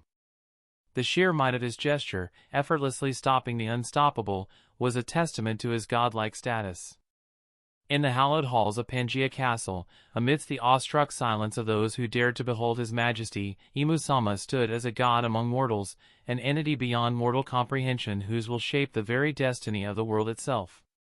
Back on the galleon, which had hastily departed from Fishman Island, I sat near the mast, my heart pounding so fiercely that the rhythm hadn't yet settled. My senses were heightened to the extreme, a primal awareness that even made Doffy wary of approaching me. What I was experiencing was a heady mix of exhilaration and dread, the thrill of having faced such a formidable opponent and the stark realization of my own helplessness in that moment. And then there was Imu, an entity even more powerful than the elders, whose true strength remained an enigma. Unbeknownst to anyone, I had caught a glimpse of everything that had happened within the throne room. I had no idea how it came about, maybe it was my voice of all things forming a connection with the ritual circle, but I saw it all. The sheer power and strength behind that single gesture left me awestruck. As I sat near the mast of the galleon, still reeling from the encounter, my mind replayed the vision over and over again. The scene had unfolded with a clarity that was both mesmerizing and terrifying. Within the grand Pangaea Castle, in the empty throne room, the four elders kneeled in reverence before their supreme god. A massive ritual circle shimmered beside them, and suddenly, the colossal form of Elder Warcury, still in his Fengshi form mid-charge, emerged from it. The four elders shook with sheer terror as Warcury hurtled towards Imu. They had never expected Warcury to rely on his devil fruit in such a manner. Warcury himself seemed paralyzed with fear, unable to stop his momentum. Just as it seemed he would crash into Imu, the Supreme Being raised a hand with an almost leisurely gesture. The impact that should have happened never came. With a simple stopping motion, Imu halted Warcury's charge as if it were nothing more than an inconvenience. The massive Fengshi skidded to a halt, its enormous form rendered powerless by Imu's mere presence. The elders, who had been kneeling on one knee, were forced to both knees, their heads pressed to the ground by the overwhelming pressure that emanated from Imu. Adrenaline surged through my veins, and I could feel the rush coursing through my entire body. Every fiber of my being was alive with the lingering effects of the encounter. "What's wrong with him?" Smoker asked, his voice tinged with concern. He made a move to approach, but Doffy placed a restraining hand on his shoulder. "Not now, kid," Doffy said, his tone firm. "My little brother is in a trance. He might attack anyone who comes too close. He's like a cornered beast, trying to break free from its cage. It's better if we leave him be for now." Doffy's words were filled with a rare blend of caution and understanding. He then turned to Iceberg, who was expertly guiding the galleon through a sea current toward the New World. Katakuri sat off to the side, his usually stoic demeanor cracked by the day's events. The aura of the figure that had attacked them was more potent and oppressive than even Big Mom's. The realization left him reeling. Big Mom, whom he had always considered at the very apex of power, suddenly seemed diminished in comparison to this new threat. He had always believed that, even against Whitebeard, Big Mom could hold her ground. But now, his reality has been shattered. He knew he needed to return to his family as soon as possible and inform them of the events that had transpired. Mama had to know what they were up against. The atmosphere on the galleon was thick with tension and unspoken fears. My body was still buzzing with the residual effects of the adrenaline, each beat of my heart echoing like a war drum in my ears. The sight of Elder Workuri's transformation and the sheer power of Imusama burned into my memory. That towering thing she stopped with a simple gesture, and the overwhelming presence of Imusama had left an indelible mark on my psyche. As I sat there, my thoughts raced. The confrontation had ignited something within me, a burning desire to grow stronger and one day stand on equal footing with the true God. The road ahead was perilous, but the thrill of the challenge called to me. I knew that the journey to surpass such formidable foes would be fraught with danger, but the very thought of it filled me with an unyielding resolve. Doffy, sensing the tempest within me, remained silent, his eyes fixed on the horizon. He understood better than anyone the turmoil that roiled inside me. Smoker, though still concerned, heeded Doffy's warning and kept his distance, watching me with a mix of curiosity and apprehension. Icebug continued to steer the ship with expert precision, aware of the gravity of the situation but focused on navigating the treacherous waters ahead. Katakuri, lost in his own thoughts, resolved to return to Tado Land and report the day's events to Big Mom. The balance of power in the world had been upended, and the implications were staggering. He knew that his family needed to be prepared for the challenges that lay ahead. The galleon sailed onward, carrying with it the weight of newfound knowledge and the silent promise of future battles.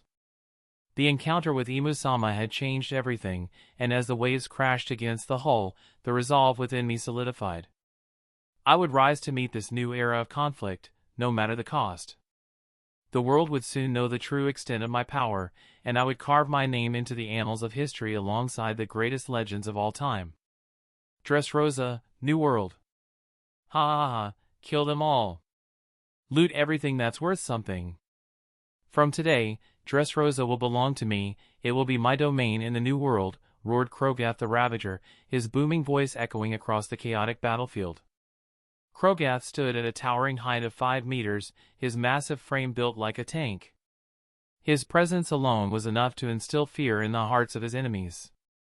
A gruesome scar ran diagonally across his face, a testament to the countless battles he had fought.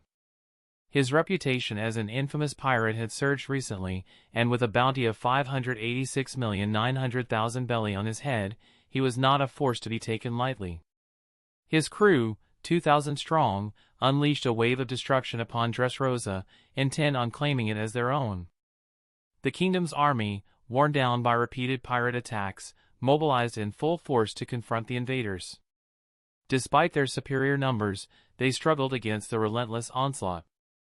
Among the pirates was their captain, a fearsome ancient Zoan user wielding the power of the Rio no Mi Allosaurus model. In the heart of the city, the pirates wreaked havoc. Buildings crumbled under their assault, and flames roared as they set fire to homes and marketplaces. The streets were filled with the cries of the terrified citizens, desperately fleeing the destruction. Captain Krogath, we've secured the eastern port, the eastern city will soon be under our control, shouted a pirate lieutenant, his sword dripping with blood. Good! Keep pushing forward. Leave no stone unturned, kill anyone that resists, and remember, I want the princess of the kingdom unspoiled. Krogath bellowed, swinging his massive battle axe and cleaving through a line of soldiers. Captain Krogath's laughter was a dark symphony amid the screams of Dressrosa's people. He reveled in the chaos, his scarred face twisted into a sadistic grin. This kingdom is mine now, he declared, his voice a thunderous proclamation. Nearby, a group of pirates cornered a family. The father, desperately wielding a broken chair leg, stood between the marauders and his trembling wife and children. Stay back, he shouted, his voice shaking with both fear and determination. One of the pirates sneered, drawing his sword. Out of the way, old man. We got no quarrel with you, just your belongings. Please, don't hurt my family, the man pleaded, but his words fell on deaf ears. With a cruel laugh, the pirate struck him down, and the others rushed forward to seize the terrified family. Meanwhile, the kingdom's soldiers fought valiantly, but the exhaustion was evident in their every movement. Captain Marcus, a veteran of many battles, rallied his troops. "Hold the line. We must protect the citizens at all costs," he commanded, his sword clashing against a pirate's cutlass. "We're trying, Captain, but they're too strong," one soldier shouted back, barely parrying a brutal strike. In another part of the city, Lieutenant Isabella led a squad of soldiers against a group of pirates looting a jewelry store. "Stop them! Protect the civilians," she cried, lunging at a pirate with her spear. The pirate laughed as he blocked her attack, countering with a swift punch that sent her sprawling. "You're outmatched, little girl. Just give up." Isabella gritted her teeth, refusing to back down. "Not while I still draw breath," she spat, rising to her feet and renewing her assault. Amidst the chaos, Krogath spotted a soldier trying to evacuate a group of children. With a malicious grin, he charged forward, his battle axe raised high. "There's no escape for you," he roared. The soldier, seeing the monstrous pirate bearing down on them, pushed the children behind him. "Run! Get to safety," he yelled, turning to face Krogath. His brave stand was short-lived as Krogatha's axe swung down, cleaving through his defenses and cutting him down in one brutal blow. Krogatha's laughter echoed through the streets. "Dressrosa will kneel before me," he declared, his eyes gleaming with madness. Despite the kingdom's army's best efforts, they were pushed back, inch by inch. The pirates' cruelty knew no bounds as they slaughtered civilians and looted indiscriminately.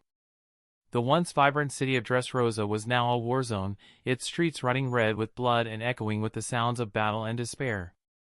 As the battle raged on, a sense of hopelessness began to settle over the defenders. Yet, even in the face of overwhelming odds, they fought on, driven by a fierce determination to protect their home and loved ones from the ravages of Krogath the Ravager and his merciless crew. Chapter 106. In one part of the town, a group of pirates cornered a young woman and her elderly mother in their modest home. The pirates, eyes gleaming with malicious intent, kicked down the door and stormed in. The young woman, clutching a kitchen knife, stood protectively in front of her mother. "Please, leave us alone," she pleaded, her voice trembling with fear. One of the pirates, a hulking brute with a scar across his chest, sneered. "Ah, look at the little mouse trying to play hero." He swatted the knife out of her hand effortlessly, then grabbed her by the hair, dragging her outside. "Help! Somebody, please," she screamed, but her cries were drowned out by the chaos all around. The elderly mother, frail and shaking, tried to intervene. "Let her go, you monsters," she cried, her voice cracking. The pirate laughed cruelly, kicking the old woman to the ground. "Stay out of it, hag. Or you'll be next." Outside, other pirates were setting fire to houses, their laughter echoing through the night. The young woman was thrown to the ground, and the pirates surrounded her, their intentions clear. Her screams for mercy were met with jeers and taunts as they began their brutal assault, their depravity on full display. The elderly mother, too weak to stand, could only watch in helpless horror as her daughter was violated, her cries piercing the night. In another part of Carta, a group of children had taken refuge in the town's chapel, a small sanctuary they hoped would offer some protection. Father Matthias, a kind and gentle priest, stood at the chapel's entrance, trying to reassure the terrified children huddled inside. "Stay calm, children. The king and his army will come to save us," he said, his voice as steady as he could manage. But the pirates had no respect for holy ground. They stormed the chapel, their weapons drawn and their eyes filled with bloodlust. Father Matthias stepped forward, holding up a crucifix. "This is a place of peace. Leave these children alone," he demanded. The lead pirate, a woman with wild eyes and a maniacal grin, sneered. "Peace? There's no peace under Krogatha's rule." She lunged forward, stabbing Father Matthias in the chest. He collapsed to the floor, blood pooling around him as the children screamed in terror. "Please, don't hurt us," a little girl cried, clutching her younger brother. The pirate laughed, kicking aside the lifeless body of Father Matthias. "We'll do whatever we want," she declared. The pirates began to ransack the chapel, tearing apart the pews and smashing the stained glass windows. They grabbed the children, dragging them out into the night, their cries for help echoing through the burning town. One pirate, a particularly sadistic man with a face full of scars, held a boy by the scruff of his neck. "Looks like we got ourselves some new cabin boys," he laughed, throwing the boy into a cage on a cart they had brought along for capturing slaves. "Let me go! I want my mom," the boy screamed, tears streaming down his face. The pirate backhanded him across the face. "Shut up. You're ours now. I want your mom too. Care to share where your mother might be hiding?" Another pirate questioned with a sadistic grin, while a few others jeered at the mention of a woman. "Ah, why did you guys have to remind me of women? Now I have to vent," the pirate with a face full of scars bellowed, his eyes gleaming with malicious intent. He turned his gaze towards the cage filled with children, a twisted grin spreading across his face. Among the frightened children, he spotted a young girl, barely 8 or 9 years old. His inner beast needed to be quenched, and he quickly rushed to the cage, yanking the door open despite the children's desperate pleas and struggles. "Such beautiful and supple skin," he murmured, his voice dripping with depravity. "I wonder how you will taste." Saying so, he pulled the girl out, ignoring her terrified cries for help. The other children could only watch in horror as he dragged her to the ground, ready to ravage her right there in the middle of the street. "No, please! Let me go," the girl screamed, her tiny hands trying to push him away. The pirate laughed, making a cruel, mocking sound. "Scream all you want, little one. No one is coming to save you." Around them, the other pirates cheered and jeered, their eyes gleaming with sadistic excitement. "Yeah, give her a good one, Scarface," one of them shouted, while another added, "Teach her a lesson she'll never forget." The girl's struggles grew weaker as the pirate's grip tightened. He ripped at her clothes, the fabric tearing under his rough hands. Tears streamed down her face, her sobs barely audible over the pirate's cruel laughter. "Such a beautiful toy," Scarface sneered, pinning her to the ground. "Let's see how much fun you are." Suddenly, amidst all the chaos, the sound of wood tapping on cobblestones echoed throughout the night, making Scarface and his crew freeze. Their attention was drawn to a middle-aged blind man, accompanied by 2 children and a pretty young woman. The pirate's eyes fixated on the young woman, Giala, with Scarface even losing interest in the little girl he was about to ravage. He stood up, his twisted grin returning as he directed his focus towards the newcomers. "Oi! Blind man, have you come to exchange these goods for your life?" A pirate sneered as they moved to surround the newcomers, ensuring the woman couldn't escape. Isho sighed deeply. "I wonder why humans are so cruel to their own kind. She is just a child. Don't you have a shred of humanity left in you?" His voice carried a sorrowful weight, reflecting the truth of Roscoe's words about the nature of humanity. Kindness seemed to have been lost in this cruel world. One of the pirates stepped closer, leering at Giala. "What's with the sermon, old man? Hand over the woman, and we might let you and the brats go." Isho's face remained calm as he disregarded the pirate and addressed Lucci and Gladius.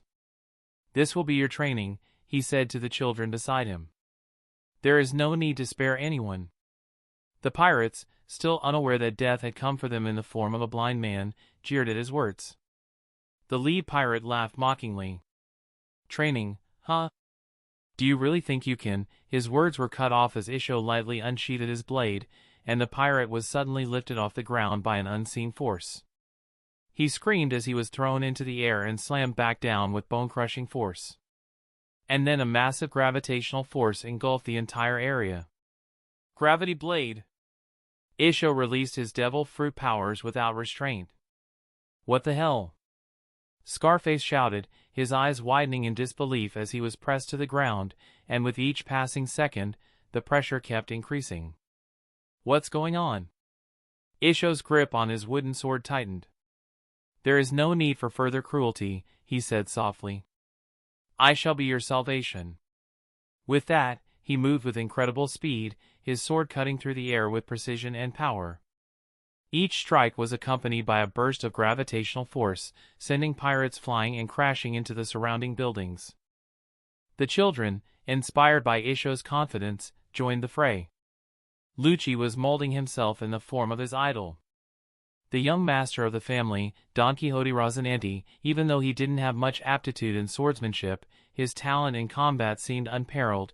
He had already learned the nuances of rokushiki and was showing exceptional mastery over the 6 styles, unlike anyone his age.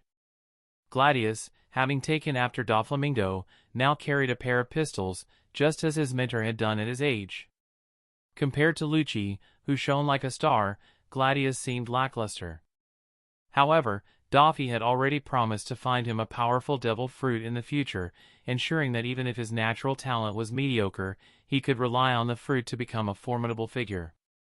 Giala, sensing the shift in the battle, took a defensive stance, protecting the children from any pirates who tried to sneak attack them.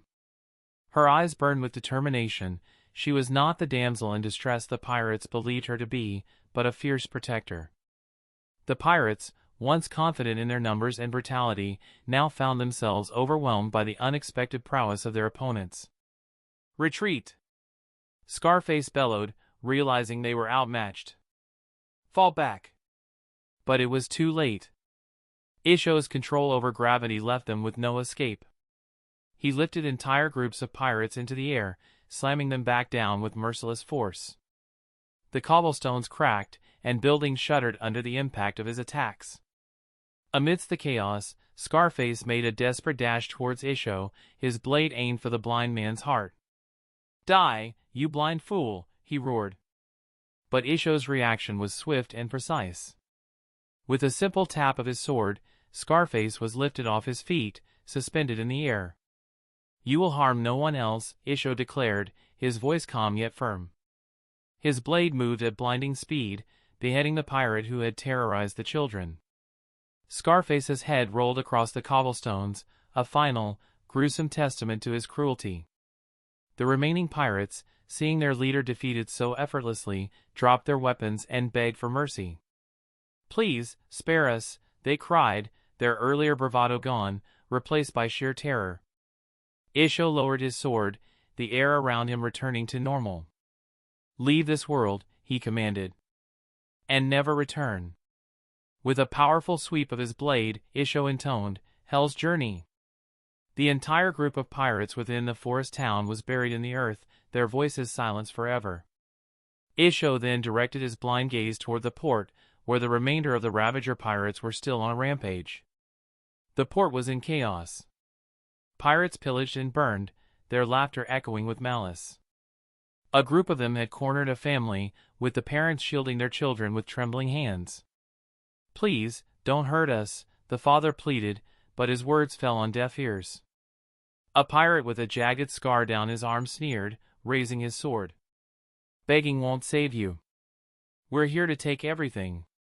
Suddenly, a powerful force pulled the pirate off his feet, slamming him into a nearby wall. Isho appeared, his presence commanding and unwavering. "Such senseless violence," he muttered. "Please, help the civilians clear the area." The pirates turned, weapons drawn, but they were no match for Isho's might. With a flick of his sword, he slashed into the air, their screams cut short as they were driven into the ground with bone-crushing force. Blood stained the cobblestones as Isho moved through the port like a specter of vengeance. Further down the port, a group of pirates had captured a group of women and children, laughing as they tormented their captives. One pirate, with a cruel grin, held a knife to a young boy's throat. "Watch closely," he taunted the boy's mother, "as I." He never finished his sentence. A powerful flying slash sent his head flying, crashing into the harbor waters with a splash. Isho stepped forward, his sword gleaming. "No more," he declared, his voice echoing with authority. "I hope you find peace in the afterlife."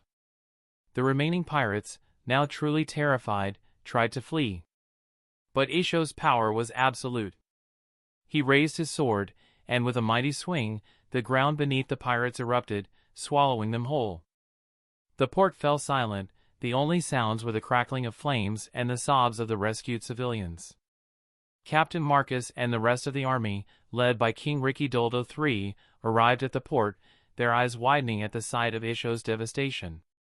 "He did all this?" one of the soldiers whispered in sheer terror and awe.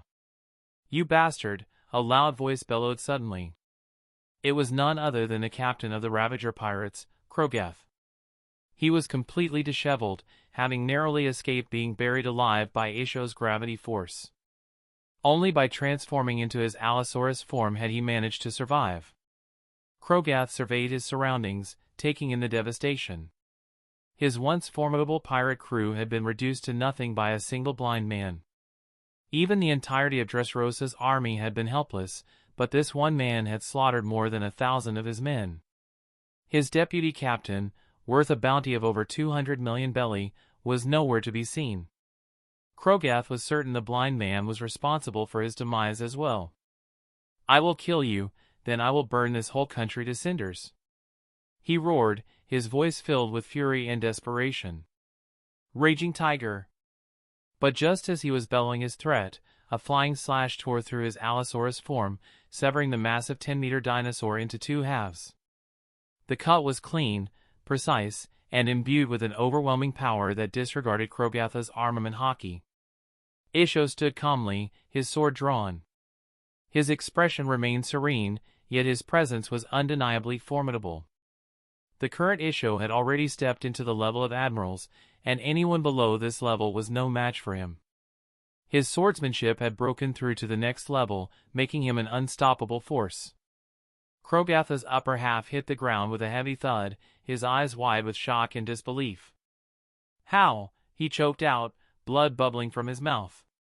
"You were driven by rage and cruelty," Isho said, his voice steady and resolute. "But those who harm the innocent will always face justice, or at least that's my belief." As Krogath's life faded, Isho turned to the surviving townsfolk, who watched in awe and relief. "The threat has been eliminated," he announced. "You are safe now."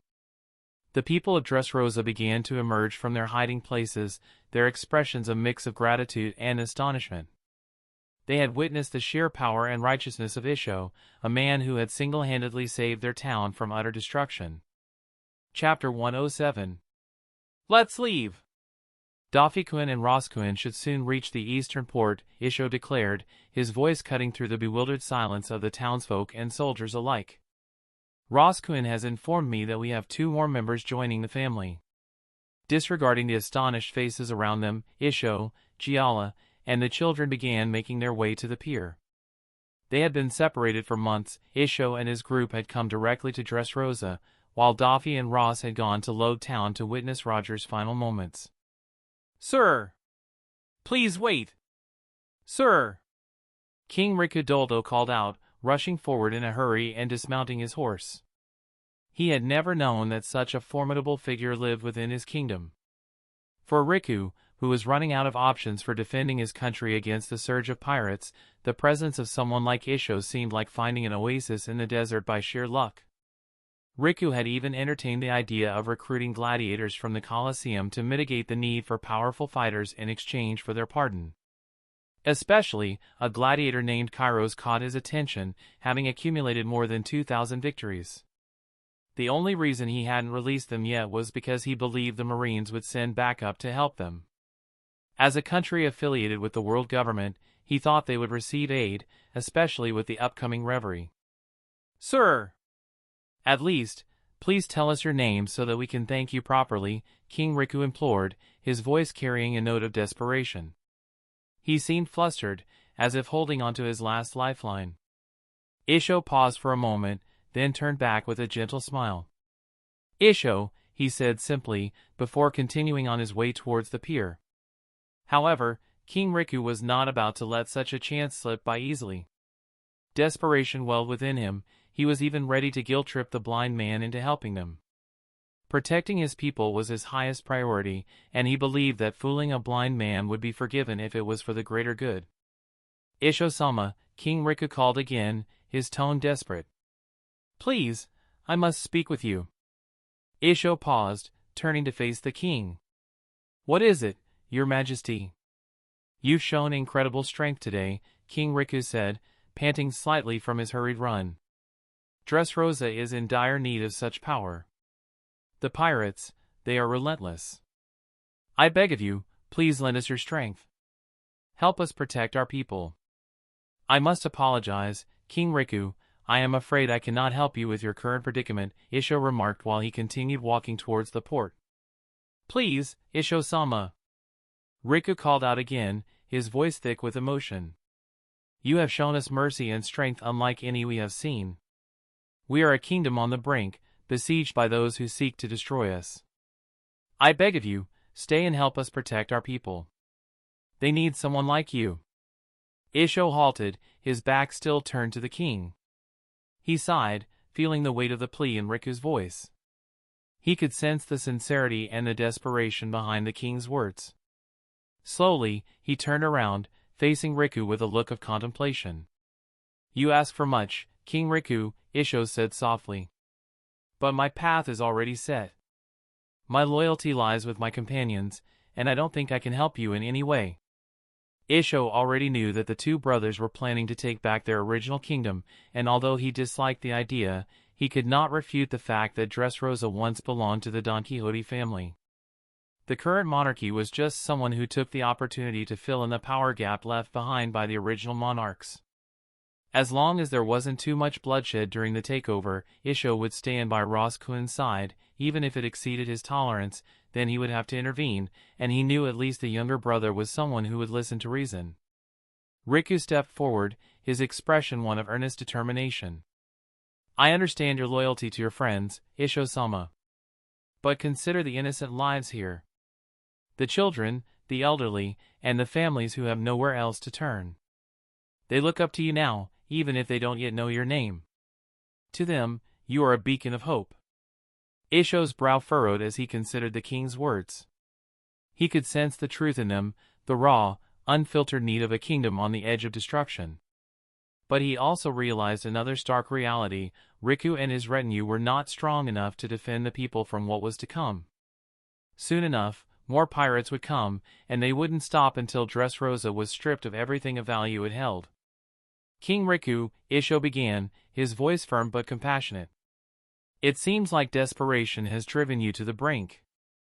Before you make any hasty decisions, just know that I am also a pirate. Maybe not like them, he gestured towards the countless littered corpses, but the world still classifies me as a pirate.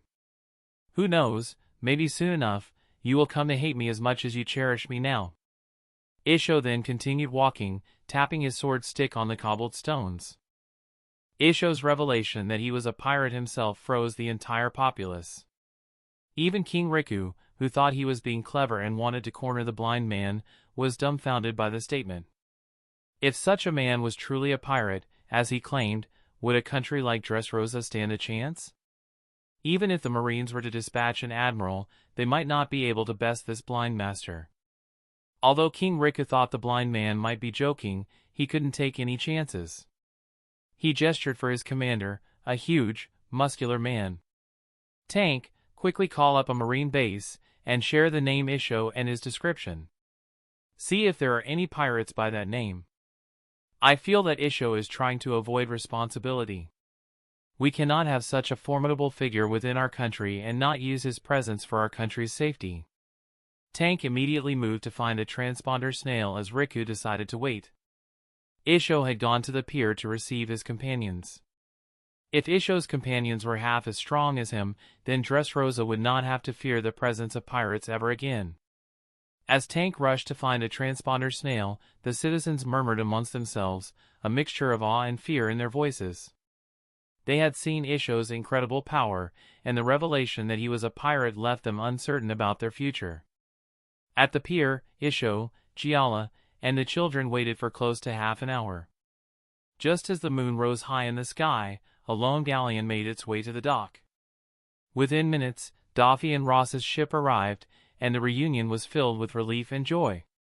The months of separation had felt like an eternity. In addition to Doffy and Ross, there were two more figures on the ship, a white-haired, rowdy kid about 11 or 12 and a calm-looking teen who seemed to be about Doffy's age.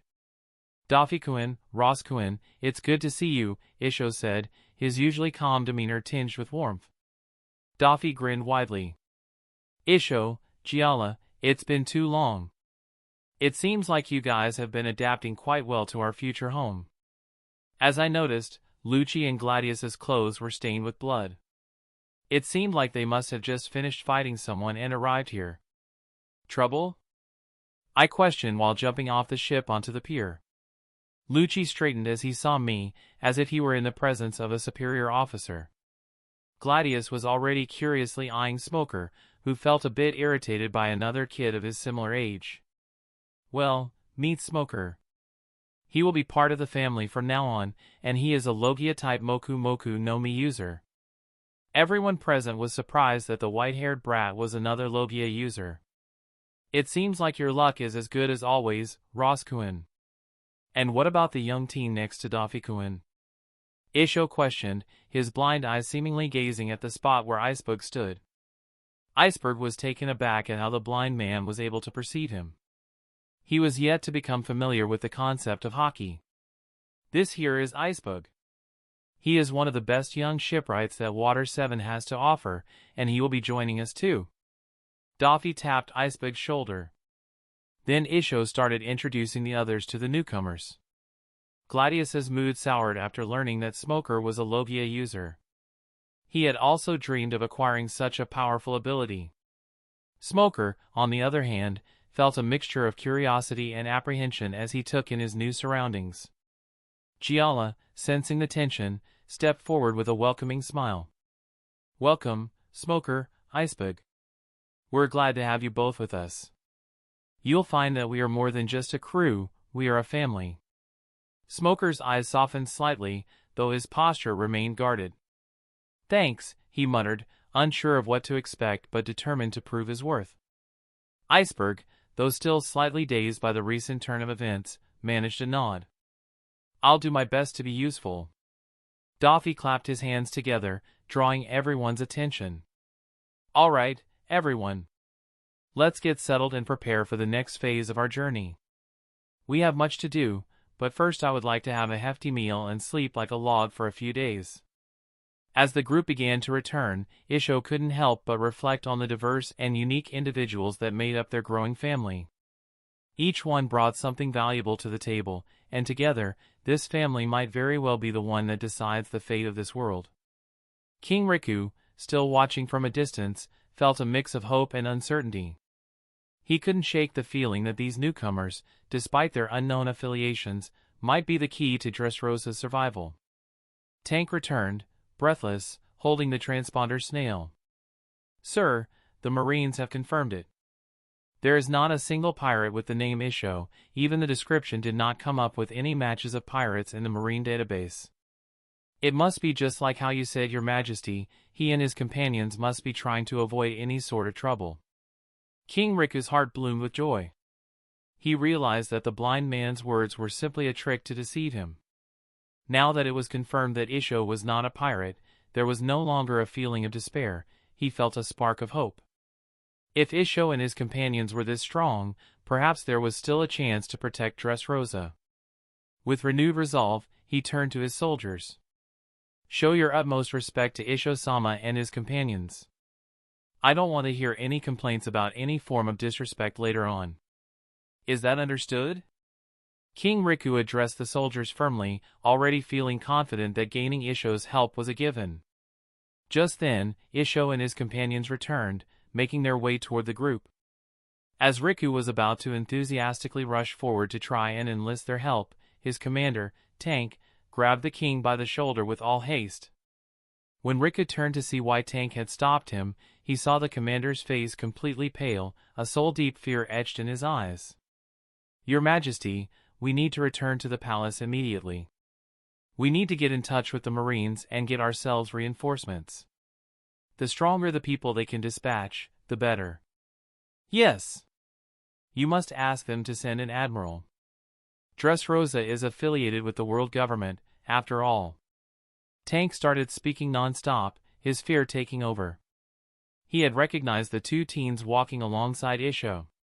He had just seen their bounty posters the day before. Each of them were pirates with bounties over 600 million each on their heads, and what was even worse was that both belonged to the Donquxote family, the original monarch family of Dressrosa. "Tank, what's gotten into you? Hurry, and let me go!" King Riku commanded. However, Tank's grip remained steady. Riku's voice brought back some control to Tank, who quickly rushed to his horse and opened its satchel, pulling out a thick stack of bounty posters. As a commander, with the influx of pirates every day, he needed to keep such information handy. "Here, look, Your Majesty, you'll understand why I want you to return to the palace and call for reinforcements. We will stall them as long as we can, but you cannot stay here," he urged the king to leave. The other soldiers were confused by the commander's actions, but then, just like Tank, as Riku saw the 2 bounty posters that Tank had handed him, all the color drained from his face. They were the infamous Donquxote brothers. King Riku immediately wanted to vacate the area, but the other party had already made it to where he stood. Chapter 108. "It seems like you are already aware of our identity." Doffy chuckled, eyeing the bounty poster that slipped through Riku's fingers. "This makes it simple. I originally wanted to take back the kingdom by force, even if it meant burning down the entirety of Dressrosa. But it seems like my brother and in particular someone in my family are against such methods and feel there are better alternatives to such cruel ways." He paused while turning to me and then towards Isho. "So, heeding his words, I will only take a part out of Dressrosa which rightfully belongs to me and my brother in its entirety. I will not bother the rest of Dressrosa and its subjects, and neither you nor your subjects will bother me or my family. As long as you can follow this simple rule, we can live harmoniously. If not, I might have to kill a few of your loved ones to get the message across. Is that understood?" Doffy commented, turning to me as if questioning whether I was happy with this arrangement. I simply gave him a smirk. I knew that to make Dressrosa truly our stronghold, we could not conquer it by force. Conquering by force would be the easiest way, but that wasn't the right way. The knowledge from my other world had taught me how to truly conquer people. Tormenting the people who are going to become your subjects would never be a good thing for your future. Such an environment would breed too many snakes waiting for the chance to strike. So, I decided to play on human emotions to win over Dressrosa's people. Sooner or later, they will come to realize that their original monarch cannot guarantee their safety, and when they find out there is someone who can, the seeds of doubt will be sown, and then later everything will take care of itself. Human mentality will choose the ones they can rely on, despite us being branded as evil. For humans, as long as their self-interests aren't affected, they would not mind if their leader was a saint or a sinner. King Riku, visibly shaken, nodded slowly, realizing the precarious position he and his kingdom were in. I. Just as King Riku began to crawl out of his shock, Marcus, the young and ambitious captain in the king's army, roared as he drew his sword and charged at Doffy. "You pirate bastard! How dare you talk to our king like that?" Marcus's pride had clouded his judgment, making him forget the earlier display of power from Isho, who was standing right next to him. As Marcus rushed forward, both King Riku and Commander Tank froze in shock. I couldn't help but chuckle at how naive the captain was being. It had taken me hours of talking to convince Doffy to take such a roundabout way to subdue Dressrosa. If I had let my brother have his way, he might as well have burned the entirety of Dressrosa and become the King of Ashes. Before Doffy could take action, Lucci moved. He appeared in front of Marcus, using Soru. Tobu Shurgon. Lucci's flying finger pistol attack tore into the captain's chest, making him abruptly stop in pain. But Lucci didn't stop there. He closed the distance and unleashed his most powerful technique. Rokushiki Oji, Rokwogen. A powerful shockwave generated by little Lucci's fist broke the captain completely, sending him flying through the air until he crashed into a post. Just when everyone thought the captain might be spared, Gladius arrived next to the fallen Marcus. He pulled out the twin pistols I had personally designed for him and pulled the trigger. Bang! Bang! Bang! The gunshots rang ceaselessly as Gladius emptied the chamber, littering the captain's body with a dozen bullets. The entire area fell into shocked silence. No one dared to move, not even the captain's subordinates, who were frozen in place under Doffy's cruel gaze. Doffy was just waiting for an excuse to unleash his anger. King Riku, I hope we can come to an understanding. But if you really want to fight us, then be prepared for the consequences. I stepped up, the thunderclouds looming ominously overhead, rumbling as if ready to burst any second. King Riku couldn't help but look at the night sky in shock and awe. The entire sky above Dressrosa was filled with thunderclouds, with streaks of lightning threatening to break free. When Riku lowered his gaze from the sky, I was already standing in front of him. We will be taking over the forest town in the north that leads towards Greenbit. I hope you and your men stay away from our home. As for the people already living there, they can choose to stay or leave. You have a day to move anything from the town in the north that you deem important. Trust me, my brother is not as forgiving as I am, so I hope you don't try anything foolish. I chuckled as the thunder rumbled more intensely overhead. You! Dressrosa belongs to the Riku family, and the people of Dressrosa will never welcome you. We are affiliated with the world government.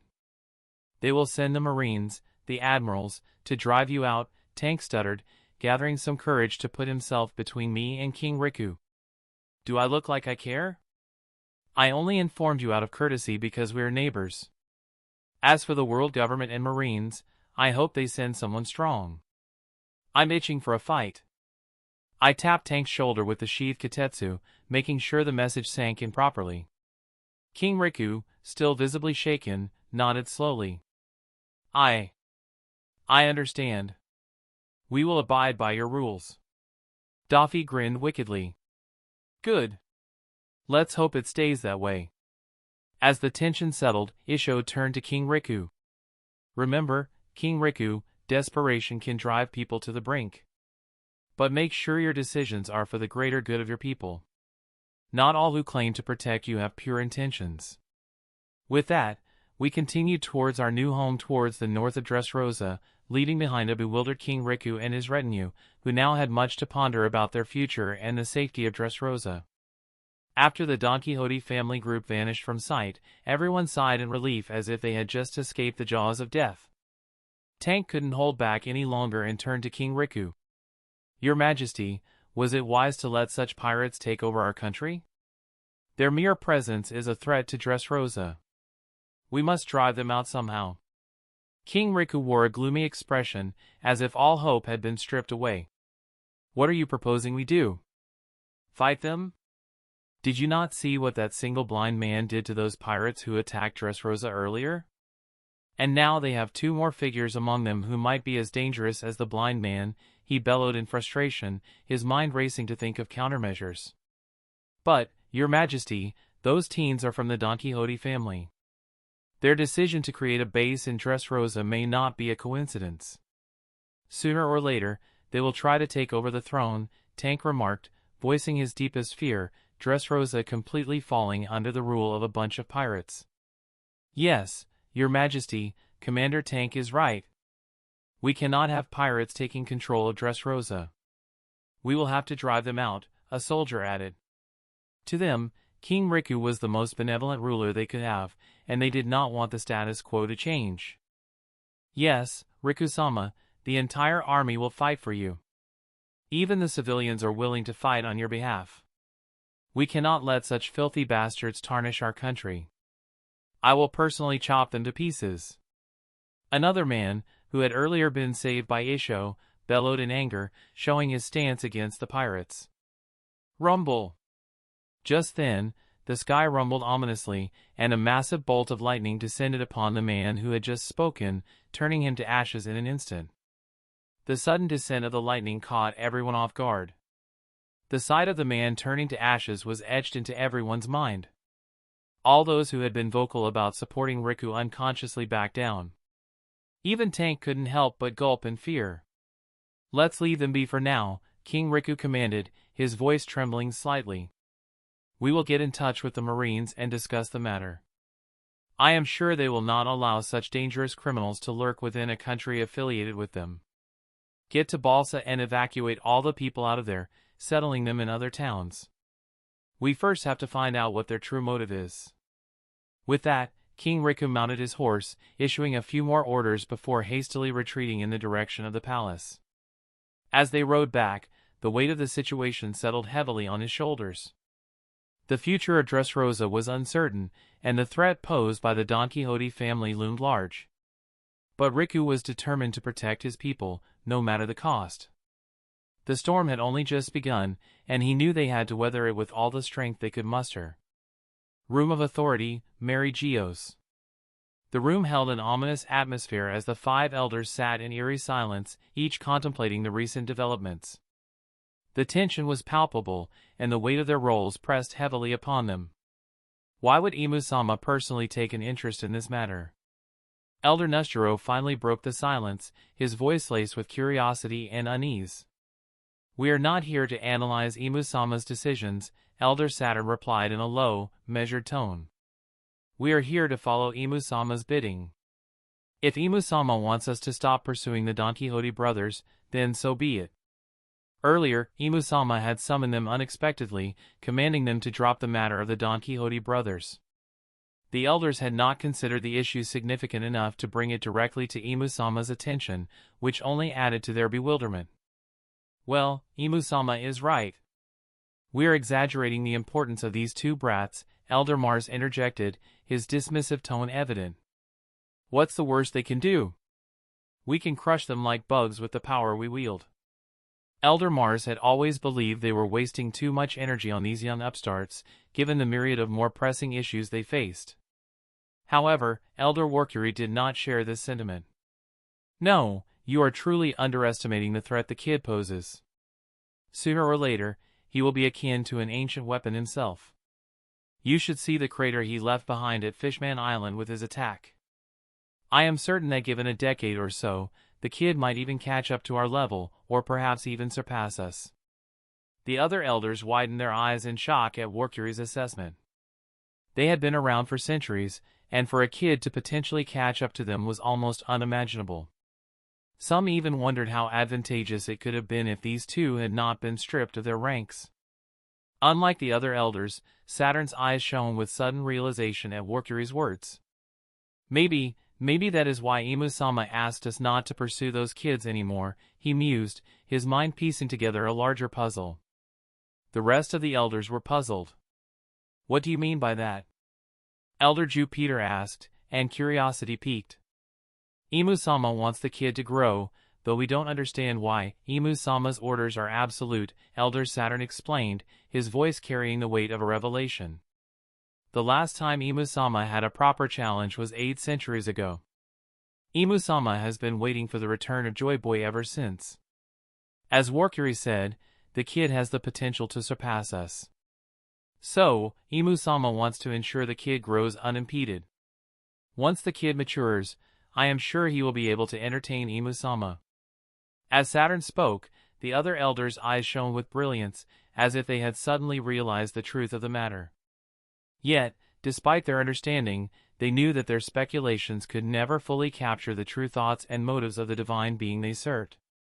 The room fell silent once more, the elders lost in their thoughts, each grappling with the implications of Saturn's insights. The weight of their duty to Imu-sama bore down on them, but so did the knowledge that they were dealing with forces and destinies far beyond their control. "So, where are those brats now? And how are we going to deal with them from now on?" Elder Nusturo couldn't help but question in frustration. He had been the one who almost successfully planned to wipe out the 2 brothers but had never expected the anomaly that was the younger of the 2. "It seems the kids have safely made it to the New World and are currently nestled in Dressrosa, gathering quite the powerful group," Elder Saturn replied, his tone measured. "As for how we are going to treat them, let's just treat them like every other pirate out there. As long as they don't blatantly challenge our bottom line, we'll turn a blind eye towards them." Elder Saturn's verdict was clear, but it was more than a mere suggestion, it was a direct decree from Imu-sama, leaving no room for alternative approaches. "And what about Dressrosa? Those greedy brats will likely sink their claws into the kingdom, reclaiming it for themselves," Elder Mars interjected. "We've already received multiple requests, more like pleas, from King Riku to send in forces to help them chase away the Donquxote brothers. Dressrosa is one of the major kingdoms affiliated with the world government, with a seat at the Reverie. Chapter 109. Elder Saturn sighed, leaning back in his chair. Dressrosa's situation is complicated. We can't afford to forsake such a strategically important ally publicly, but we also cannot defy Imusama's will. For now, we will keep a close watch. Send a contingent to monitor the situation discreetly. If the Donquxote brothers overstep, we'll act, but until then, we must exercise caution. The other elders nodded, albeit reluctantly. Elder Mars added, then what about the Riku family? King Riku has been repeatedly reaching out to the government for aid. With how things are progressing, I am sure those brats are planning to use Dressrosa as their main base. We cannot have the world government look weak, especially after all the recent chaos. We have almost completely lost balance in the New World. If this continues, our influence in the New World will be reduced to nothing. Elder Jupiter leaned forward, his expression thoughtful. And what of the Marines? Should we alert them to the presence of these brothers? Not explicitly, Saturn replied. The Marines should be informed to keep an eye out for any significant shifts in power in the New World, but without drawing attention specifically to the Donquxote brothers. Let them operate under the radar as much as possible. Let's just send a Marine force to Dressrosa for appearance's sake. We do not want the other kingdoms to point out that we didn't lend support to one of our affiliated countries, especially with the Reverie coming up, Elder Mars suggested, his voice dripping with pragmatism. As for the fate of Dressrosa and the Riku family, let's not bother ourselves too much. It's just a single kingdom with not much to its name, and after all, it originally belonged to the Donquxote family. Let the kids play around with it. Elder Saturn nodded in agreement. A token force should suffice. It will keep up appearances and placate King Riku for the time being. We must ensure the other kingdoms remain confident in our support. Agreed, Elder Warcury added. But let's not entirely disregard Dressrosa. Keep a discreet eye on the situation. If those brothers grow too bold, we'll need to reconsider our stance. Elder Nusjiro's frustration simmered, but he understood the consensus. Very well. We'll send a contingent and monitor closely. But we must be prepared to act swiftly if the Donquxote brothers become a threat. How about we invite those two teens to be part of the Shichibukai plan we're about to implement? We might even have a chance to get them to work for us. It's been close to 2 years, and the brothers have shown no signs of retaliation. Maybe they've realized they can't challenge the authority of the world government, Elder Jupiter suggested. Elder Saturn snorted, finding the statement ridiculous. The idea of the kids letting go of their grudge was impossible. Whether they liked it or not, the blood of the celestial dragons flowed through their veins. Both brothers were blessed with immense luck and talent, and they had nearly faced death once. Saturn was not naive enough to believe the kids would forgive and forget. He knew for a fact that the brothers were preparing. If not for Imusama's order, Saturn, given Warcury's high rating of the younger sibling, would have personally hunted him down to ensure the problem was nipped in the bud. Well, the brats are powerful enough. They've already taken out one troublemaker worth 500 million since they made it to the New World. We might as well extend them the offer, Elder Mars added. No, it's a waste to offer the position to those kids. They might not accept it, and even if they do, they are too cunning. They will have a hidden agenda, and we cannot risk it. Once they become Shichibukai, they will be acting in our name. Those brats are sure to dig a pit for us if we let them run around using our authority, Saturn commented, lightly tapping his staff. Elder Nusjiro nodded, understanding the truth of the matter. The grudge between the two sides ran deep, and it wasn't something compromise could solve. Even if there were a compromise, it would simply be a facade. Well, we can just send them an invitation and see how they respond. This will help us gauge their attitude, Elder Warcury pointed out. So, who else are we considering for the positions of the Shichibukai? Elder Nusjiro asked, placing a bounty poster of a pirate on the table. This was his pick. That's an interesting choice. He has caused substantial losses for the Marines in recent years. According to the last report from Marine HQ, he was able to fight evenly against Borsellino, who stated in his report that he wasn't holding back, Elder Jupiter added as he saw the bounty poster presented by Nostro. Elder Saturn's brow raised. A pirate who could hold his own against the glint fruit user was something. His curiosity was piqued, and he turned his attention to the poster on the table. Wanted. Dracula Mihawk. Alive or dead? 654,300,000 belly. Dracula Mihawk, Saturn mused. A swordsman of unparalleled skill and power. He would be a formidable addition to the Shichibukai. Indeed, Elder Nostro agreed. Mihawk's presence would not only strengthen our ranks but also serve as a deterrent to those who might challenge us. Then it's settled, Elder Workury concluded. We extend invitations to the Donquxote brothers and Dracula Mihawk. Let's see how they respond. This will give us a better understanding of where they stand and how we can use their power to our advantage. So, who else do you have in mind? Elder Saturn questioned. The formation of the 7 warlords was inevitable. The stunt Roger pulled had completely caught them off guard. In recent years, after the fall of rocks, the world government has been continuously curbing the power of the Marines to ensure they do not grow too powerful. However, with the sudden advent of the pirate age, their efforts to keep the Marines in check backfired. Until the situation stabilized, they needed a third power in the sea to form a balance, which would also act as a deterrent against the countries planning to use the chaos of the pirate age to reclaim authority. Soon enough, followed by the first bounty poster, many others were placed on the table. Wanted. Crocodile. Alive or dead? 381 million belly. Don't you think that's quite low for someone we're planning to use to keep other pirates in check? Elder Saturn questioned while a particular poster caught his attention. He is a Logia ability user and a rookie. He's actively challenging the powerhouses of the New World, so he might be a decent addition. Currently, he has been challenging the cadres of the Whitebeard pirates, Elder Mars pointed out. A mere upstart wanting to challenge Whitebeard? It's interesting, maybe the presence of these rookies will make a few powerful pirates go after their warlord position, which will only make the Shichibukai stronger. Elder Saturn couldn't help but chuckle. There were only a handful of people in this world whom the elders considered truly strong, and Whitebeard was one of them. For a crocodile to challenge him, he must be either exceedingly brave or exceedingly foolish. He's young and ambitious, but his abilities are noteworthy. A Logia user with the power to manipulate sand can be a significant asset if we can harness his potential, Elder Workury added, studying Crocodile's poster with interest.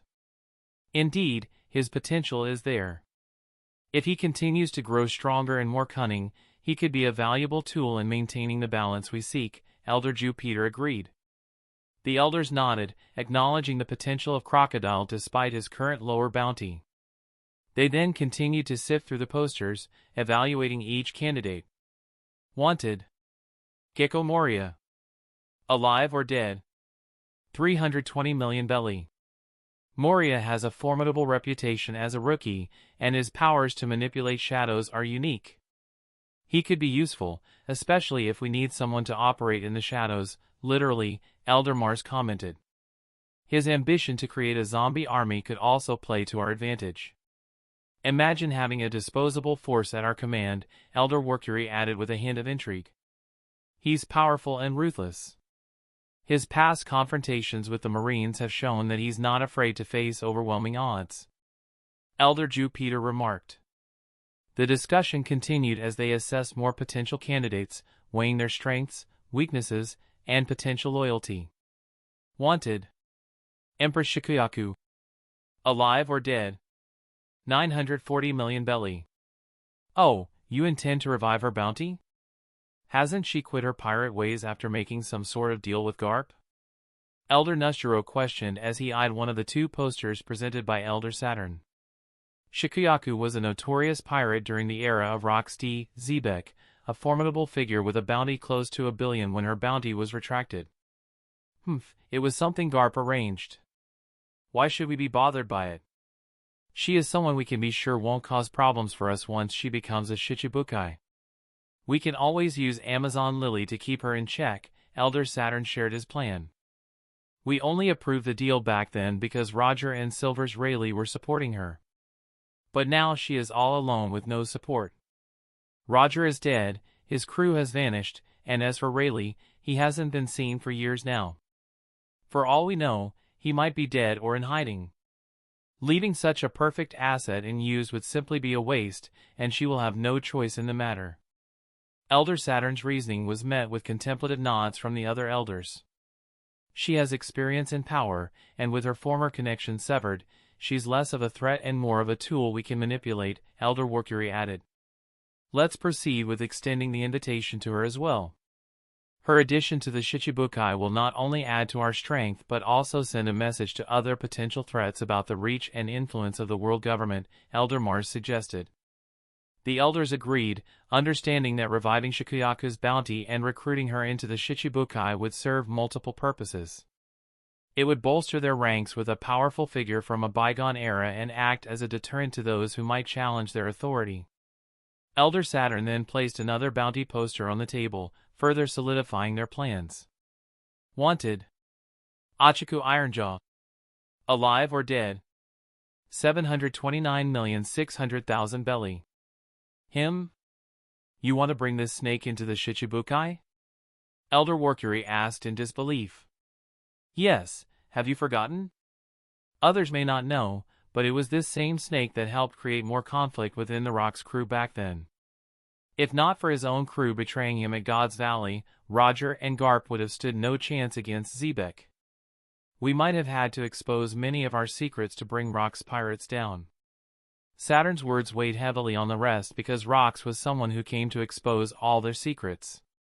Achiku fears us, and although he is the lowest of the scum, he can be the perfect tool to carry out some of our plans in the future.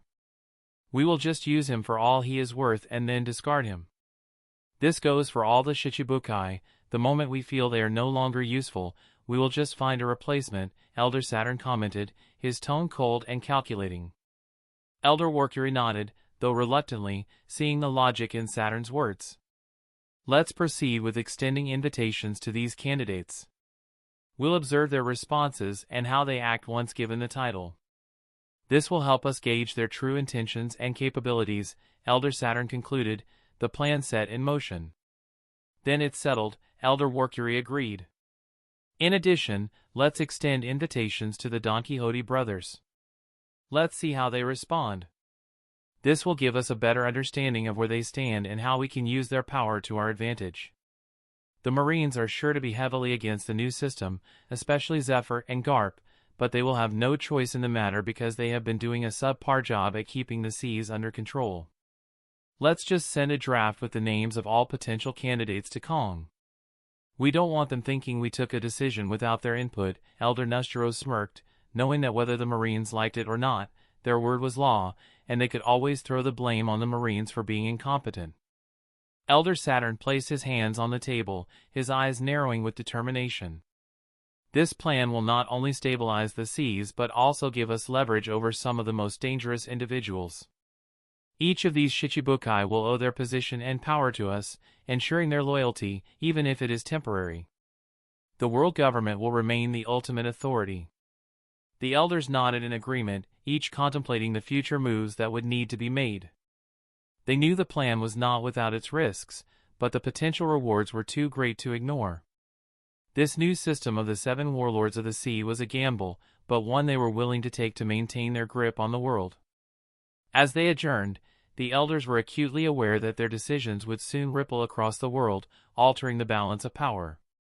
The pirate age had begun, and with it, new alliances and conflicts would shape the fate of the seas. The world government needed to be prepared for whatever came next, and the Shichibukai would be a key element in their strategy. Elder Saturn's eyes gleamed with a cold light as he thought of the future. The seas are about to get a lot more interesting. Chapter 110. Elite Training Camp, Marine Ford. Tekai! A young teen bellowed as Zephyr, his arm wrapped in armament hockey, punched squarely on the teen's ribs. Despite the force of the blow, the boy stood steady, not showing any discomfort or pain that coursed through him on his face. Don't get distracted, Virgo. Your hockey is faltering. Zephyr bellowed while using shave to appear at Virgo's flank. Virgo traced Zephyr's movement with his observation hockey, but this training was meant to test how much of a beating he could handle.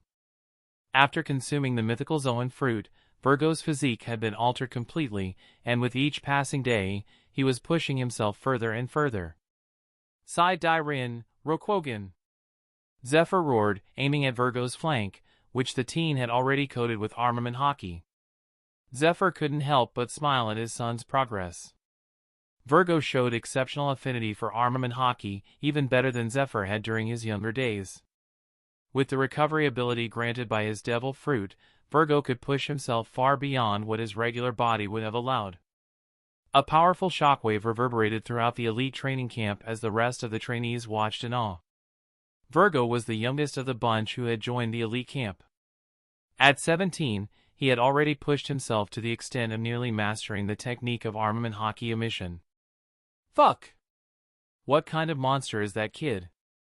And why does he get the special privilege of being trained by Admiral Zephyr himself? A new member of the elite camp questioned his senior. Shoo! That kid you see there is rumored to be the successor Zephyr is grooming to take over his mantle of Black Fist in the future. And just so you know, he's Zephyr-san's son, the senior commented while watching the exchange, or more like the punishment, that was happening on the training grounds. Zephyr was attacking Virgo ruthlessly, and to some of the trained eyes, they could see Virgo getting injured and healing at a phenomenal rate. The side of his mouth was completely stained red, but there was not a single word of complaint from his mouth. The new joiner reeled in shock after hearing they were father and son.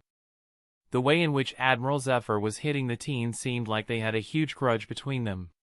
What kind of monster is Admiral Zephyr trying to create by training him in such an intense fashion? Isn't he afraid of ending up killing his own son? The newbie questioned, bewildered. TCH, what do you know? Virgo is a mythical Zoan fruit user. His physique is different from others. As long as he's left with his last breath, he will come back alive. So don't sweat it. This training is nothing compared to what I'd seen a few years ago. In front of that kid, Virgo's training seems like a walk in the park. Virgo and Zephyr, who were at the center, both twitched their ears at the mention of someone having gone through much more intense training, and they knew exactly who they were talking about. Are you being serious? A training even more intense than this. What kind of madman would actually go through such hellish training, and what kind of stupid mentor would push someone through such hell? The newbie cursed in disbelief. For him, the exercises of the elite camp were already something he had difficulty bearing, and Virgo's training simply looked like he was asking for death. To believe there was a madman who trained even harder than this, he believed that person must have turned into a corpse by the end of the training session. I happen to be that stupid mentor you just mentioned, a steady but jovial voice echoed from behind the two Marines who were chatting. They froze in shock as the sound of something being crushed was heard. Slowly turning around, they saw the legendary Marine hero unceremoniously popping rice crackers into his mouth and munching on them. Garp, with his broad grin and a bag of rice crackers in hand, looked down at the two Marines. You know, kids these days really need to learn some respect, he said, still chewing. Virgo's tough, but there's always someone tougher. Isn't that right, Zephyr? Zephyr stopped his assault on Virgo and turned to face his old friend and rival. Garp, you're scaring the recruits again, he said with a smirk. The new joiner's jaw dropped. You're Garp the Fist. Garp chuckled. Yep, that's me.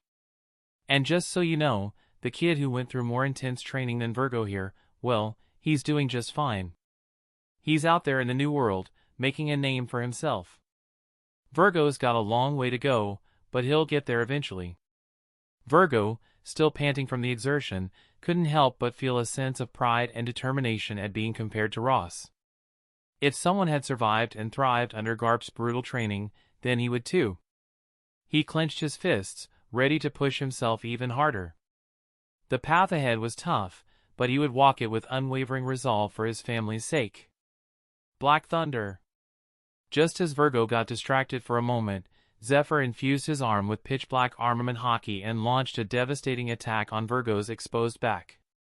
Lightning crackled due to the static energy generated, enveloping Zephyr's entire fist in a fierce electrical aura. Boom! As the fist rammed into Virgo's spine, the sound of bones cracking echoed throughout the training ground. The overwhelming force broke Virgo's Tekai stance, sending him flying through the air. Garp casually caught the flying Virgo and set him down as the young Marine wobbled, trying to recover from the devastating attack. Garp tapped Virgo's shoulder, helping him steady himself. Good job, kid.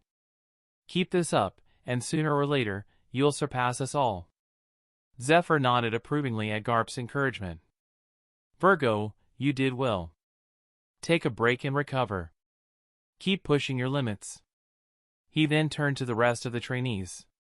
Remember, pain is temporary. Strength is eternal. Train hard, and one day, you'll be legends. As the elite camp recruits absorbed Zephyr's words, Garp shared his reason for coming to find him.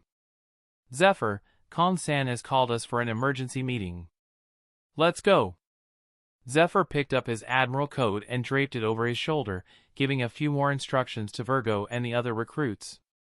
Keep practicing your hockey and push yourselves to the brink. Virgo, knowing when to stop is also part of your training. Focus on your recovery too. As they walked away from the training ground, Zephyr couldn't help but question Garp. So, tell me, how come you are personally delivering the message on behalf of Con-san? And I thought you had stopped attending all these meetings since what happened with young Rosinante. Garp, munching on more rice crackers, responded nonchalantly. Oh, I got a hint that the matter involved young Ross, so I thought I'd observe this meeting from the side. Zephyr sighed. Since the incident at Marineford, Garp's relationship with the rest of the Marines has been strained. He had distanced himself from most of the affairs within Marineford, sticking to his nominal duties of hunting pirates and nothing more. Garp had become disillusioned with the decision-making processes within the Marines after what had happened with Rosinante. As they made their way to the meeting room, the weight of the current situation out in the sea pressed heavily on Zephyr's mind. He knew that any matter involving Rosinante would be serious and potentially volatile. The corridors of Marineford were eerily quiet, the air thick with unspoken tension. You know, Garp, Zephyr began, breaking the silence. The Marines are at a crossroads. We have to make decisions that will shape the future of this world. We can't afford to let personal grievances get in the way. I understand, Zephyr, Garp replied, his voice steady. But we also can't ignore the past. What happened with Rosinante is a reminder of the cost of our choices. Arriving at the meeting room, they found Con already waiting, his expression grim. The other high-ranking officers were present, each aware of the gravity of the situation. Con motioned for them to take their seats. After waiting for a few more minutes and noticing everyone of importance was in the room, the fleet admiral started the meeting. Thank you for coming, everyone, on such short notice, Con began. We have received intelligence that requires our immediate attention. What's the situation? Zephyr asked, leaning forward. Con laid out the reports on the table. The world government intends to initiate a new system called the Seven Warlords of the Sea. They aim to use this as a deterrent against the pirates. The room fell silent as the officers picked up the folders in front of them, their expressions growing increasingly grim as they read through the contents. This proposal felt like a blatant insult to the Marines. Granting special privileges to pirates, allowing them the right to loot and commit other crimes with the authority of the government, seemed like sheer madness. Con-san, you can't be serious about this. Agreeing to this plan is as good as admitting we're not fit for the job. It gives pirate scum even more power. Do they even understand the consequences? A vice admiral's voice trembled with anger as he crushed the folder in his hands. No, Con-san, we cannot support this. Let the world government know we will not agree to this plan, another vice admiral added, his face flushed with frustration. Con sighed heavily, rubbing his temples to ease the growing headache. That's the issue. The world government is not asking for our opinion. They just want us to finalize 7 names and send them the list of the new Shichibukai. Wait! They're not even asking for our opinion on the matter? Is that supposed to be some kind of joke? Another Marine bellowed, his voice rising above the din. The room descended into chaos, with voices overlapping in heated arguments. Amidst the uproar, one man sat calmly, munching loudly on rice crackers, the sound punctuating the air and drawing the attention of the arguing officers. It was Garp, his demeanor as unbothered as ever, his casual snack a stark contrast to the tension filling the room. Khan's eyes narrowed, looking at Garp. "Garp, do you have something to add?" Garp shrugged, popping another rice cracker into his mouth before speaking. "Look, this plan is ridiculous, no doubt. But if we agree to this, our title as the world government's dogs will be set in stone. Even these filthy pirates will start bossing us around if such a thing is implemented. If you ask me, I would tear that folder apart and send it back to Mary Geo's," he commented, continuing to munch on more rice crackers. The room fell silent for a moment, the tension was palpable. Khan looked at Garp, his expression a mix of frustration and understanding. "Garp, we all know how you feel about this, but this isn't just about pride. The world government has made its decision. We have to find a way to work within these constraints." Sengoku, sensing the growing unrest, leaned forward, his voice steady and calm. "Garp, as much as I agree with your sentiments, we need to be strategic. This isn't about bowing to pirates, it's about maintaining some semblance of control in an increasingly chaotic world. If we choose the candidates, we can at least ensure they are manageable." Garp sighed, his shoulders slumping slightly. "I get it, Sengoku, but that doesn't mean I have to like it. We're playing with fire here. I am just making my opinion known here." "Playing with fire is better than letting the whole world burn," Zephyr replied. "We need to be smart about this. If we can control the candidates, we can use them to our advantage." Khan nodded, looking around the room. "We have to think of the bigger picture. The world is changing, and we need to adapt. Let's focus on choosing candidates who can serve our interests while keeping the peace." Khan-san and Sengoku are right, if we don't play along, the world government will just bypass us entirely. We need to be strategic about this. Vice Admiral Tsuru added while she froze on a particular bounty poster within the folder. "Strategic? Tsuru, how can we be strategic when we're handing power to pirates?" One of the old vice admirals retorted, his frustration palpable. "By picking the lesser evils," Sengoku replied, his tone more serious now. "We can influence who gets these positions. Choose pirates who we can control or at least predict. It's not ideal, but it's better than having the world government pick them without any input from us." Zephyr considered Sengoku's words, nodding slowly. "He's right. We need to make the most of a bad situation. If we choose wisely, we might turn this around to our advantage." Khan leaned back in his chair, a look of resignation on his face. "Then let's do it. We need to come up with a list of candidates who fit that description. We need pirates who are powerful but can be managed, or who have a personal code that we can work with." Chapter 111. "Did you just say Shikuyaku?" Garp's countenance changed as the Marine mentioned that Shaki was a good option for the Shichibukai. Garp did not deny her capabilities. Pirates like Shaki had a bottom line, unlike most out there. But Shaki was someone he had reformed, providing her with a new life in exchange for giving up her pirate ways. One must know that the Calm Belt was devoid of many resources, and for the Kuja tribe to survive, the best way was piracy. Despite being an island of women, they trained themselves in hockey from a young age. Shaki was one of the strongest empresses Amazon Lily had in its history. Back then, Garp had put immense effort into changing Shaki, refraining from killing her because an entire island of people relied on the Kuja pirates for survival. He had opted for a milder approach. But now, the world government was smearing dirt on all his hard work by dragging Shaki back into piracy. "Khan-san, are we now so desperate that we are even bringing back people who are reformed and asking them to kill and loot on our behalf?" Garp's voice was low, akin to a growl. Khan looked at Garp, understanding the weight of his words. "Garp, this is not about desperation, it's about survival. The pirate age is spiraling out of control, and we need every resource at our disposal to maintain some semblance of order.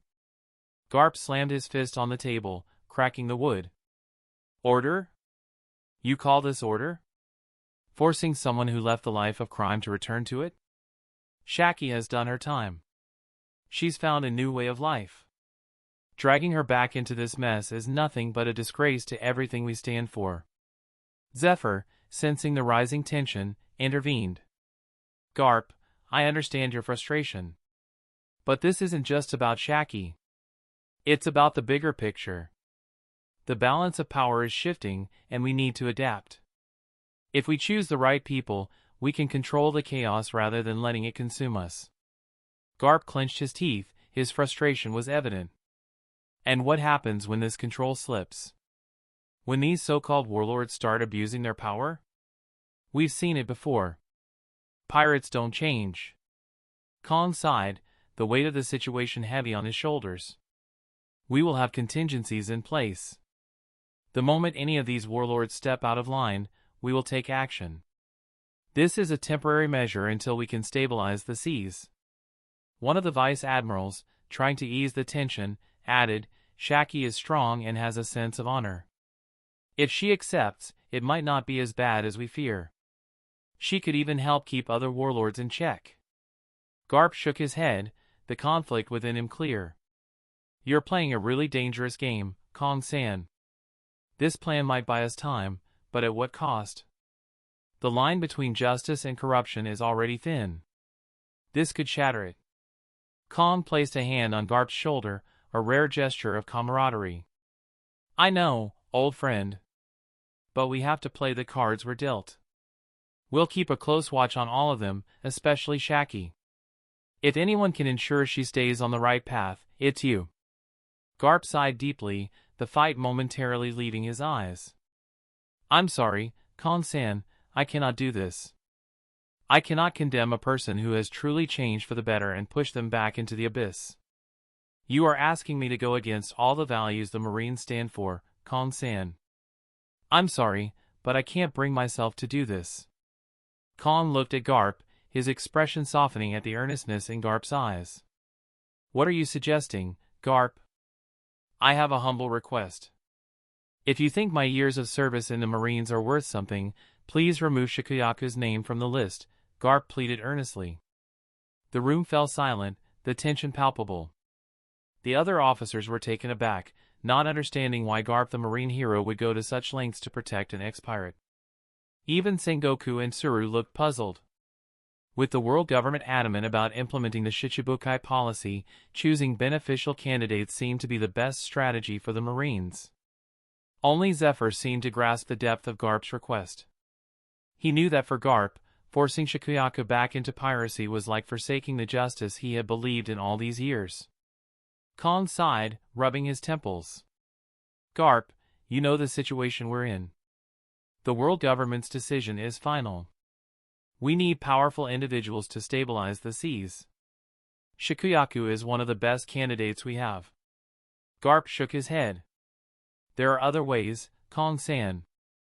There are so many ways to bring stability back to the seas. Shikuyaku has changed.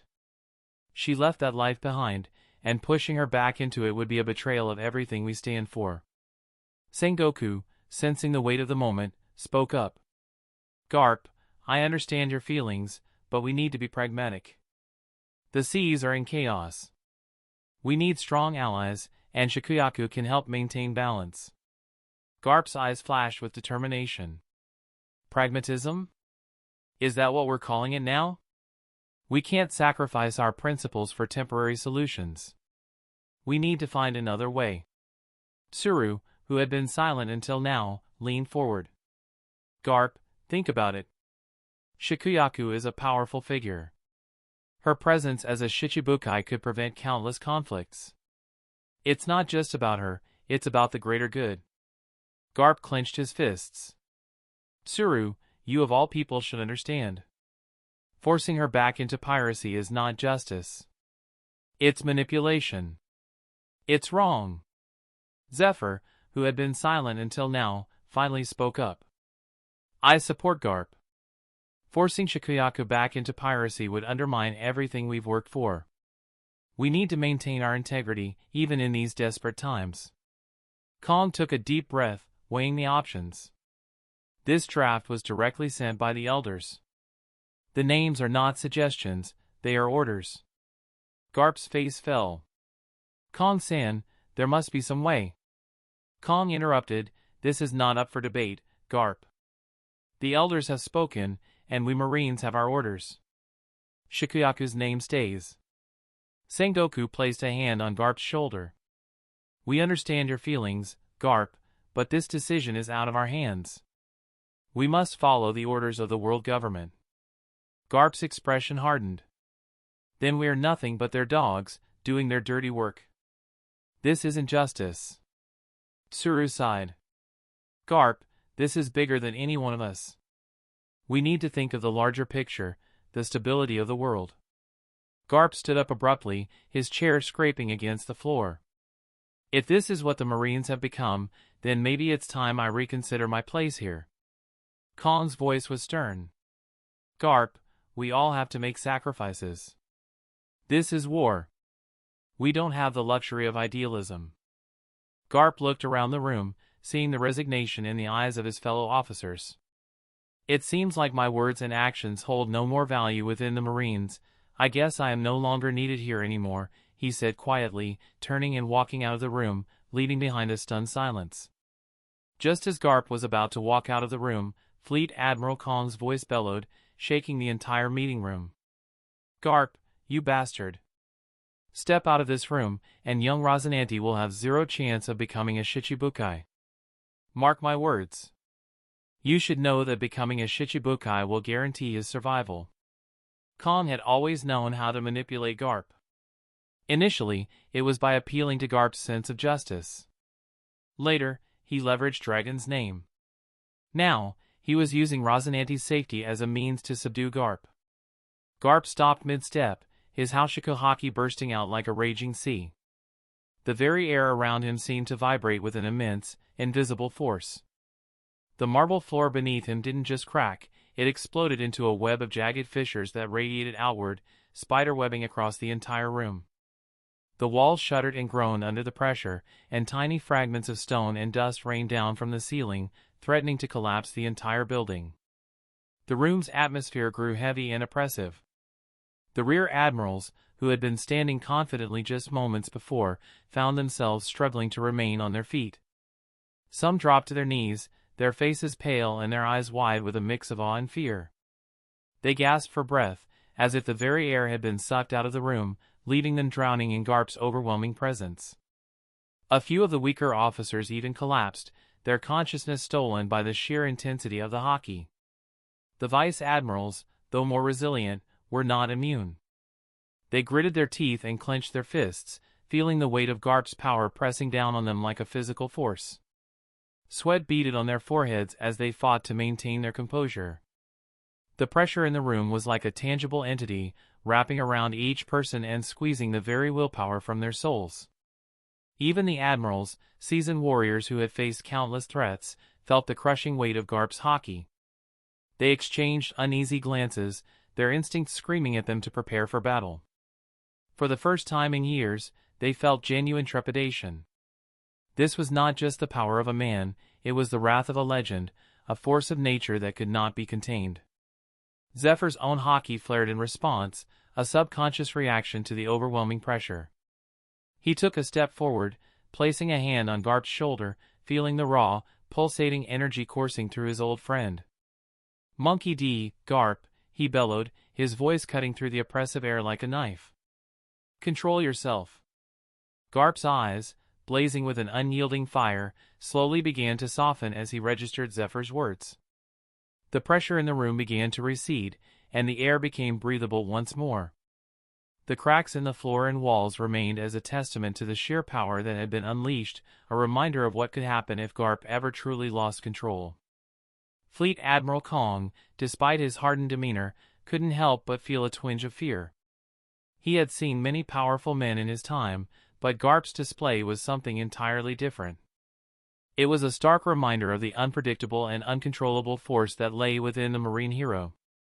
As the room settled into an uneasy calm, Garp took a deep breath, turning slowly towards Kong. "How low have you fallen, Fleet Admiral?" he said, his voice steady but laden with disappointment. "Just so you know, I know my student better than you do. He would never accept becoming the world government's dog. The only reason he served in the Marines was because of a promise he made to me. Never underestimate him. Unlike me, he doesn't have an attachment to the Marines. So I suggest you drop the notion of sending an invitation to him because you will simply be losing a Marine battleship in the process." With that, Garp's eyes sharpened, and he left the meeting room with steady steps, leaving behind an assembly of shaken but resolute officers, a fractured floor, and the echo of his unyielding will. Zephyr watched him go, his expression conflicted.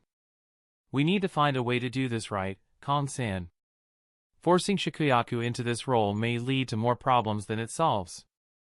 I'm sorry to say this, Kong-san, but even I cannot support this Shichibukai system." He stood up, and under the shocked gazes of the Marines, an admiral walked out of the meeting. As the Marine hero and Admiral Zephyr left the room, the weight of the decision hung heavily on the rest of them. The path ahead was uncertain, and the choices they made now would shape the future of the Marines and the world. As Garp walked through the silent corridors of Marineford, his memory drifted back to the face of a smiling man who had been both his greatest friend and foe. The final favor Roger had asked echoed through his mind: "Save my son, Garp." All these days, he had been wrestling with an internal conflict, thinking that helping save Roger's son was a betrayal to the Marines. But now he felt a moment of clarity. This was not the kind of Marine he wanted to serve. The Marines he had envisioned died long ago. Maybe his protege Ross was always right: there is no true justice in this world.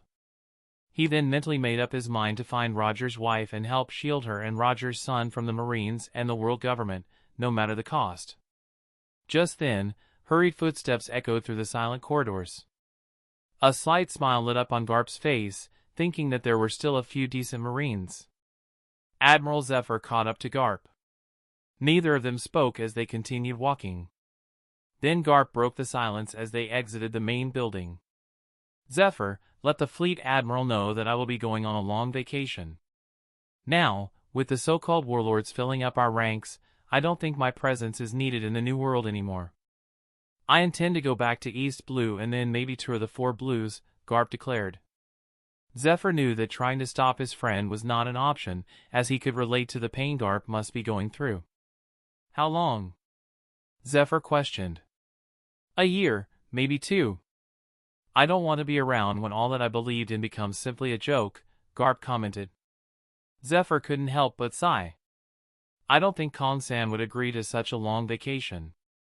"Then let the Fleet Admiral know that, in that case, he can feel free to remove my name from the Marines," Garp said, his voice heavy with resignation. Without waiting for Zephyr to add more, Garp walked away, heading to find Bogard, the only man he thought he could trust in all of Marineford. As Garp walked through the bustling base, the memories of battles fought and comrades lost weighed heavily on his heart. Each step felt like a farewell to the ideals he once held dear. The corridors seemed narrower, the walls more oppressive, as if the very structure of Marineford was closing in on him, reflecting his own disillusionment. As he approached Bogard's quarters, Garp felt a deep sorrow settle over him.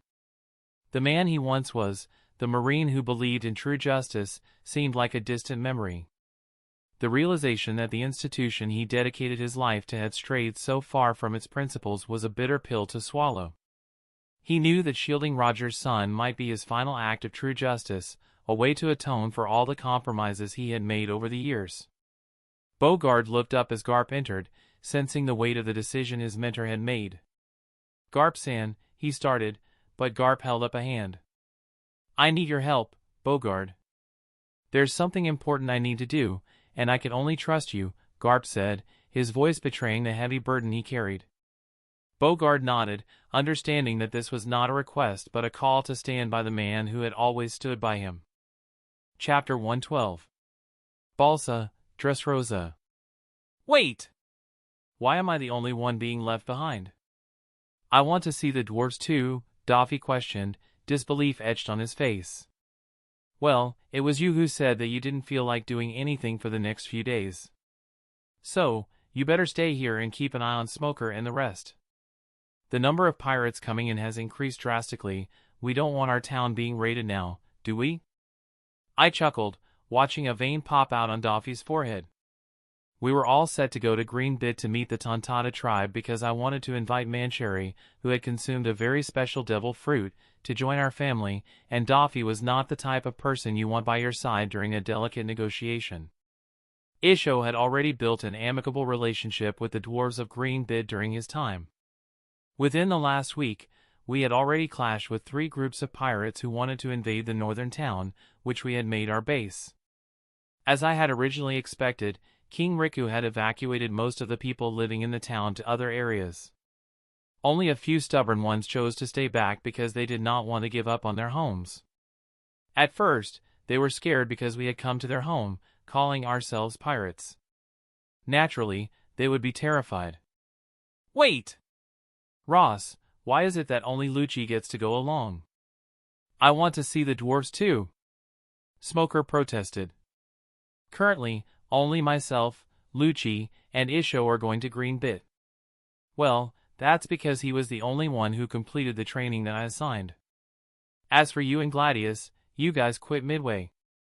That's why, I remarked, while Lucci gave a stiff smile at Smoker, as if taunting him. You call that training? You were planning to get us killed. I'd rather learn from Isho-san. You are a... Smoker wanted to curse, but then a look from Doffy made him stop. It seemed like I had been too lenient with them. Maybe I should consider increasing Smoker's training. Our interactions with the remaining townspeople had slowly begun to shift. Initially, they viewed us with suspicion and fear, but our actions spoke louder than words. We protected them from external threats and respected their way of life. The turning point was when Doffy, without a second thought, destroyed the pirate ships threatening the town. This act of defense, rather than aggression, was not what they expected from pirates. The townspeople began to see us not as conquerors but as protectors, albeit reluctant ones. My plan was simple, to protect only our base and the people within it. As more and more pirates descended upon Dressrosa and more lives were lost, the people would naturally drift towards the strong. King Riku was already struggling to deal with the incoming pirates, making our strength all the more appealing. Each day, more pirates started showing up on the shores of Dressrosa, eager to strip the country of its wealth and resources. The greatest resource of all was the people, seen as potential slaves, workers, and, of course, tools of pleasure. King Riku and his army fought tooth and nail to repel the pirates each day, and with each passing day, the size of their army dwindled. As the first major country one encounters upon entering the New World, all the pirates who come through Fishman Island descend on Dressrosa. While the city of Balsa lay secure under the protection of its new guardians, other parts of Dressrosa burned. Soon, rumors about Balsa being unaffected started spreading. Fine. Just get lost. I don't want to see your smirking face. I'll go and see if I can find some pirates to burn, Doffy grumbled, turning to check if any new threats had entered the town. Soon enough, Lucci, Isho, and I made it to the bridge that connected Green Bit to the main island of Dressrosa, a massive iron bridge that had been abandoned since the fighting fish had migrated here. None of Dressrosa dared venture into Green Bit because of the dangers. So this is the infamous iron bridge that connects Green Bit to Dressrosa? Lucci asked, admiring the massive structure made entirely of metal. He seemed unfazed by the cautionary symbols and barricades that warned of the dangers ahead. Yes, Lucci, and you'll be responsible for handling the fighting fish that attack us while we cross. Mind you, if you fall into the water, I won't be saving you, I commented jovially. Spreading my observation hockey around the shore, I was surprised to detect hundreds of shoals of fighting fish lurking beneath the water's surface. The iron bridge was an imposing sight. Rusted but resilient, it stretched across the tumultuous waters, a testament to human engineering and nature's reclaiming force. The fighting fish were infamous for their aggression and strength, making the bridge a perilous crossing. Look at the size of this thing, Lucci marveled, his eyes scanning the expanse of metal and water. No wonder people avoid it. Isho, with his usual calm demeanor, nodded. The bridge is a relic, much like the history it represents. But we must be cautious. The fighting fish are not to be underestimated. We began our trek across the bridge, the metal creaking under our weight. Lucci took the lead, his senses sharp and ready. Isho and I followed closely, our eyes observing the waters for any sign of movement. As expected, it didn't take long for the first wave of fighting fish to appear. Massive and fierce, they launched themselves out of the water, their sharp teeth bared and ready to strike. Lucci moved with the precision and speed of a seasoned fighter, his rokushiki technique slicing through the air as he fended off the initial attackers. Remember, Lucci, stay focused. These fish are relentless, Isho advised, his grip on his cane steady, ready to assist if necessary. The battle was intense. The fighting fish, with their powerful tails and razor-sharp teeth, were formidable opponents. But Lucci, with his agility and strength, managed to keep them at bay. Each leap and strike was a testament to his training and determination. I kept my observation haki active, alerting Lucci to any potential blind spots. 3 more incoming from the left. I called out, watching as he swiftly adjusted his stance to meet the new threat. Despite the danger, Lucci felt there was a certain thrill to the challenge. The roar of the fish, the clang of metal, and the spray of seawater created an exhilarating, albeit dangerous, atmosphere. As we progressed, the attacks became more frequent, and the fish seemed more desperate to protect their territory. "You're doing great, Lucci. Keep it up," I encouraged him, noting the determination in his eyes. Finally, after what felt like an eternity, we reached the other side of the bridge. The last of the fighting fish retreated, vanishing into the depths. Lucci was breathing heavily, but there was a triumphant grin on his face. The moment we stepped onto Greenbit, I detected countless small forms hidden beneath the lush green landscape. It seemed like there was an entire city underground. "They are here," Isho whispered. I sensed a few presences moving rapidly in our direction. Suddenly, Lucci's favorite hat vanished. He looked around frantically, unable to detect the speed of the Tontata tribe due to his lack of observation haki, as he was yet to be subjected to the blindfold training. Just as a dwarf targeted my Kitetsu, I swung my hand, capturing a tiny figure. To my surprise, it was someone I recognized from the canon, Warrior Leo, the leader of the Tonta Corps. "Let me go! Let me go, you bastard!" Leo yelled, firmly holding onto Kitetsu. Despite being captured, he refused to let go of the treasure he had snatched. I couldn't help but chuckle at the little one's actions. Meanwhile, Lucci had already lost one of his shoes and realized that the culprits were dwarves as he saw the small figure in my hand. Just then, a presence shot past me and rammed into Isho. "Isho-san, you promised the next time you came around, you would get me fruit candies." A sweet little girl's voice echoed as a small dwarf manifested on Isho's shoulders. She had thick, wavy blonde hair partially tied up in 2 buns that covered her body and tail. She wore a short white dress with matching stockings and shoes. Her light blue eyes sparkled, and she wore 2 small green flowers in her hair. It was none other than Princess Mancherry. I already knew Isho had made contact with the Tontata tribe since he had come to Dressrosa, but I never expected him to build a relationship with the Tontata princess herself. "Ha ha ha, how could I forget, Mancherry-chan? Of course, I have them. Here." He pulled out a handful of fruit candies from his inner pocket and presented them. Suddenly, a dozen dwarves hidden among the foliage rushed to take away the fruit candies, while Mancherry took one for herself. Meanwhile, Leo kept struggling in my arms, demanding to be released, which I kept ignoring. "Oh, it's Isho-san, and it seems you have brought along friends this time. Well, it means more guests. How many years has it been since we had so many guests on Greenbit?" An elderly-looking dwarf stepped forward from within the forest, flanked by many others. It seemed like the island was being monitored by the Tontata tribe, and they became aware of our presence only moments after we stepped onto the island. Ah, it's the Tana chief. I apologize for bringing more people uninvited. I hope it's not an inconvenience.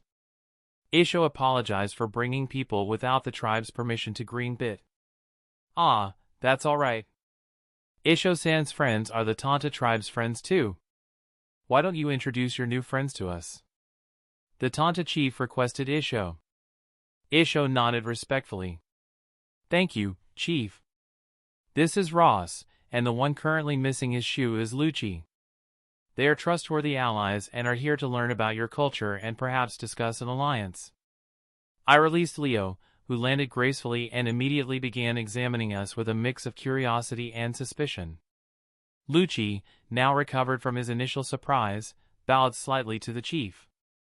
It's an honor to meet you, chief, he said, his tone respectful but still carrying his characteristic edge. The Tanta chief smiled warmly. Welcome, Ross and Lucci. Any friends of Isho-san are friends of ours. Please, come with us. There is much to discuss and even more to show. We followed the Tanta chief deeper into the forest. The vibrant greenery and the harmonious sounds of nature surrounded us, creating an atmosphere of tranquility and wonder.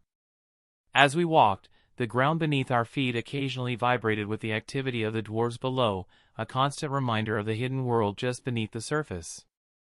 The Tantata were simple, trustworthy people. Their honesty was evident, and in the canon, even a person like Doflamingo could manipulate them. However, my intentions were not to exploit their trust. Instead, I wanted to earn it genuinely, particularly with Princess Mancheri. Her heal fruit was an extraordinary power, a massive boon to any organization. To truly integrate Princess Mancheri into our group, I knew I had to disclose my true identity. The name Donquxote carried a dark history for the Tantata tribe, a reminder of past betrayals and nightmares. Transparency and honesty were the only ways to build a genuine alliance and possibly convince them of our good intentions. As we settled into the Tantata village, I took the opportunity to observe their daily lives. The village was a bustling hub of activity, with dwarves working tirelessly yet cheerfully. Their craftsmanship was impeccable, and their unity was inspiring. Look at them, Lucci remarked, watching the dwarves skillfully create intricate tools and garments. Such dedication and precision. Indeed, Isho agreed.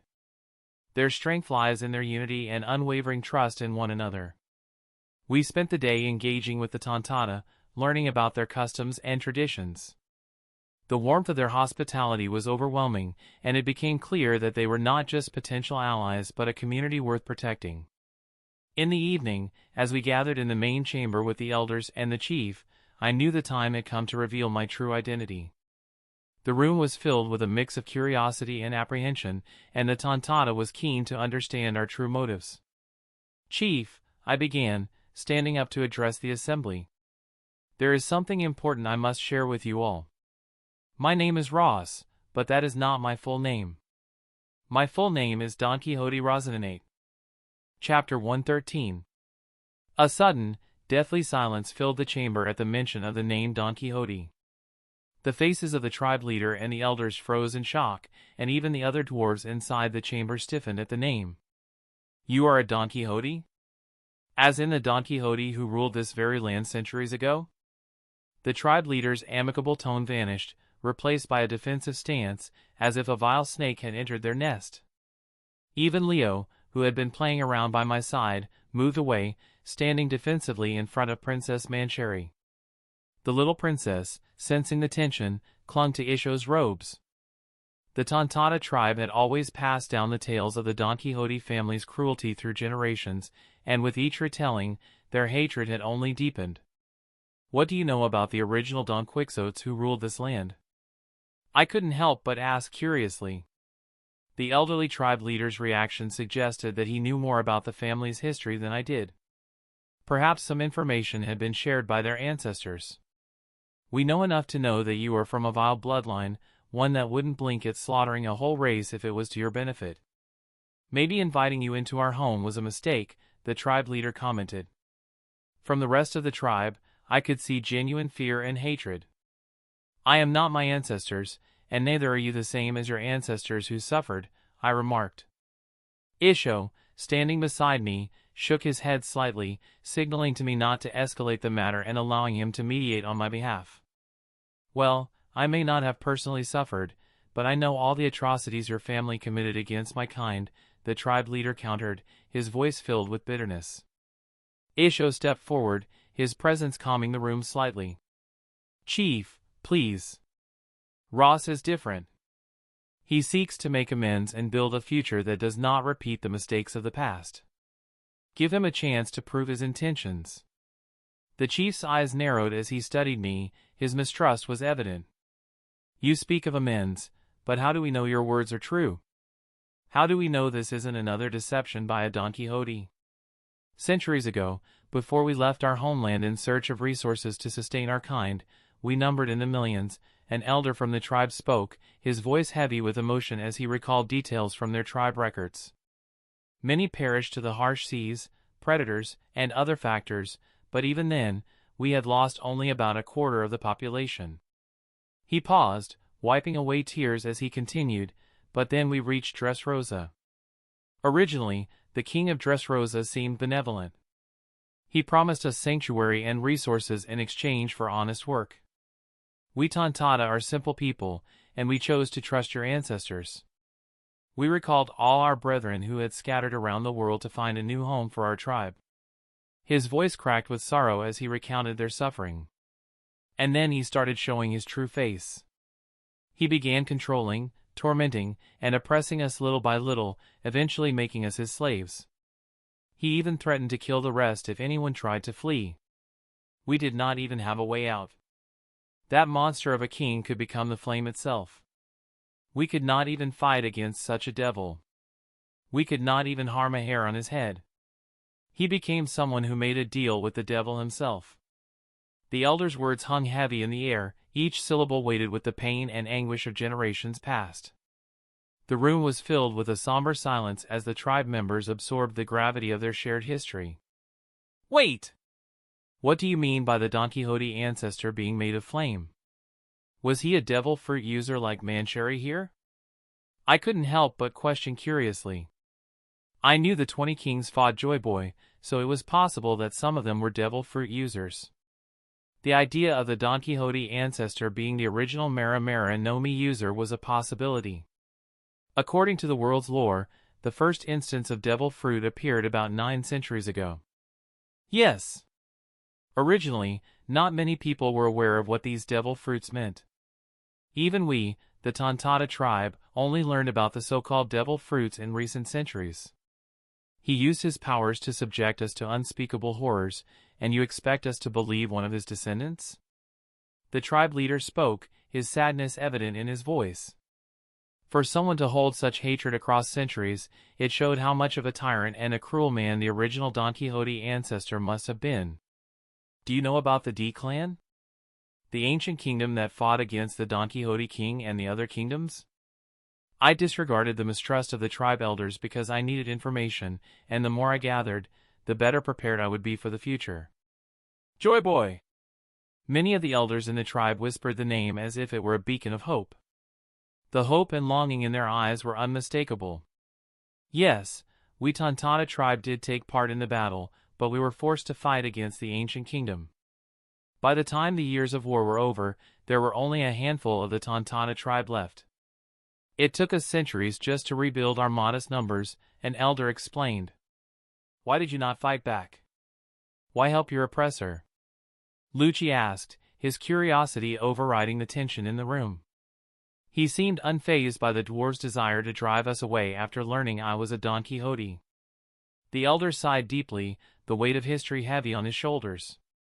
We had no choice. Our people were being held hostage, anyone who defied him was slaughtered, and their families were burned. The Don Quixote king's powers were unlike anything we had ever seen. He could incinerate entire villages with a flick of his wrist. The original Tontata tribe were not warriors, we were craftsmen, builders, and healers. We had no means to fight back against such a force. He paused, looking at the younger members of the tribe.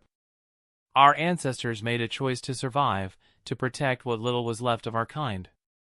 They believed that by cooperating, they could at least ensure the survival of the Donquxote tribe, even if it meant living under the yoke of a tyrant. It was a painful decision, one that has haunted us for generations. I could feel the weight of their collective sorrow and anger. The story of their suffering was a stark reminder of the atrocities committed by my ancestors. It was up to me to break the cycle of hatred and mistrust. So what else can you tell me about the ancient kingdom? About Joy Boy, about the Great War? Can I see the records that have been left behind by your tribe? I asked, noticing the tribe's incredulous stares. However, none chose to answer. I understood I wasn't going to get any more answers unless I could either subdue them or ally with them. Subduing them was the easier way, but that would surely come back to haunt my family. The Donquxote tribe could be the best sentinels for Dressrosa, being tiny and fast, not easily detected. But I was not going to grovel for their help either.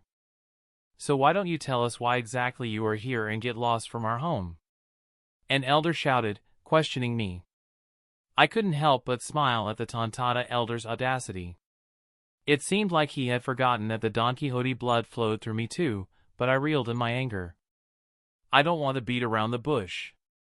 I want Mancheri to be a part of the family, to be a part of the Donquxote family, I declared nonchalantly. A deathly silence returned, with every dwarf looking at me as if I were a fool. Just moments ago, they had disclosed the oppression and tyranny of the Donquxote ancestor, and now I, a teen, wanted their cherished Princess Mancheri to join my family. What madness was I spouting? The tribe leader's face hardened. You have some nerve, Donquxote Rosinante, to make such a request after all we've told you. I took a deep breath, choosing my words carefully. I understand how it sounds, but I have already told you that I am not my ancestor. Mancheri's abilities are extraordinary. In the wrong hands, they could be exploited, but with us, she would be protected and cherished. I promise to treat her with the utmost respect and ensure her safety. You may not be like your ancestor, but what about the rest of your family? Can you guarantee that your brother won't become the same tyrant? A voice echoed. An elder Donquxote tribe member, followed by a dozen others, entered the chamber and hurriedly whispered in the ears of the tribe leader. His face turned grim as he listened, the news clearly unsettling him. My observation hockey was keen enough to pick up on their conversation. It seemed they had found out about my brother, and his being a flame fruit user was not working to our advantage. The tribe leader's eyes bore into mine with renewed suspicion. Your brother possesses the same power as your tyrannical ancestor. How can we trust that he won't use it against us as well? I took a deep breath, choosing my words carefully. I understand your concerns. My brother, Doffy, may possess the flame fruit, but he is not the same man as our ancestor. We are different people with different values. Our goal is not to dominate or oppress, but to protect and build a better future for all who live in Dressrosa. Stop your act. No one is going to fall for it. We were fooled once, but we are not ready to be fooled again. Get out of our land, the elder, who had been rude since learning I was a Donquxote, shouted, pushing my patience to its limits. Isho sensed my demeanor shift and turned to me, concern etched on his face. Roscoon, they are speaking out of the grief and suffering their ancestors endured, Isho said, hoping to calm the situation. He knew that I was not the type to take false accusations lightly, even if I was willing to own up to my faults. Isho-san, please don't intervene. They have made their stance clear, and don't worry, I'm not going to go on a rampage just because I was denied something, I replied, turning my attention to Mancheri. Her opinion truly mattered to me, the rest of the tribe was of little consequence. Tell me, Mancheri, would you like to join the family, like Isho-san here? I promise you that no harm will ever befall you, and you will no longer have to live in hiding. You can live freely, I said, disregarding the others in the chamber. The tribe members were furious as I tried to poach their princess right in front of them. Donquxote brat, the only reason we are still entertaining you is out of respect for Isho-kun, the angry elder roared. I had had enough of this little pipsqueak. With a snap of my fingers, I zapped him with a small bolt of lightning, careful not to kill him but enough to char him slightly. You! The dwarves went on guard, many bravely stepping forward to shield their princess from any danger. Roscoon. Isho wanted to intervene, but I stopped him with a gesture. You, get out! Get out of our home! Princess Mancheri will never join you cruel tyrants. You can keep dreaming about it, the tribe leader, who had been patient until now, yelled, ready to personally throw me out if necessary. Is that so? In that case, your tribe has 3 days to vacate the island. This place belongs to the Donquxote family. As I said, I am not my ancestor, so I won't oppress you, but I can't have people who are not my allies within my territory. You have 3 days to vacate, and 3 days from now, if I find any Tontata tribe members within Dressrosa, I will consider them hostile and hunt them down. Remember, you have 3 days. I declared an ultimatum. If they did not want to align with me, they had no place here. Let them venture into the harsh seas, try to settle on a new island, and pray the Tontata tribe stays hidden. If not, every slaver would come to capture one of these exotic species. You. What do you mean we have to leave? Dressrosa belongs to the Riku family. Only they get to decide whether we stay or not. Green Bid is something we built with all our efforts over the centuries. What gives you the right to ask us to leave our home? An elder fumed at my words. Dressrosa belongs to the Riku family? Haha, that's a nice joke. What right do I have? I have all the rights because I am a Donquxote, and Dressrosa belongs to me. As for Green Bid being yours, didn't you tell me earlier that you ventured out to sea and settled down here? I retorted, a smirk on my face. Isho stepped forward, trying to mediate once more. Roscoon, perhaps there is a way to find common ground. We can work together to ensure both sides benefit from this arrangement. The tribe leader's eyes flickered with anger and desperation. We built this land with our blood, sweat, and tears. We will not be driven away by the likes of you. Chapter 114. You may have built it, but Green Bit was never yours to begin with. The Riku family, like you, are just temporarily occupying what once belonged to the Donquxote family, I said, softening my tone slightly, hoping to reach some understanding. I respect your dedication and your history. That is why I am offering a chance for collaboration. Join us, and together we can protect this land and ensure a future where both our peoples thrive. But if you still want to blame us for the wrongs done to you centuries ago, then I am sorry to say this, but you should leave. Don't think for a second that I am simply threatening you. Mark my words, in 3 days, you will realize the truth. Roscoon, don't you think this is too harsh? The Tontata have been here for centuries, their entire way of life revolves around Dressrosa. Isho spoke up on behalf of the Tontata, not wanting to push away the dwarves' tribe. Isho-san, you should be happy that I am not slaughtering the Tontata tribe because, as per where they stand currently, they clearly show the intent of being hostile to my family. I don't like to take chances when it comes to threats to my family, I declared, my tone grave. The tension in the chamber mounted, but Isho knew if it came to blows, the entire Tontata tribe would vanish from history. I will join your family, a petite, soft voice echoed through the silence of the chamber. I couldn't help but smile, recognizing who had spoken. Princess, no! You can't. They are monsters. Their ancestor was the one who almost destroyed our race. Leo stepped up, trying to make Mancheri realize what she was doing. Mancheri, I said, addressing her directly and ignoring the shocked murmurs around us. I understand your people's fears, but I give you my word that you will be safe and cherished. We are building a new future, one that does not repeat the mistakes of the past. Mancheri hesitated, her large eyes filled with a mix of fear and determination. I believe you, Ross, she said softly. Isho-san trusts you, and I trust him. If you can promise to protect my people and ensure their safety, then I will join your family. The room erupted in protests, but I raised my hand to silence them. Mancheri, your trust means everything. I swear on my name and my honor that I will protect your people. The Tontata tribe will have a place in Dressrosa, and their contributions will be valued. Leo, his eyes blazing with anger and betrayal, stepped forward. "Princess, you can't seriously be considering this. They will betray us the moment we lower our guard." Mancherry turned to Leo, her voice steady. "Leo, we have to take a step towards change. Holding on to old grudges will only lead to more suffering. If we don't take this chance, we might never get another." The elder, who had been most vocal against me, scowled. "You are making a grave mistake, Princess. But if this is your decision, we will follow you, even if it leads to our doom." "Enough," I said, looking around the room. "You have my word. The Tontata tribe will be protected. We will work together to build a better future for Dressrosa. Now, let's put the past behind us and move forward." The tension in the chamber slowly began to ease. It was clear that this alliance would take time to solidify, but with Mancherry's decision, the first step had been taken.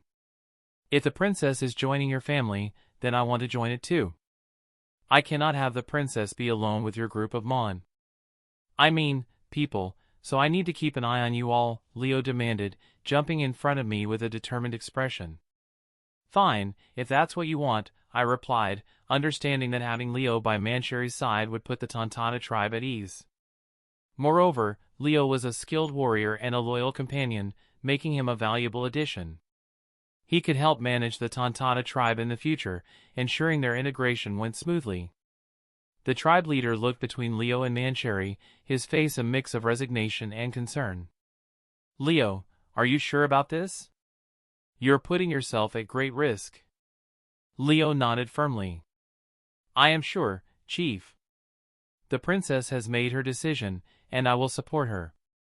We cannot keep living in fear of the past. It's time to move forward." I could see the reluctance in the eyes of the Tontata elders and warriors, but there was also a glimmer of hope. They were torn between their deep-seated mistrust and the possibility of a brighter future. "Mancherry, Leo," I said, addressing them both. "Your courage and willingness to bridge this gap are commendable. Together, we will protect Dressrosa and ensure that no harm comes to your people." "You have my word." Isho nodded approvingly. "This is the right path, Roscoon. Building alliances based on trust and mutual respect will make us stronger." Mancherry smiled softly, her eyes reflecting her determination. "Thank you, Ross. I believe in your vision for a united Dressrosa. Let's work together to make it a reality." With Mancherry and Leo joining our family, the first step towards reconciliation had been taken. It was not going to be easy, but with patience and cooperation, we could forge a new future for both the Donquxote family and the Tontata tribe.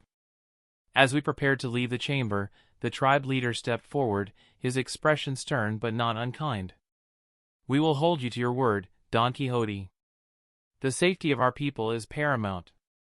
If you betray our trust, we will not hesitate to fight back."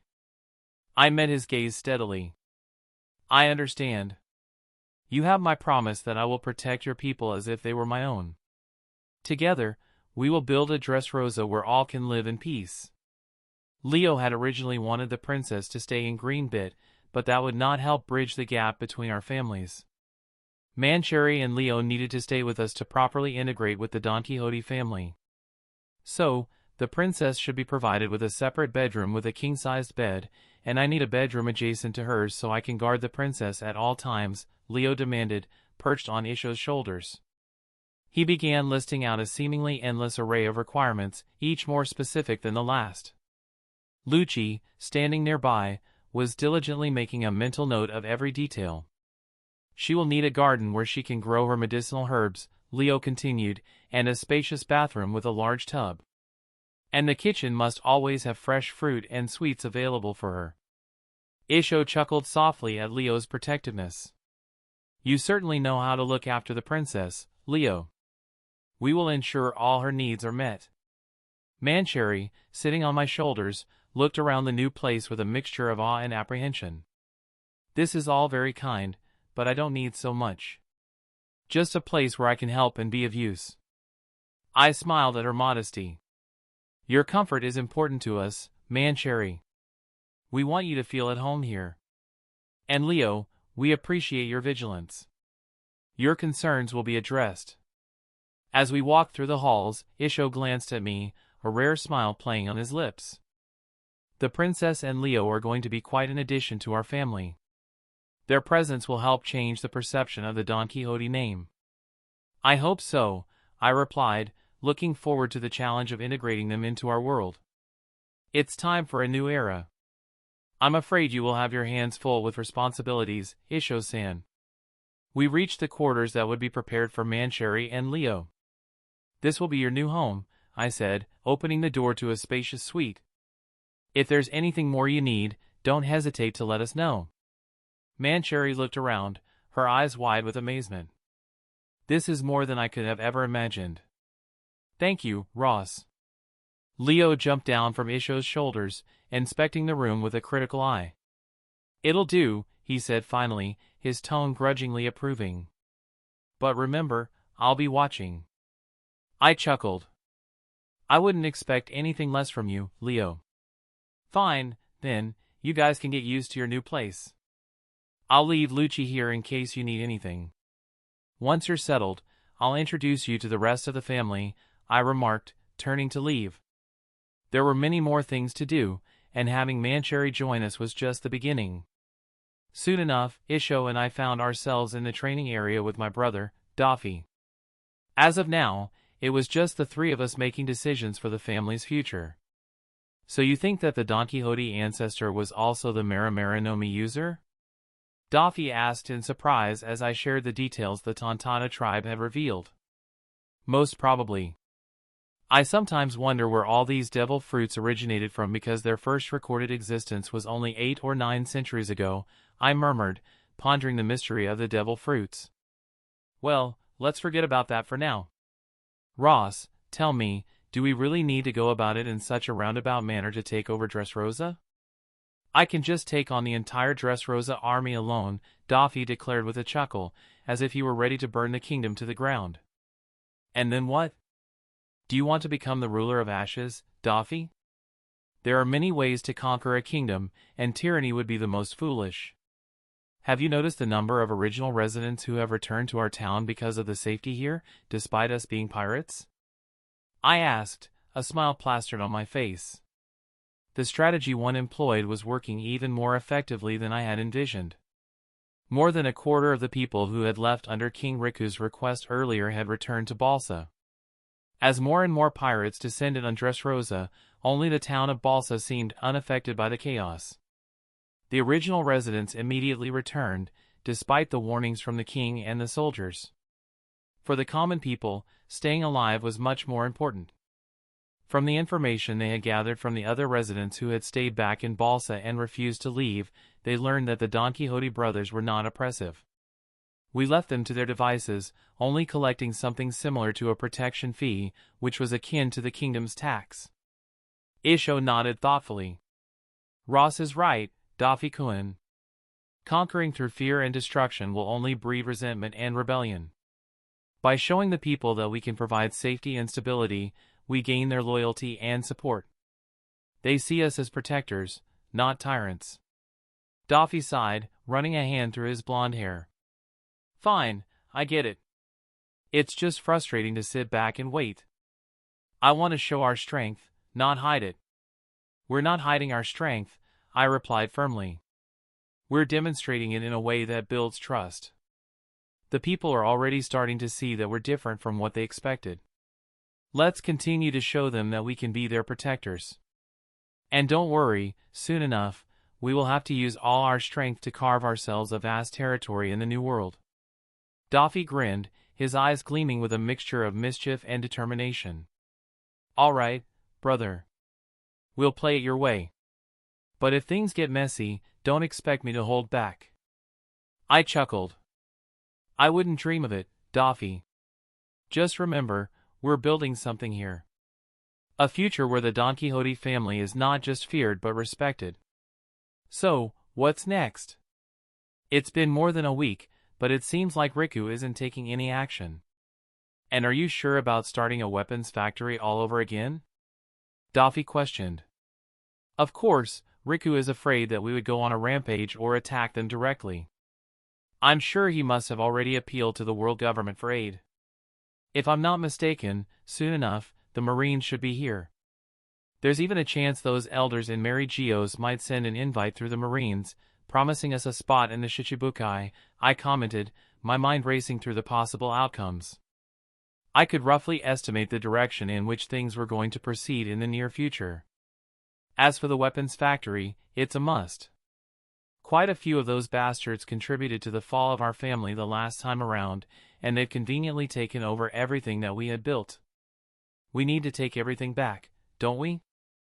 I had never forgotten those who had taken advantage of our downfall. Sooner or later, they needed to be taught a lesson. Dressrosa also needed an industry to prop up its economy. Although the current Dressrosa looked prosperous on the outside, the kingdom was poor.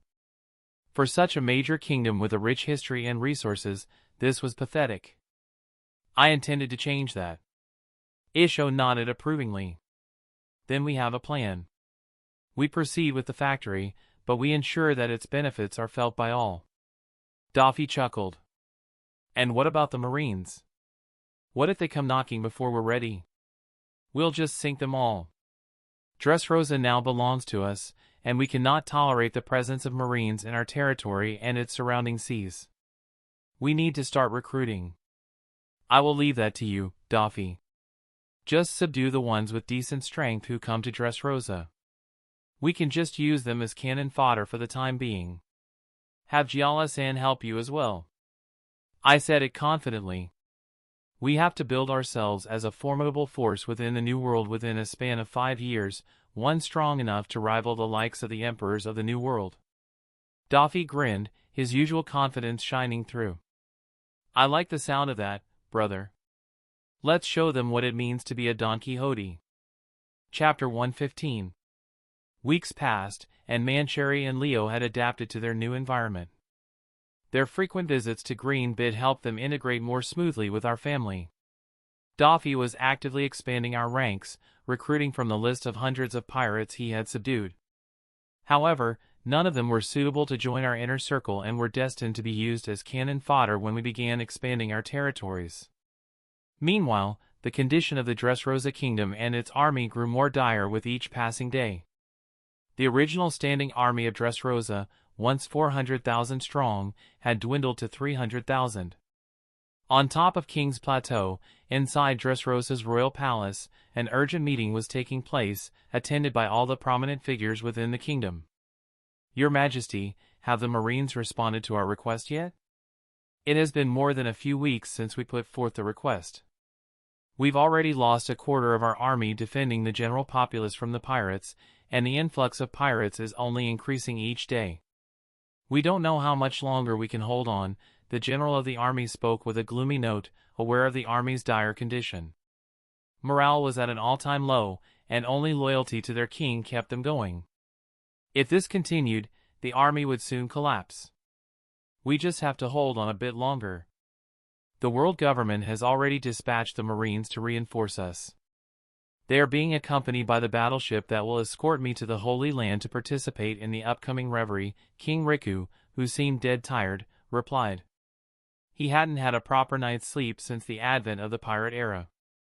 Each passing day brought new issues, and the two Don Quixote brothers had become a massive headache. They were actively recruiting, and currently, the entire town of Balsa to the north of Dressrosa has become out of bounds. To his dismay, most of the citizens who had originally relocated from Balsa had returned home because of the safety provided. Since the Don Quixote brothers took control, none of the pirates who entered Dressrosa dared venture towards the northern town. Those who did never returned. They had even gone as far as to build a small port next to the town on the northern shore. Will they be able to drive away the pirates inhabiting the northern town, Your Majesty? A minister questioned, eager to know. The northern town was originally under his administration and, with its lush forests and resources, was among the most prosperous in all of Dressrosa. As its overseer, he had fattened his pockets well, but now all that was lost. He desperately wanted to chase away all those pirate scum. King Riku sighed heavily, the weight of the kingdom's troubles evident on his shoulders. The Marines have promised assistance, but we must be realistic. The Donquxote brothers have entrenched themselves deeply in Balsa. They have not only established a stronghold but also garnered the support of the townspeople by ensuring their safety. Driving them out will not be as simple as we hope. The general nodded, understanding the complexities of the situation. Your Majesty, we need a strategy that goes beyond brute force. We must consider the morale of our troops and the support of our people. If the citizens see us as liberators rather than oppressors, they might rally for our cause. A murmur of agreement spread through the room. The ministers and advisors recognized the need for a nuanced approach. We must also consider our resources, another advisor chimed in. Our supplies are dwindling, and the pirates are becoming bolder. We need to secure our borders and ensure that our people are fed and protected. If we can maintain stability within the rest of Dressrosa, it will bolster our position when the Marines arrive. King Riku nodded, a glimmer of determination returning to his eyes. Very well. We will strengthen our defenses and support our people as best we can. We will also continue to seek diplomatic solutions. Perhaps we can find a way to negotiate with the Donquxote brothers, or at least by ourselves sometime. Meanwhile, back in Balsa, within a narrow alleyway, a group of newly recruited pirates surrounded a woman who was originally a resident of the town. Despite strict orders from their superiors not to disturb the townspeople, the group disregarded the rules and cornered the woman with the intention of forcing themselves upon her. What do you think you're doing? Another civilian, seeing the scene, rushed forward to help the woman but was kicked aside by a pirate, eliciting jeers from the group. Don't you know the rules? You're not supposed to trouble the people living in this town. Another man, mustering some courage, questioned the pirates. In the past month, Isho has created a sense of security among the townsfolk, so they are no longer as fearful of the presence of pirates. Rules? Damn those rules! We're pirates. We take what we want, and right now, we want to savor this woman to our heart's content. As for the superiors, they're pirates too, so they'll understand, the pirate leader jeered, dragging the struggling woman along. Maybe we should join in on the fun too, one of the pirates from another group, initially bystanders, commented. His inner demons were taunted by the scene unfolding before him. Originally, they had come to the New World with grand dreams, but the monster known as the Heavenly Iksha of the Donquxote pirates had shown them what true terror was. He was cruel as they came. To survive, they had to serve under the new leader. Now, seeing another group challenge the authority of their superiors, he also wanted to test the boundaries. If you want to die, go ahead and try it, the original captain of their pirate crew commented, glancing in a certain direction where a blind man in a purple yukata was approaching the area, followed by a child wearing a white top hat. Is that who I think it is? The pirate questioned his ex-captain, a cold sweat dripping down his back from fear. Yep, that's the one they call Fujitora.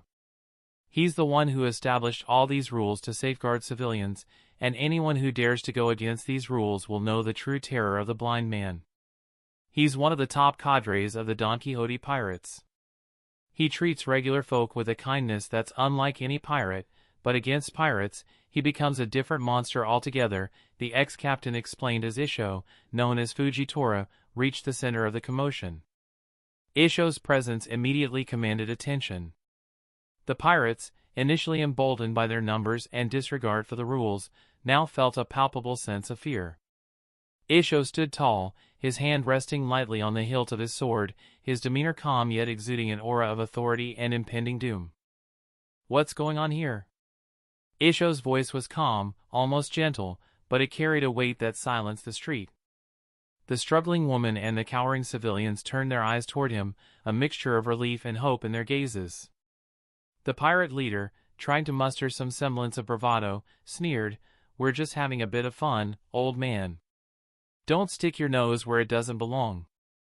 Isho tilted his head slightly, as if considering the pirate's words. "Fun, you say? And do you believe that terrorizing innocent people falls under the category of fun?" The pirate leader's sneer faltered, but he tried to push back. "We're pirates. We do what we want."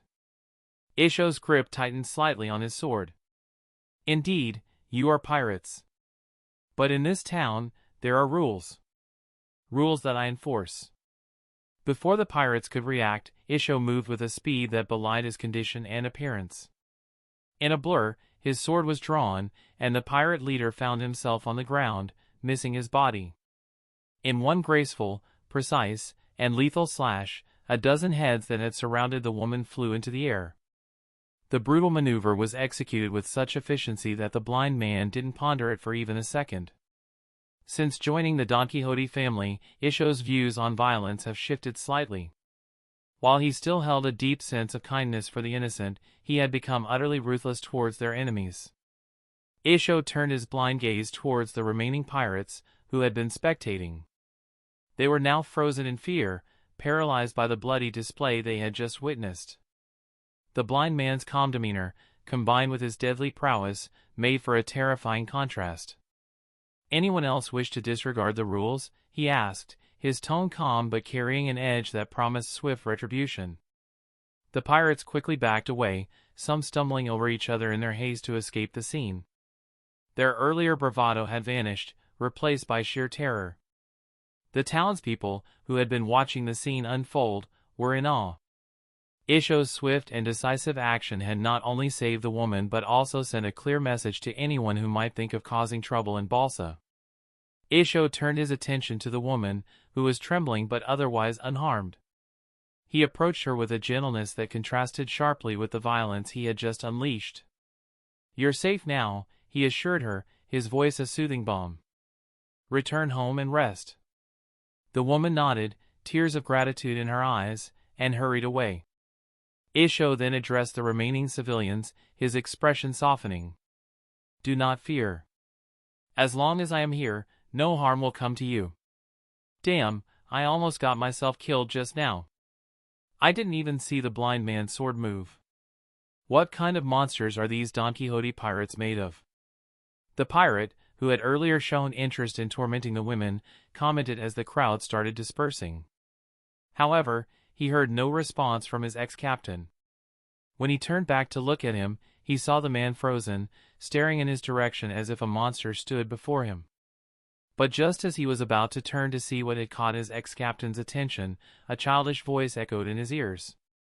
"Shurgon, Orin!" A sudden flurry of Shurgon attacks pierced through the pirate's chest, targeting his heart.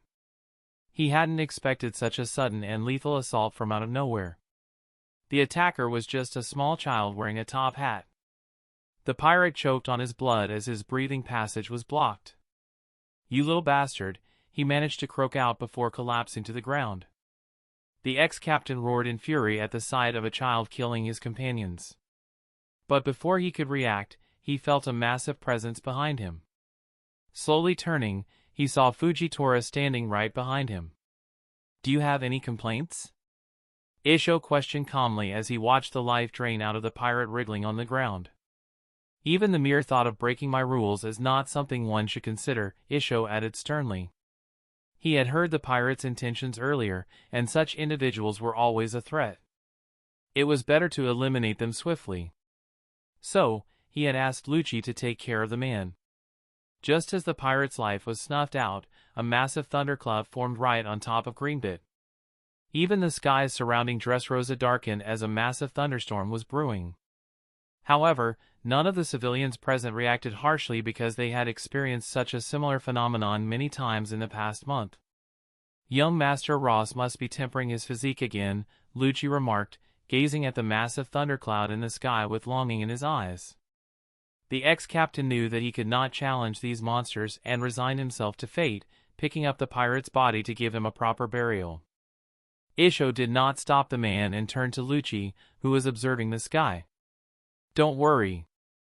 Maybe in the future, once you are strong enough, you can have Roscoe help you with tempering your own body. But for now, you should think about how to adapt and increase your body's foundation." "I will soon be starting your training in hockey," he commented. Lucci gave a soft smile upon learning that he would soon start to learn hockey. He had already mastered Rokushiki and even learned the Rokugan technique, which was the culmination of the 6 styles. At the edge of Greenbit, I was seated in an area away from the Tontana tribe. The area surrounding me for hundreds of meters had been charred black. This had become the place where I regularly used to temper myself. I recently found out that lightning helped me improve my physique, so I started honing my physique further. Ross, remember you promised me 100 different varieties of flowering plants. Don't forget, little Mancherry commented from the side. With her devil fruit powers, she had become the perfect aid in my physique enhancement. Despite being a lightning Logia user, when struck directly by lightning without the aid of fruit powers or hockey, it caused massive damage, even to me. Mancherry could heal me. The process was like tempering steel. Leo, keep Mancherry safe. I am going to start, I remarked as the lightning overhead rumbled like coiling dragons. Leo immediately understood, and alongside the princess, they moved a mile away to a safe place where a few other Tontata tribe members had come to observe the spectacle again. Chapter 116. Rumble. Rumble. The sky roared as the thundercloud picked up more intensity, and lightning bolts rained down upon Greenbit. Meanwhile, King Riku, his ministers, generals, and other prominent figures of Dressrosa watched the darkened sky and the continuous storm from the balcony of the palace. The display was like the wrath of God descending upon Dressrosa. Your Majesty, we must find out what's going on in there. The less we know about what's happening, the more disadvantaged we are. One of the ministers couldn't help but voice his fears as he saw another lightning strike tear through the skies and descend upon Greenbit. As much as I would like to know what's happening, I am not sending our men into certain doom, King Riku replied, his grip on the balcony's railing tightening. He couldn't hide his frustration and helplessness. Your Majesty, we do not have to send anyone personally. Don't we have that item in the treasury? The old minister, who had been serving the Dressrosa kingdom the longest, suggested knowing a few of the Riku family's secrets. King Riku's mind cleared immediately at the old minister's words. Why didn't I think of that? Very well, we will adjourn this meeting for now. The rest of you can leave. Tank, stay back, King Riku ordered, dismissing the rest of the attendees except for the old minister and Tank. Back at Greenbit, the intensity of the thunderstorm grew as the lightning bolts became more frequent. The sky seemed to be tearing apart as bolts of pure energy struck down, illuminating the darkened landscape. Ross, are you sure about this? The intensity seems higher than last time, Leo shouted from their safe spot, his voice tinged with concern.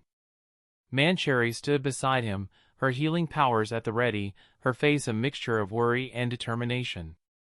Don't worry, Leo.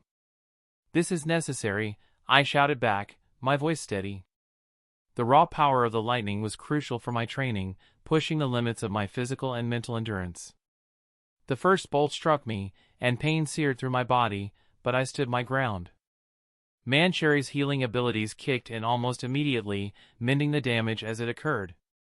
The process was excruciating but essential. Each bolt that struck me pushed my body beyond its previous limits, tempering me like steel forged in a furnace. In the distance, the Tontata tribe watched in awe and fear.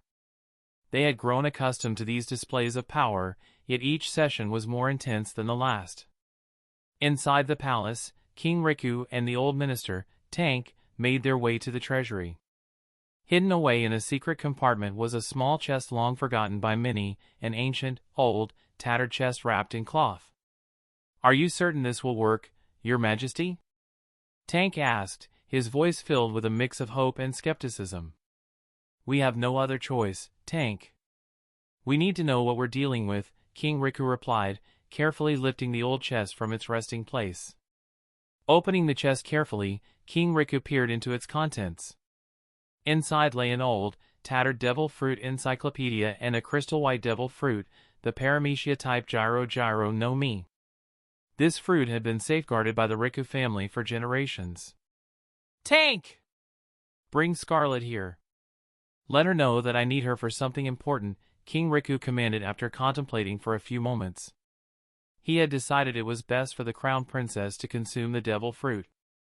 The details about the fruit were well known to him.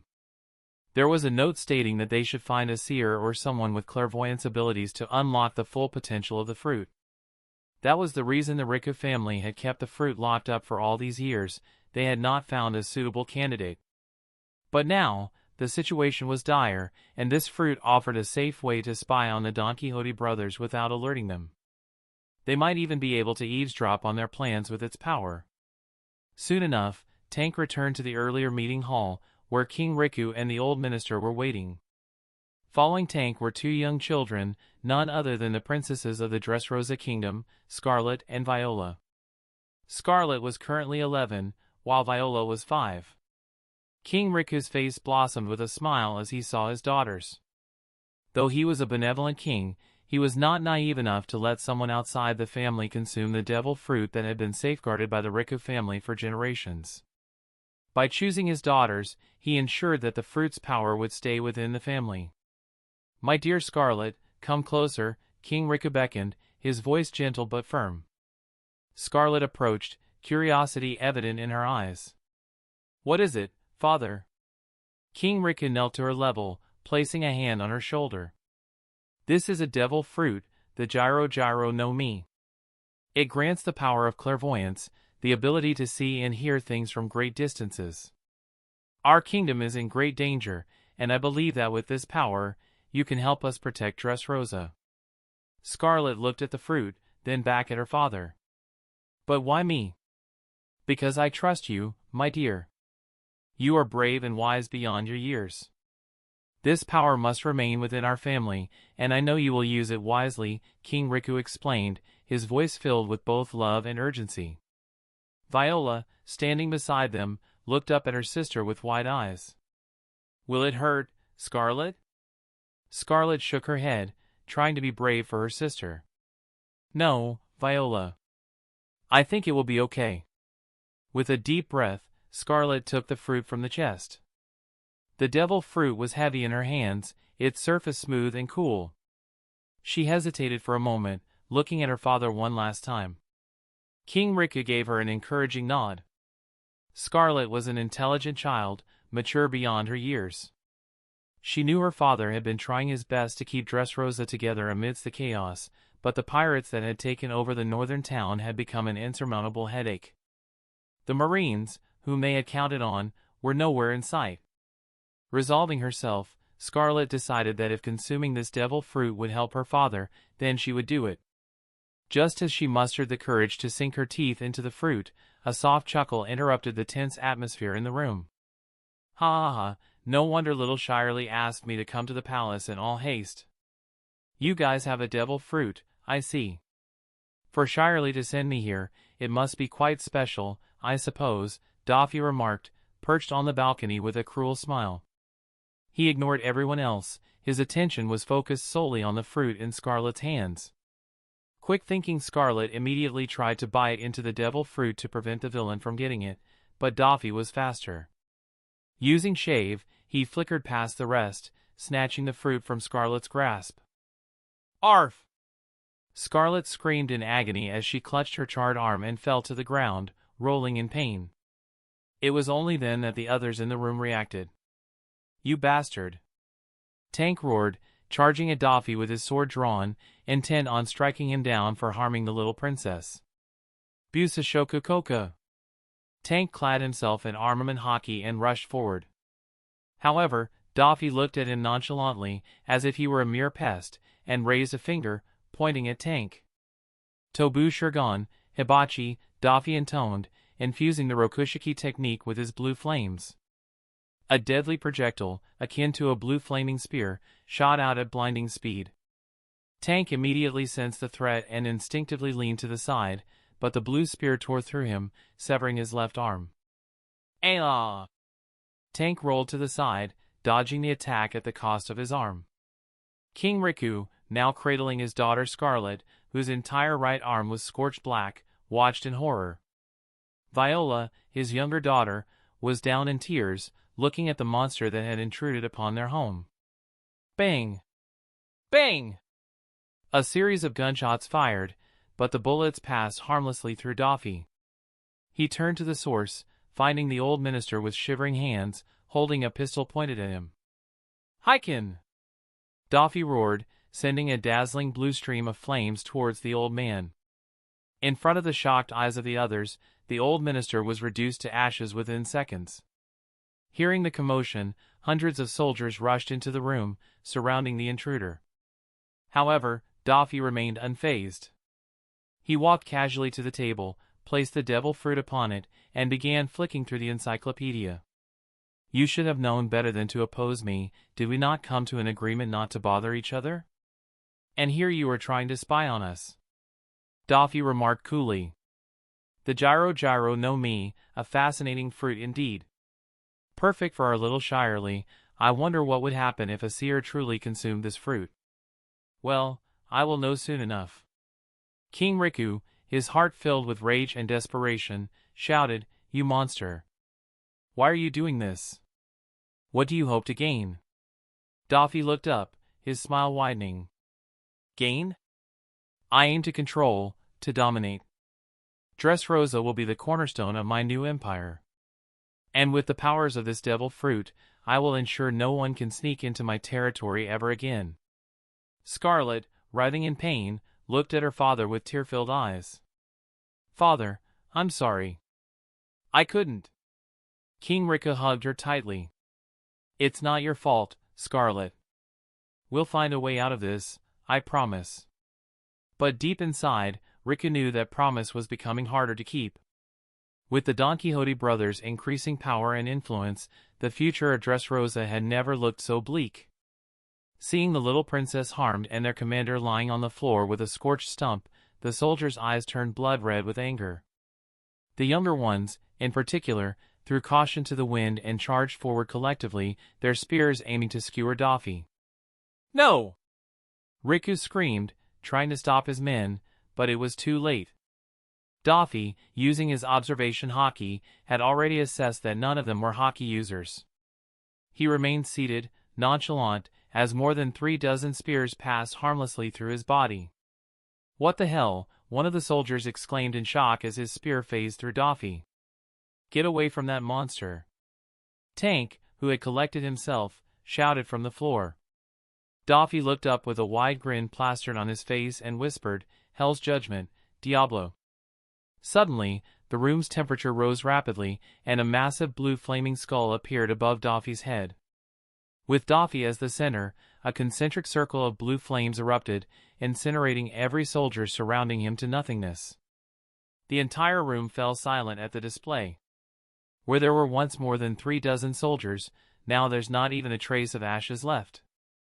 Many of the soldiers who had stayed back unconsciously took a step back, unsure of what to do. Even Riku was frozen, realizing he had gravely underestimated Doflamingo. He had not known that Doflamingo possessed such terrifying abilities, but now it was clear that, in addition to the blind swordsman Isho, there was another monster among the Donquxote brothers. Scarlet, still writhing in pain, whimpered, drawing Riku's attention back to her. He tightened his grip around her, his heart breaking at his inability to protect his daughter. Viola clung to his leg, tears streaming down her face. Doffy, sensing the fear and desperation in the room, leaned back in his chair, clearly enjoying the scene. Do you see now? He said, his voice cold and menacing. Resistance is futile. Dressrosa will fall under our control, and there's nothing you can do to stop it. King Riku, gathering what little courage he had left, stood up. This isn't over, Doflamingo. The people of Dressrosa will never bow to you willingly. Doffy laughed, the sound chilling to everyone in the room. Willingly or not, they will bow. But for now, I think I've made my point. He picked up the devil fruit from the table and examined it closely. Such a fascinating fruit. Say, Riku, are you hiding any other devil fruit in that treasury of yours? Tank, clutching his severed arm, struggled to his feet. You won't get away with this, he growled through gritted teeth. Oh, but I already have, Doffy replied, his eyes gleaming with malice. He stood up, still holding the devil fruit, and walked towards the balcony. Chapter 117. You monster, do you know the value of life?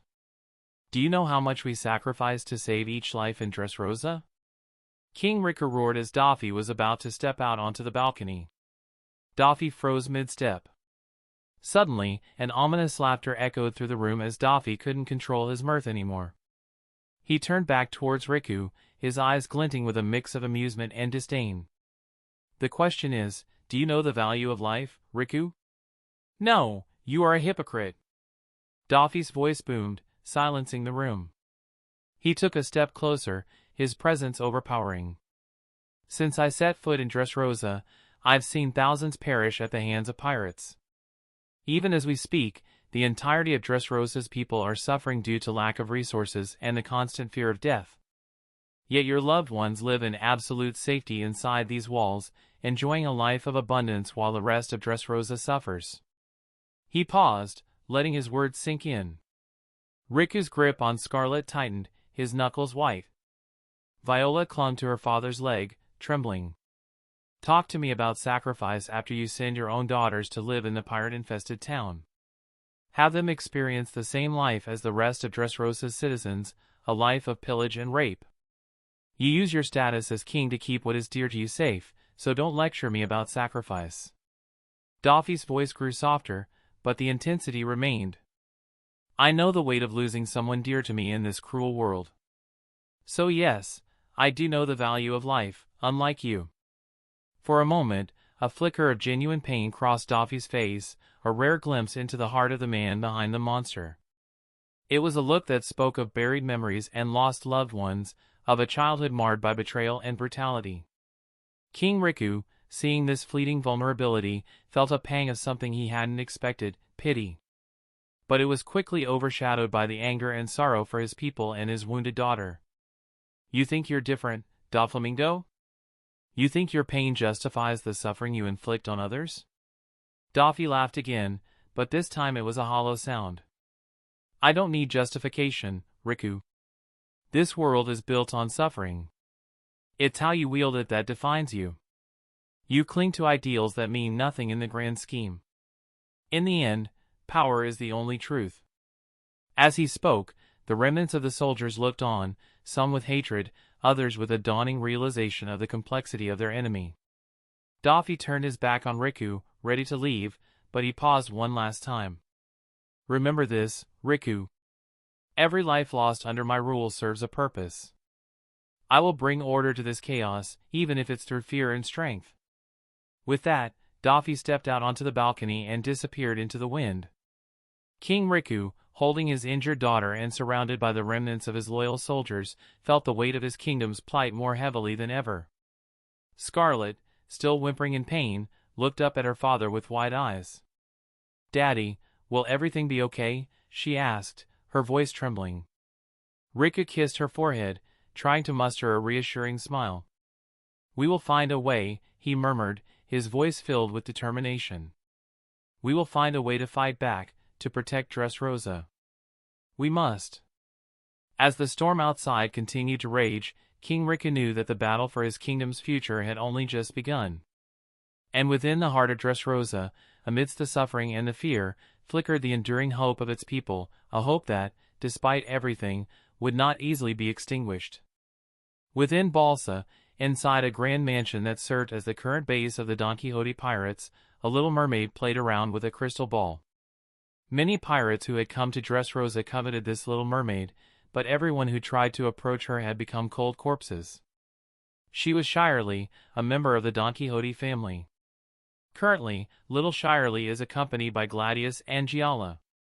Earlier, she had urgently asked their master to visit King Riku in his palace. She had divined that there was something important for her there. As they waited in the opulent room, the tension was palpable. Gladius leaned against the wall, his arms crossed, while Giala fussed with her extravagant attire, trying to alleviate her boredom. Shirley, however, remained focused, her eyes occasionally flickering to the crystal ball.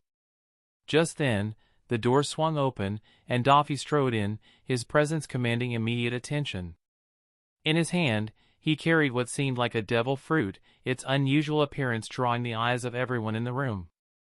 He walked over to the table and placed it in front of Shirley with a satisfied grin. Here, little one, I suppose this is what you wanted, Doffy said, his voice a mix of amusement and curiosity. Although her foresight had not told him exactly what he was looking for, after reading the note about the paramecia devil fruit, he knew this was destined for Shirley. Shirley's eyes widened as she gazed at the fruit. She had seen this in her visions, but seeing it in reality was something entirely different. Her small hands reached out, almost reverently, to touch it. The fruit was smooth and intricate, with swirling patterns that hinted at its power. "Thank you, Master Doffy," Shirley said softly, her voice filled with awe. "This is exactly what I saw. It's the Gyro no Mi, a paramecia devil fruit that grants the power of clairvoyance and enhanced perception." Gladius and Giala exchanged glances. They had heard of Shirley's foresight and knew it was powerful, but seeing it in action always left them slightly awestruck. "And are you sure about this? You are a mermaid, and consuming this fruit means losing your ability to swim forever," Doffy remarked. He didn't want little Shirley to regret her decision later on, especially because she was only a child now. Shirley looked up at Doffy, her eyes reflecting a mixture of determination and sadness. "I understand the cost, Master Doffy. But I also understand the importance of this power. It's my duty to help the family, and if that means giving up swimming, then I am willing to make that sacrifice." Doffy's expression softened slightly. He knelt down to her level, placing a hand on her shoulder. "You're a brave girl, Shirley. Just remember, this decision will change your life forever. Once you eat the fruit, there's no going back." Shirley nodded firmly. "I've seen what the future holds, and this is the right path. With this power, I can help protect everyone. I can help protect the Fishman Island in the future." The room fell silent as everyone watched Shirley take a deep breath and then bite into the devil fruit. The taste was as bitter and awful as she had been warned, but she forced herself to swallow it. Instantly, she felt a rush of energy coursing through her, changing her from within. Her eyes began to glow with an ethereal light, and the air around her seemed to hum with power. She gasped as her vision expanded, seeing not just the physical realm but glimpses of possible futures, paths that were yet to be taken. The world had transformed, and she could perceive layers of reality that had been hidden before. "It's overwhelming," Shirley whispered, her voice filled with awe. "I can see so much, so many possibilities." Doffy stood up, his gaze intense but proud. "Take your time to adjust, Shirley. Your power is immense, and with it, we can foresee and navigate the challenges ahead. You have made a great sacrifice, but it will not be in vain." Gladius and Giala watched in awe, understanding the gravity of the moment. They knew that Shirley's new abilities would give them a significant advantage, but they also respected the personal cost she had paid. "Remember, Shirley," Giala said gently, "we are your family, and we will support you through this. You are never alone." Shirley smiled, her resolve strengthening. "Thank you, everyone. I won't let you down. I will use this power to help us all." As little Shirley celebrated her newfound powers, Gladius stood to the side, his expression tinged with sadness. Though he was genuinely happy for Shirley, he couldn't shake the feeling of uselessness that had been gnawing at him. He felt as if he couldn't contribute actively to the family. Even the newcomer, Smoker, seemed to be adapting well, fully immersed in his training. As for little Lucci, he was a monster altogether, and everyone knew that Isho-san would soon start teaching Lucci the secrets of hockey, while Gladius was still stuck improving his basic foundations. Doffy noticed the change in Gladius's mood and couldn't help but sigh. Originally, he had thought he would wait until Gladius had formed a solid base before pushing him further. But the kid seemed too hung up on chasing after his peers. He even wanted to compete against a monster like Lucci. Doffy knew that Lucci was a different breed, much like his own little brother Ross. Comparing oneself to them would only lead to frustration and pain. This was a hard lesson Doffy had learned since he was young. Gladius realized that his moping had been noticed by their master and felt a wave of embarrassment. He quickly tried to compose himself, but Doffy stepped up, placing a comforting hand on his shoulder. "Gladius," Doffy began, his voice soft but firm, "I understand how you feel. It's natural to want to compare yourself to others, to measure your worth against theirs. But you need to understand that everyone grows at their own pace.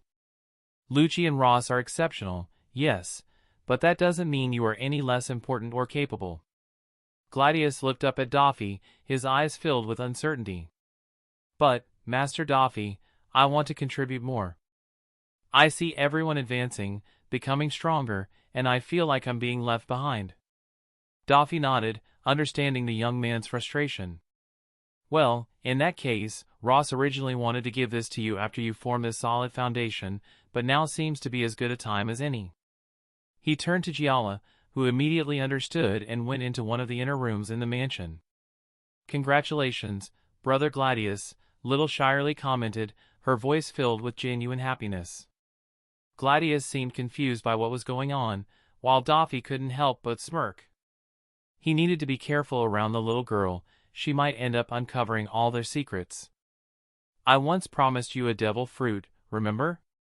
Now, I guess it's time. Doffy remarked.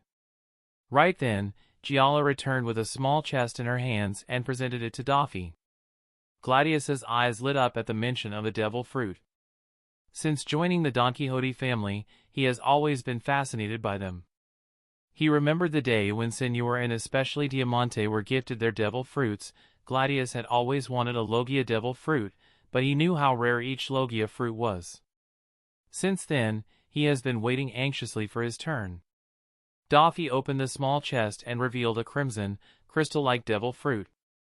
Gladius's eyes were glued to the fruit, completely ignoring his surroundings. This, Gladius, is the Akisho no Mi, a Logia-type devil fruit. It will allow you to transform your body into crystals, and once you hone your mastery, you can transform your crystals into something akin to diamonds.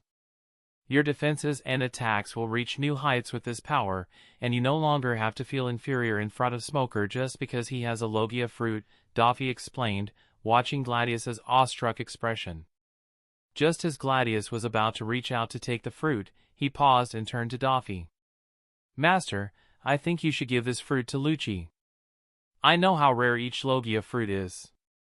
This fruit would be better suited in the hands of little Lucci, Gladius said, his tone filled with reluctance. He very much wanted to eat the fruit, but the benefits of the family stood ahead of his own selfishness. He was an orphan. If not for the Donquxote family rescuing him, he would have been dead in some ditch in North Blue. For that, he would always be loyal to the Donquxote family. Doffy threw his head back and laughed heartily. Ha ha ha, oi Gladius, since when did you grow up? Remember, you are barely 10. You can worry about the family once you have grown up. As for Lucci, let my little brother worry about him. This fruit belongs to you and no one else. Doffy presented the fruit again to Gladius, his eyes gleaming with pride. Eat up, Doffy encouraged, his voice softer now. This is your moment. Gladius's hands trembled slightly as he reached for the fruit. Master Doffy, thank you, he said, his voice filled with emotion. He took a deep breath and bit into the fruit, grimacing at the horrible taste. Doffy watched as Gladius consumed the devil fruit, his expression a mix of pride and satisfaction. Remember, Gladius, this power now belongs to you and you alone.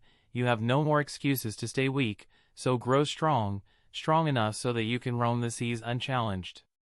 Use it to protect our family and further our goals. As the initial shock of the devil fruit's taste subsided, Gladius felt a strange sensation coursing through his body. He looked at his hands, watching in amazement as his skin began to shimmer with a diamond-like sheen. Brother Gladius, you look amazing! Shirley exclaimed, clapping her hands in delight.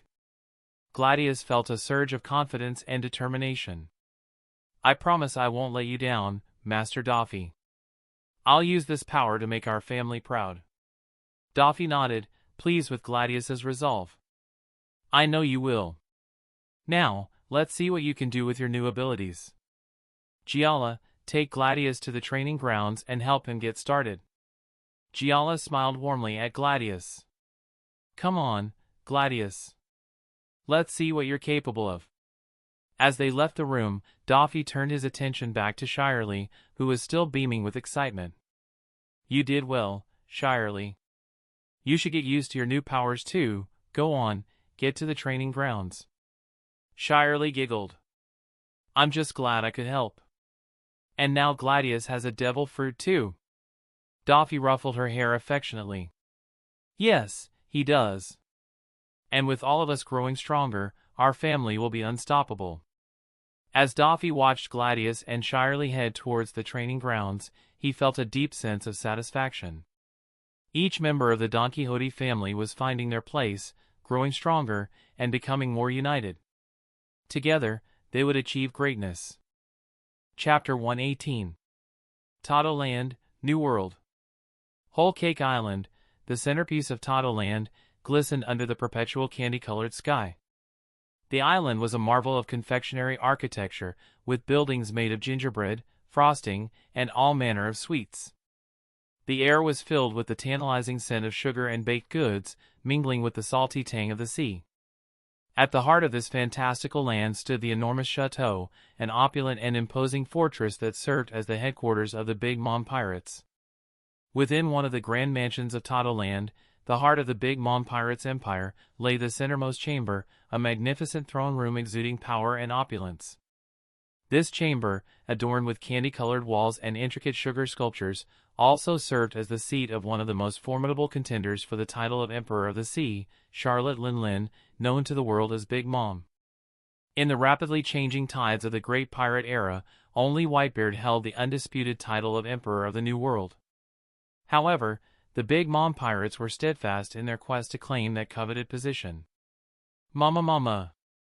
A malevolent laugh reverberated through the throne room, sending chills down the spines of those present. Perispero, standing by his mother's side, wore a grim expression, well aware of the storm brewing beneath her laughter. The room's tension was palpable as all eyes were fixed on the imposing figure of Big Mom. Kneeling before Lin was her son, Katakuri, his head bowed in submission. His powerful form, usually a symbol of unshakable strength, now appeared vulnerable as he awaited his mother's verdict. He had recently returned to Todo Land with haste, having been released by Ross as promised upon reaching the New World. Yet he knew that his journey and the events that transpired would not go unexamined by his mother. Those familiar with Big Mom understood that her laughter was anything but joyous. It was a sound filled with malice and simmering anger, reminiscent of the devil's own mirth. Her eyes, like twin suns of wrath, bore down on Katakuri, demanding an explanation. Katakuri, she began, her voice a thunderous rumble that echoed through the grand chamber. You returned to me, but not as the triumphant warrior I sent out. Explain yourself. Katakuri lifted his gaze, meeting his mother's eyes with unwavering resolve. Mother, I encountered a formidable opponent. Despite the circumstances, I have gained valuable insights and information about his capabilities and intentions. Big Mom's eyes narrowed, her fingers drumming a slow, ominous rhythm on the armrest of her candy-encrusted throne. Insights? Information? Mama. And what use are these if they do not bring us closer to our goal of supremacy in the New World? Mother, Katakuri continued, his voice steady despite the weight of her gaze, the Donquxote. Perispero, though usually composed, could not suppress a shiver at the intensity of the exchange. He knew his brother well enough to recognize the determination in his eyes. Katakuri was not one to accept defeat lightly, and his words carried the weight of his recent loss. Katakuri! Big Mom's voice bellowed through the palace, shaking its very foundations. The walls, sturdy and grand, seemed to tremble under the weight of her fury. I did not ask you for excuses. I asked you why you failed the mission I gave you.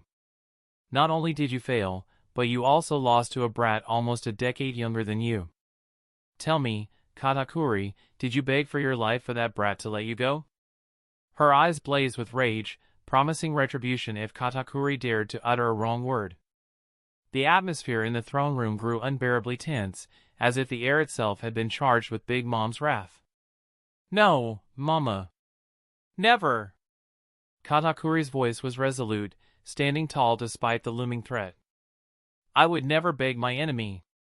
I respect Ross, but I do not fear him. I would fight him to the death if necessary. Big Mom's gaze intensified, her anger was palpable. Then does that mean you ran away like a coward? Her voice dripped with disdain. She then turned to Perispero. Summon those brats to Totoland. If they refuse to come, hunt them down. I want the Donquxote brothers before me within the month, dead or alive. An ultimatum was given, her eyes gleaming with dangerous resolve. Perispero, his expression grim, stepped forward, ready to carry out his mother's orders. Yes, Mama, I will make sure to deliver the Donquxote brothers to you dead or alive, he said, bowing slightly before turning to leave the room and summon the rest of the crew. And as for you, Katakuri, she continued, her voice a venomous hiss, you need to understand the weight of failure. Your loss against that brat should not go unpunished. With a swift motion, she extended her hand toward Katakuri, using her power from the Sorusaru no Mi to pull a portion of his lifespan out of him. The glowing essence of his life force was drawn into her grasp, but Katakuri did not flinch or resist. He stood there, stoic and unyielding, as his mother extracted 10 years of his life, although he did not fear her nor did he resist this punishment. This time, I have only taken 10 years, she said, her tone chilling. Fail me again. Well, there won't be a next time. Her gaze then swept over the others who had accompanied Katakuri on the mission. They had arrived at Totoland well before Katakuri but had been too afraid to face Big Mom without their brother. Big Mom's presence was overwhelming, and her power was undisputed. The room was thick with the scent of fear, as those present could feel the suffocating weight of her displeasure. Even the grand decorations of the throne room seemed to shrink away from her fury. As the others in the room stood frozen, Katakuri's mind was already working on how to rectify his failure. He would not let this defeat define him. The Donquxote brothers were formidable, but the Big Mom pirates would not be deterred. Katakuri, despite the loss of a decade of his life, remained unwavering. His loyalty to his mother and his crew was absolute, and he would prove himself once more. As he stood there in the throne room, his mind was set on their next move. The road to becoming the emperor of the New World was fraught with challenges, but the Big Mom pirates would not falter. Katakuri couldn't help but sigh in relief internally. Big Mom's wrath was directed solely at him, sparing his siblings. However, her next words sent a shiver down everyone's spine. Even Perispero, who was about to step out of the throne room, froze in shock. Katakuri, with his foresight active, immediately understood what Mama was about to do. He wouldn't challenge her authority, but he gritted his teeth so hard that his mouth was stained with blood. You all have paid for losing to those brats, she growled, her eyes scanning the room with a predatory gleam. But you have yet to pay for all those mermaids of mine that you lost. Her gaze fell on the remaining brothers. Big Mom, despite her seemingly erratic nature, was a very calculative woman. Although Katakuri had failed, he was her strongest cadre. She didn't want to push him too hard, but that didn't mean she couldn't vent her anger at someone else. Oven, it seems you have already been punished, she commented, eyeing his stump. Her face twisted with rage at the sight of one of her own being so severely injured. The thought of her subordinates being humiliated under her name made her blood boil. She wanted nothing more than to tear the Donquxote brothers apart. Her gaze then settled on Daifuku, who appeared unscathed. A cruel grin spread across her face as she clenched her fists, invoking her devil fruit powers. Mama! No! Katakuri tried to intervene, but it was too late, as Big Mom had already made a grab. She pulled out a chunk of Daifuku's soul, a fragment much larger than the one taken from Katakuri. Throughout it all, Big Mom held a sinister smile. To her, her children were nothing but tools to do her bidding, and she was willing to sacrifice anyone to achieve her goals. Daifuku screamed in agony as his life force was ripped from his body. He fell to the ground, clutching his chest, where the fragment had been torn out. The remaining siblings watched in horror, powerless to stop their mother's wrath. Katakuri, still kneeling, felt a pang of guilt and helplessness. He had always tried to protect his siblings, but there were limits to what he could do against their mother's overwhelming power. He swore to himself that he would never fail again, that he would grow stronger to shield his family from Big Mom's wrath. Big Mom, satisfied for the moment, turned her attention back to the room. Let this be a lesson to all of you, she hissed. failure is not an option. You are my children, and you will either bring glory to the Big Mom pirates or you will suffer the consequences. Perispero, finally able to move, nodded and quickly left the room to carry out her orders. The others remained silent, the weight of their mother's punishment hanging heavy in the air. Katakuri stood, helping Daifuku to his feet. Despite his own pain, he offered his brother a reassuring nod. They were in this together, and they would find a way to navigate their mother's brutal expectations. As they left the throne room, the echo of Big Mom's laughter followed them. The path to becoming the strongest was fraught with danger, and the Big Mom pirates would need every ounce of their strength and cunning to survive not just the challenges of the new world but also the wrath of their own mother. After everyone left the throne room, it was just Big Mom and her homies, creations imbued with fragments of her own soul. The expression of mad glee she had worn in the presence of her children transformed into one of cunning calculation. For years, she had carefully built her power, never rising in silence, never reckless. Though she believed she could stand against the likes of Whitebeard and Roger, she was never eager to test that belief without cause. Katakuri had shared that he encountered someone on Fishman Island who seemed far stronger than Whitebeard. Initially, she had dismissed his account with laughter, accusing him of being too frightened to face his enemies. Yet, she knew Katakuri wasn't one to give false accounts. She pondered the existence of mythical Zoan users that might match the description Katakuri had provided. "Mama, do you really think someone like that could exist? Someone even stronger than your current level?" Prometheus, a manifestation of Big Mom's own soul, questioned curiously. As her creations, the homies were privy to things even the strongest cadres of the Big Mom pirates were unaware of. Katakuri doesn't exaggerate, Big Mom rasped, her voice laced with a hint of respect for her son's honesty. There are still many things in this world we are unaware of. Perhaps, as that bastard said, the One Piece might hold all the answers. The thought of the One Piece sent a surge of adrenaline through her. She had the ambition to rule the world, and she would stop at nothing to achieve it. Prometheus, inform the intelligence cadres. I want them to find more details about the poneglyphs. Roger wouldn't have risked his life to steal the contents of the poneglyph I hold without sound reason, she commanded, her mind already working on the next steps. But Mama, what if what Katakuri said was true? What if there really is someone like that? Will you stand a chance against such a person? Zeus questioned, only to realize he had overstepped. Big Mom's gaze narrowed, her eyes burning with fury. In that case, we kill them. We kill them all, she bellowed, her voice echoing through the grand chamber. I need to get Elbaf under my control. With the giants on my side, no one will be able to stop me. As she spoke, she used her soul power to torment Zeus, punishing him for his doubt. The homies quivered in fear, fully aware of their mistress's wrath. Big Mom's ambition knew no bounds, and her desire for power was insatiable. She was determined to conquer every obstacle in her path, no matter the cost.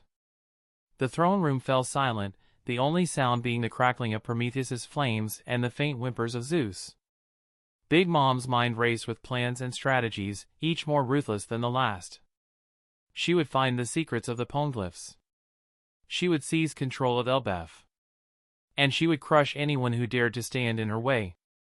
The new world trembled under the weight of her ambition, and Big Mom's dark and ominous laughter echoed through the palace once more. Chapter 119. Marine HQ, Marineford.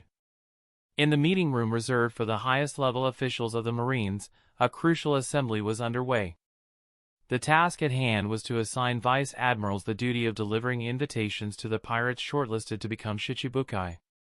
The fleet admiral Kong, the two admirals Sengoku and Zephyr, and the rising stars among the admiral candidates, Akiji, Akainu, and Kizaru, were seated on one side, surrounded by numerous other vice admirals. With Garp absent due to his abrupt vacation and Zephyr having distanced himself from the matter, the responsibility fell squarely on the vice admirals. Notably, Admiral Sengoku himself would deliver the invitation to Shikuyaku, given her notorious strength and the paramount importance of her joining the Shichibukai program for the world government. Tsuru, are you sure about this? There are many others here who would gladly take on this daunting task, Admiral Sengoku questioned, concern etched across his face.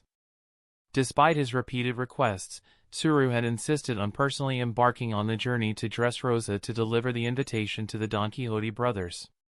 Kong had already assigned another vice admiral to the matter, but Tsuru had forcefully interceded, determined to handle it herself.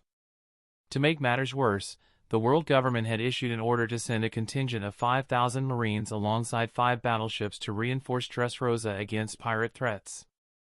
Sengoku, acutely aware of the intricacies within the Marines, knew this was a show of force. Should the Donquxote brothers decline the invitation, this force would turn on them immediately.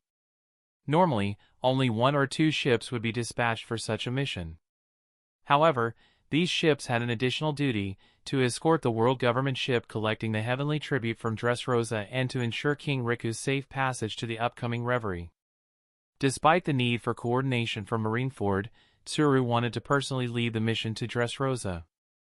Sengoku was perplexed by her insistence. He still didn't fully understand why Tsuru was so obsessed with capturing Doflamingo herself. Whenever he tried to broach the topic, she met his inquiries with silence. Tsuru, sensing Sengoku's frustration, finally decided to speak. Sengoku, you know as well as I do that Doflamingo is not just any pirate, he is cruel to the very bone. His influence runs deep, and his connections are dangerous. The world government may want him as a Shichibukai, but we both know he can't be trusted. If there's a chance to gauge his true intentions, I need to be there personally. Sengoku sighed, knowing Tsuru's resolve. I understand your concerns, Tsuru. But taking such a large force risks provoking him. We need to tread carefully. Tsuru nodded, her expression unyielding. That's why I'm going. Doflamingo needs to see that we mean business, but he also needs to know that we are not without reason. I have dealt with similar situations before. If anyone can handle this delicate situation, it's me. The room fell silent, the weight of the mission hanging heavily in the air. The other vice admirals who were assigned their respective targets exchanged uneasy glances, fully aware of the gravity of the situation. Finally, Vice Admiral Kizaru broke the silence with his usual laid-back demeanor. Well, this is going to be interesting. Let's hope Doflamingo sees reason and accepts the invitation. Otherwise, things might get complicated. Akiji, leaning back in his chair, added, complicated is an understatement. We are not only dealing with Doflamingo but also his brother Rosinante, and we all know what he is capable of. To add more tension to the mix, King Riku has shared that there might be another person within their group strong enough to go toe-to-toe even against one of us. Akainu, his eyes burning with determination, simply said, we can't afford to show weakness. Whatever happens, we must be prepared to act decisively. They are pirates. They need to be put down rather than brought to the negotiation table. Akainu growled, his voice echoing through the chamber. His recent clash with Rosinante was still fresh in his memory. To others, it seemed like the Donquxote brothers had merely escaped, but Akainu felt humiliated by the encounter. Being suppressed by a young teen half his age was a bitter pill to swallow. Fleet Admiral Kong, unshaken by Akainu's outburst, replied calmly, Sakazuki, this is not just about brute force. The Shichibukai system is a strategic move, meant to stabilize the seas. If we can bring formidable pirates like the Donquxote brothers under our control, it can help maintain order. Akainu's eyes burned with intensity as he retorted, order? They thrive on chaos. Bringing them into the fold will only give them more power to spread their influence. We should be eradicating threats, not negotiating with them. Sengoku interjected, Sakazuki, the world isn't black and white. We have to consider the bigger picture. The Shichibukai system is designed to balance power. If we refuse to adapt, we risk greater instability. Kizaru, leaning back and appearing as relaxed as ever, added, well, Sakazuki does have a point about their nature. But Sengoku-san is right too. If we play our cards right, we might be able to control the chaos rather than letting it run rampant. Fleet Admiral Kong, sensing the need to steer the conversation back to a productive path, spoke up. Enough. This mission is already decided. Tsuru will lead the delegation to Dressrosa. Our objective is to secure the Donquxote brothers' cooperation, but we will be prepared for any eventuality. The room fell silent again, the tension palpable. Zephyr turned to face Akainu directly, his gaze unwavering. Sakazuki, I understand your frustration. But if we go in with guns blazing, we risk turning Dressrosa into a battlefield. Innocent lives will be lost. We have to try diplomacy first. Akainu clenched his fists, but he knew better than to challenge the wisdom of his superiors in front of everyone, and at the end of the day, they had orders. Fine. But mark my words, if they show any sign of betrayal, I will be the first to bring justice to them. Tsuru nodded. Understood. Let's hope it doesn't come to that. Sengoku knew Tsuru's true thoughts. She was expecting this mission to go south, anticipating that the Donquxote brothers would turn completely hostile towards the Marines. Tsuru was making this trip to ensure that. Although Tsuru was strong, she wasn't at his or Zephyr's level. She had the strength of an admiral, yes, but that was the best she could muster. Recent reports had made Sengoku aware that Rosinante might pose a danger to Tsuru, especially after hearing how Rosinante had managed to suppress Akainu. He couldn't help but worry about his friend's recklessness. As the meeting adjourned, Sengoku watched Tsuru leave the room, his mind still troubled. He knew she was right, Doflamingo was a different breed of pirate, one whose ambitions and ruthlessness could spell disaster if not handled correctly. All he could do now was trust in Tsuru's judgment and hope that the mission to Dressrosa would not end in bloodshed. After contemplating for a few moments, Sengoku stood up and walked out to find Kazan and Borsellino preparing to embark on their respective missions, as each of them had been assigned an invite of their own. Kazan, Borsellino, I want you two to accompany Tsuru to Dressrosa and then carry on with your respective missions. Sengoku made his request known. Borsellino immediately looked at the admiral as if he had gone crazy. Isn't this a bit of an overkill, Sengoku-san? Sending 2 admiral candidates and the Marine Chief of Staff to deal with a pirate group that hasn't even established itself in the New World yet? And this is a diplomatic mission if you have forgotten, Sengoku-san. Kazan, however, immediately understood that there must be more to this matter. You're worried about Vice Admiral Tsuru's safety, he said, his tone contemplative. But sending us both seems excessive, even if Rosinante is more dangerous than we initially thought. Sengoku nodded, his expression grave. You're right, Kazan. This mission is more than it appears. The Donquxote brothers are unpredictable, and I can't shake the feeling that something bigger is at play here. Tsuru might be walking into a trap, and I won't risk her safety. Besides, your presence might serve as a deterrent to any potential hostilities. Borsellino shrugged, his usual nonchalant demeanor barely masking his curiosity. Well, if it's orders, it's orders. Dressrosa might be interesting, after all. I hope Sengoku-san can help me persuade the fleet admiral to approve a long vacation like Garp-san after the mission. Kazan nodded, his eyes narrowing slightly. We'll make sure Vice Admiral Tsuru gets there safely and then continue with our missions. But Sengoku-san, what exactly are you expecting to happen in Dressrosa? However, unknown to Admiral Sengoku, Kazan had a hidden agenda in accepting this request. He was also curious to meet Garp-san's protege after a long time to see how much he had grown up. Sengoku sighed, rubbing his temples. I don't know, Kazan. That's what worries me. Doflamingo is cunning and ambitious to the extreme, so with extreme prejudice he can be handled, but Ross is something even Garp could not understand. If he sees an opportunity, he'll take it. We have to be prepared for anything. The 2 admiral candidates left to prepare for their departure, as they had to reschedule their plans to accommodate the trip to Dressrosa, leaving Sengoku alone with his thoughts. He couldn't shake the feeling of an impending disaster. Dressrosa was a powder keg, and the slightest spark could set it off. He could only hope that Tsuru's experience and wisdom would guide them through the mission unscathed. As Tsuru boarded her ship, she noticed her fleet was flanked by the imposing battleships of Kazan and Borsellino. With her keen intelligence, she immediately understood that Sengoku must have assigned these two as a safety measure. Glancing back at Marine headquarters, her expression remained unreadable. She knew the risks, understood the stakes. But she also knew that sometimes, to maintain order, one had to step into the heart of chaos. Sabaody Archipelago. A massive marine battleship lay anchored near the marine base of the Sabaody Archipelago in Grove 66. This was the battleship of none other than Admiral Sengoku, also known as Sengoku the Buddha.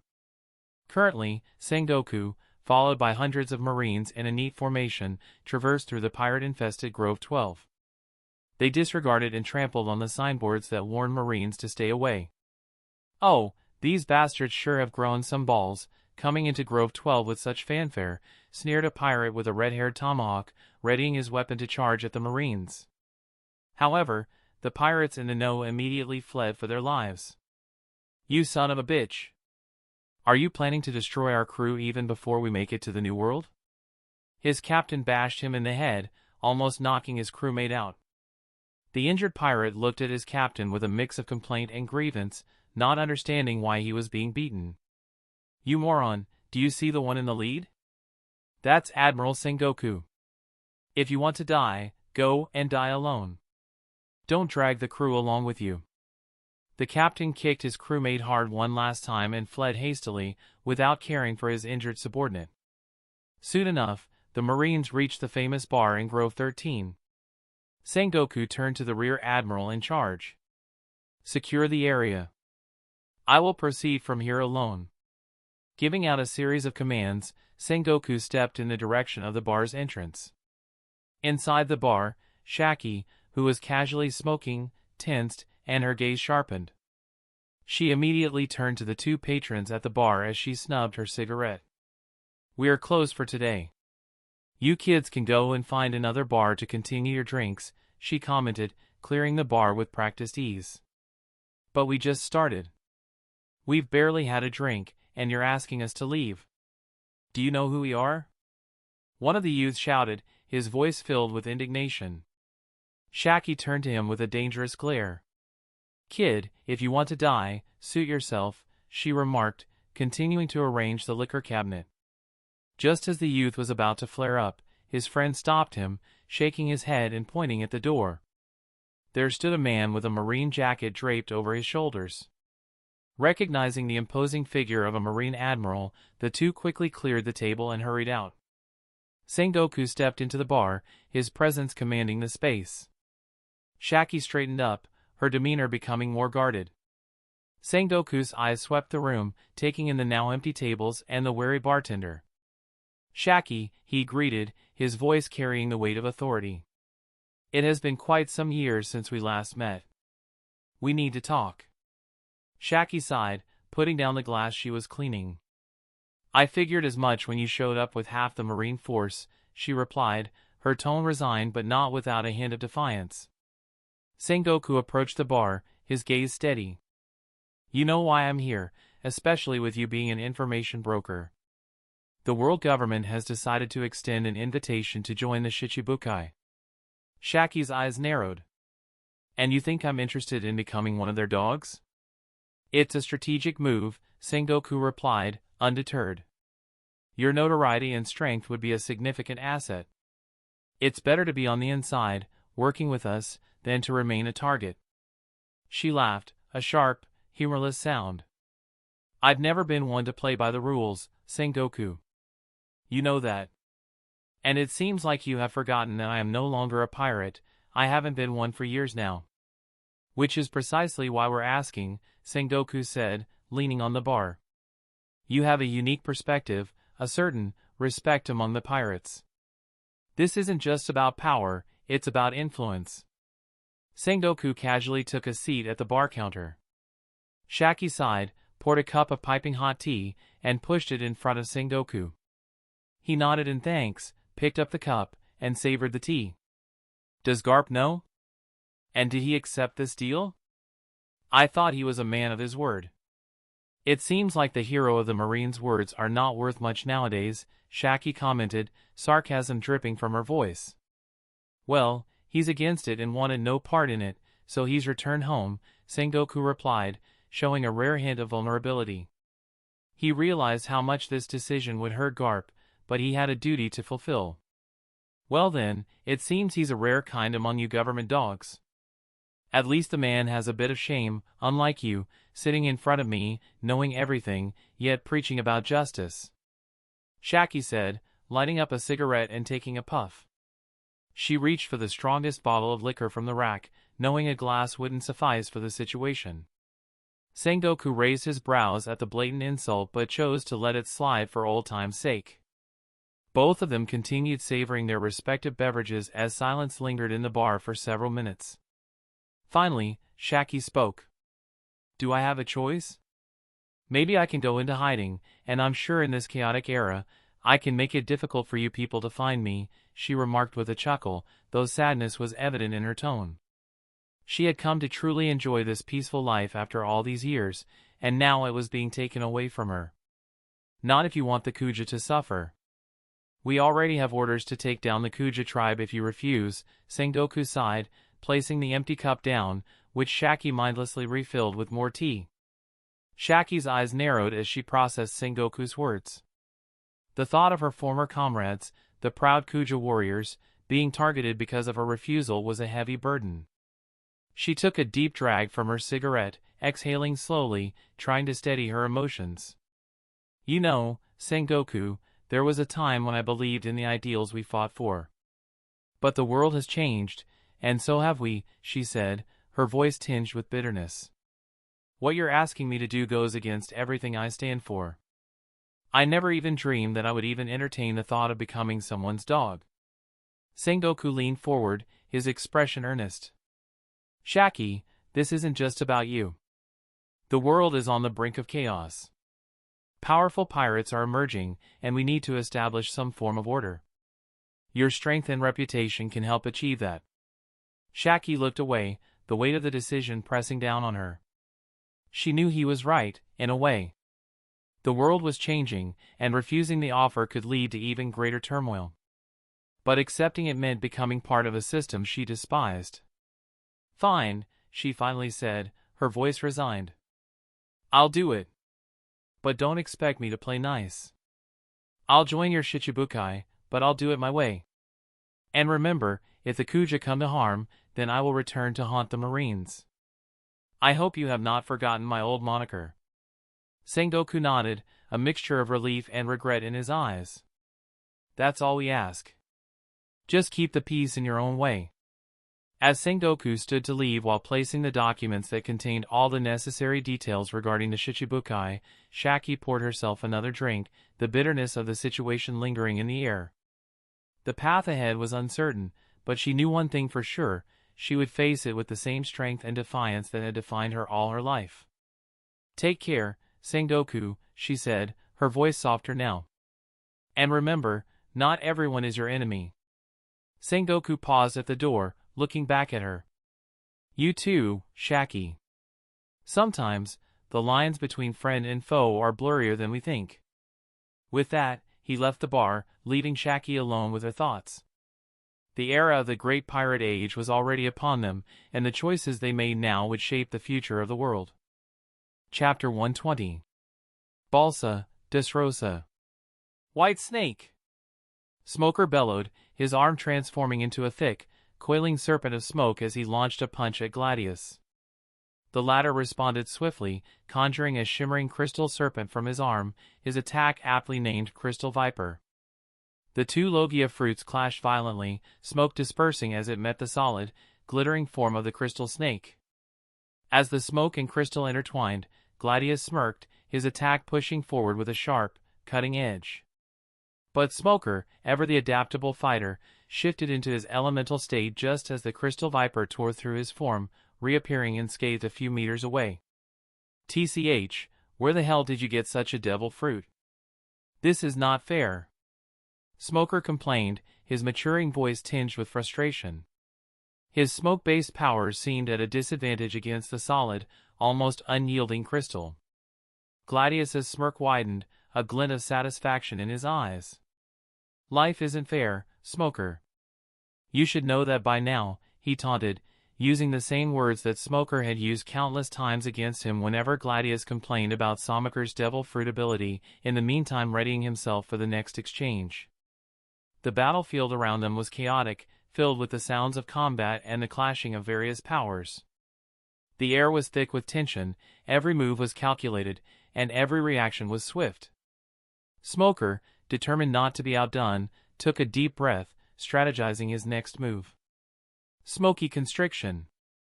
Smoker yelled, sending tendrils of smoke snaking towards Gladius from multiple directions, aiming to bind him. Gladius, undeterred, raised his hands, crystal shards forming a barrier around him. "Crystal Fortress," he shouted, the shimmering barrier deflecting the smoke tendrils, causing them to dissipate upon impact.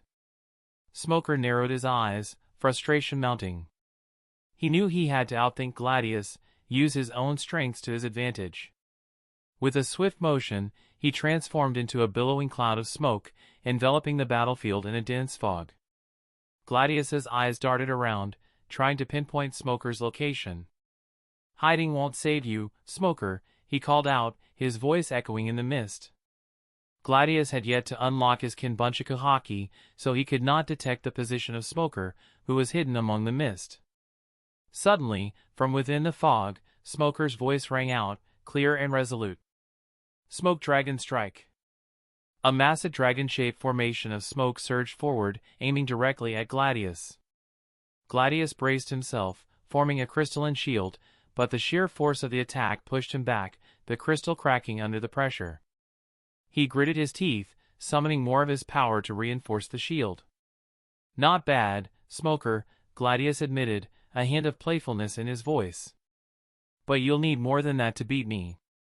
The entire training ground was a stark contrast of elements, the ground covered in red, blood-like crystals, and the surrounding air filled with a thick smog. The clash of powers had transformed the area into a surreal battlefield. "That's enough. Step back, both of you," Isho commanded from the sidelines. He had been observing the sparring match closely, making mental notes of every move. As the mentor to all the young members of the Donquxote family, Isho's watchful eye missed nothing. "Smoker, your mindset is too restricted. You're only concentrating on one aspect of smoke while neglecting the others," Isho critiqued, his tone firm yet instructive. "I suggest you start learning more about what smoke can truly achieve." His observation was spot on. Smoker was overly reliant on his elemental state, neglecting the full potential of his Logia powers. If he continued this way, he would be vulnerable against opponents proficient in haki. Fortunately for Smoker, Gladius had yet to unlock even the rudimentary form of haki. However, Isho had already decided that it was time to train the kids in haki, recognizing the necessity of this skill in their growth. Turning to Gladius, Isho offered a different critique. "Gladius, I don't have to tell you where your disadvantage lies.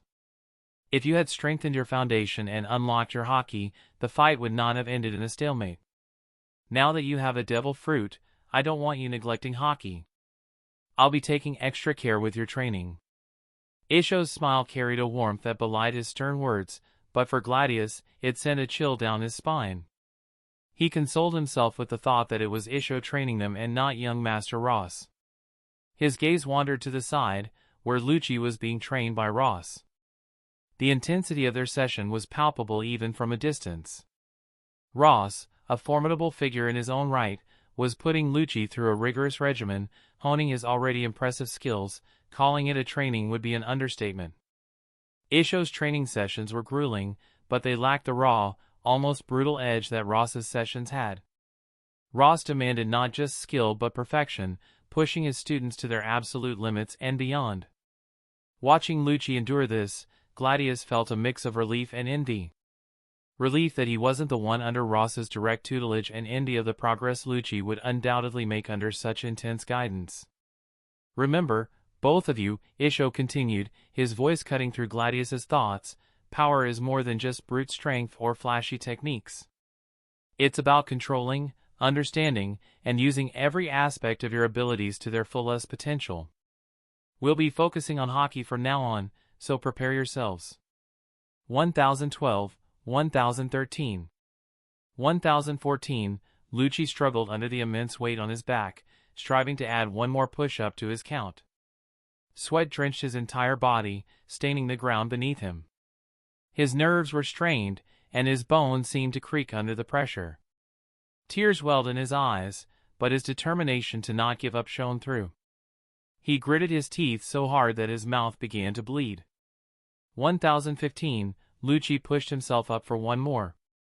I observed Lucci closely, noting how he was already at his limits but refraining from intervening. I wanted to see how far the kid could push himself. Using my keen observation haki, I could tell he was running on fumes by the time he reached 900, yet he continued to push further. My attention turned back to little Shirley, who stood before me with a blindfold covering her eyes. After consuming the gyro no Mi, Shirley surprisingly unlocked her observation haki, and it was exceptionally powerful. The canonical viola was a joke in comparison. Little Shirley could already see thousands of miles surrounding Dressrosa once she tapped into her devil fruit powers. Even her scrying abilities were boosted to a dangerously high level. If the world government learned of such a power, they would surely hunt it down. Thus, both Doffy and I decided to keep Shirley's abilities as a trump card for the family, opting not to disclose the true extent of her powers even to the rest of the family. "You're doing well, Shirley," I said as I stopped swinging the wooden club, which she dodged easily every time I attacked her. I watched her carefully as she perceived her surroundings. "Remember, focus on your instincts, don't restrict your mind.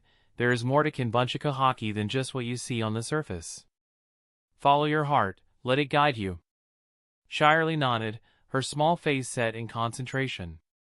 Despite her young age, she showed remarkable control over her abilities. Her observation haki, combined with the gyro no Mi, made her a force to be reckoned with in terms of Kinbunchaku. She could perceive threats and opportunities far beyond the immediate vicinity, a skill that would prove invaluable in the volatile world we inhabited.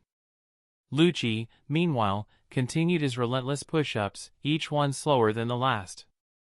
His muscles trembled with exhaustion, but he refused to give in. This determination was what set him apart. Despite the pain and the seemingly insurmountable challenge, he pushed on. "Good, Lucci, keep going," I encouraged, though I knew he could barely hear me over the sound of his own labored breathing. "Every rep makes you stronger. Every moment you push past your limit, you become more formidable." Finally, with a final push, Lucci collapsed to the ground, gasping for breath. He had reached his limit, but the determination in his eyes told me he would be back at it again as soon as he could. This was the kind of spirit we needed in the Donquxote family, unbreakable, relentless, and ever striving for more. "Brother Ross, I detect more than half a dozen marine warships alongside a world government ship making their way toward us. They are about a few hundred miles away," little Shirley reported, her voice calm but urgent as she undid her blindfold. I was temporarily dumbfounded. She was already able to see things hundreds of miles away. How monstrous would her vision become in the future? Doffy, who had been casually flipping through the newspaper while lounging in his chair, sat up as Shirley shared the details of the approaching ships. "Shirley, how sure are you that they are heading towards Dressrosa?" he questioned, setting aside his newspaper. "Well, I saw the navigator from the world government ship using an eternal pose of Dressrosa, so I am certain they are coming here," she replied confidently. The others on the training ground gathered around us, listening intently to the new information. "Can you describe the marine battleships? Are there any unique figureheads or something that makes these ships stand out from the regular ones?" I asked. I knew that King Riku would reach out to the world government and Marines for help, but more than half a dozen battleships? This seemed intriguing, and I wanted to know if there were any prominent figures incoming. Most of the marine ships of the rear admirals and above had unique figureheads or decorations that made their ships stand out so that they would act as deterrents in the open seas. A normal pirate who saw the dog figurehead of Garp's ship would turn tail and run, even in the New World. Shirley closed her eyes for a moment, her observation haki reaching out across the vast expanse of the sea. "I see a few notable figureheads. One ship has a large seagull figurehead, which is the symbol of the Marine headquarters. Another ship has a pheasant-like bird, which I believe is Vice Admiral Kazan's ship. There was also a ship with a monkey figurehead, likely Vice Admiral Borsellino's. Charlie shared. As an intelligent girl, Charlie had memorized all the details of the notable powers of the sea that Ross had shared with her. Although she was not honing her blade like the other kids, she was honing her mind. Doffy's eyes narrowed, and a sinister grin spread across his face. It seems they're sending quite the welcoming committee. What do you think, Ross? I considered the information. If they're sending such high-ranking officers, especially Tsuru and 2 admiral candidates, they're not coming here just to talk. They want to make a statement. The presence of a world government ship suggests they might have an official proposal or an ultimatum. Either way, we need to be prepared. I released my observation hotkey, extending its reach to discern what exactly King Riku was up to. The information I inadvertently gleaned put a smile on my face. Now I understood why the world government ship was here with such a formidable force. They were here to collect this year's heavenly tribute. Doffy, didn't you keep whining about the lack of funds to start our weapons factories despite all our looting? It seems like our good friend Riku has prepared a gift for us, I chuckled. The heavenly tribute of a kingdom like Dressrosa was quite substantial, potentially crossing billions of berries. Riku had cleverly amassed this wealth out of our sight, despite our presence. Even I had completely forgotten about the heavenly tribute. This would be an excellent source of funding for us. Although I had plans to find the Gorogoro no Mi, that would have to wait. Such devil fruits, despite being paramecia types, were not easy to come by. Come, Doffy. Let's go pay a visit to Riku and collect our rent for using our kingdom all these years without permission, I said with a chuckle, stepping in the direction of the palace. Doffy grinned, his eyes glinting with anticipation. Finally, some good news. Let's see how much our dear king has saved up for us. King Riku stood in the throne room, surrounded by his anxious and uneasy advisors. The moment he saw us enter, his face paled, but he tried to maintain his composure. Donquxote, what are you doing here? Did you not say you would confine yourselves to Balsa? Why are you in the capital? He asked, his voice steady despite the clear rage in his eyes. The memory of Scarlet's arm being burned was still vivid. He had reached out to the best physicians, but none were able to heal the damage completely. Although Scarlet's arm would recover, the scar would remain unless he found some special healing method. Doffy didn't bother with pleasantries. We're here for the heavenly tribute, Riku.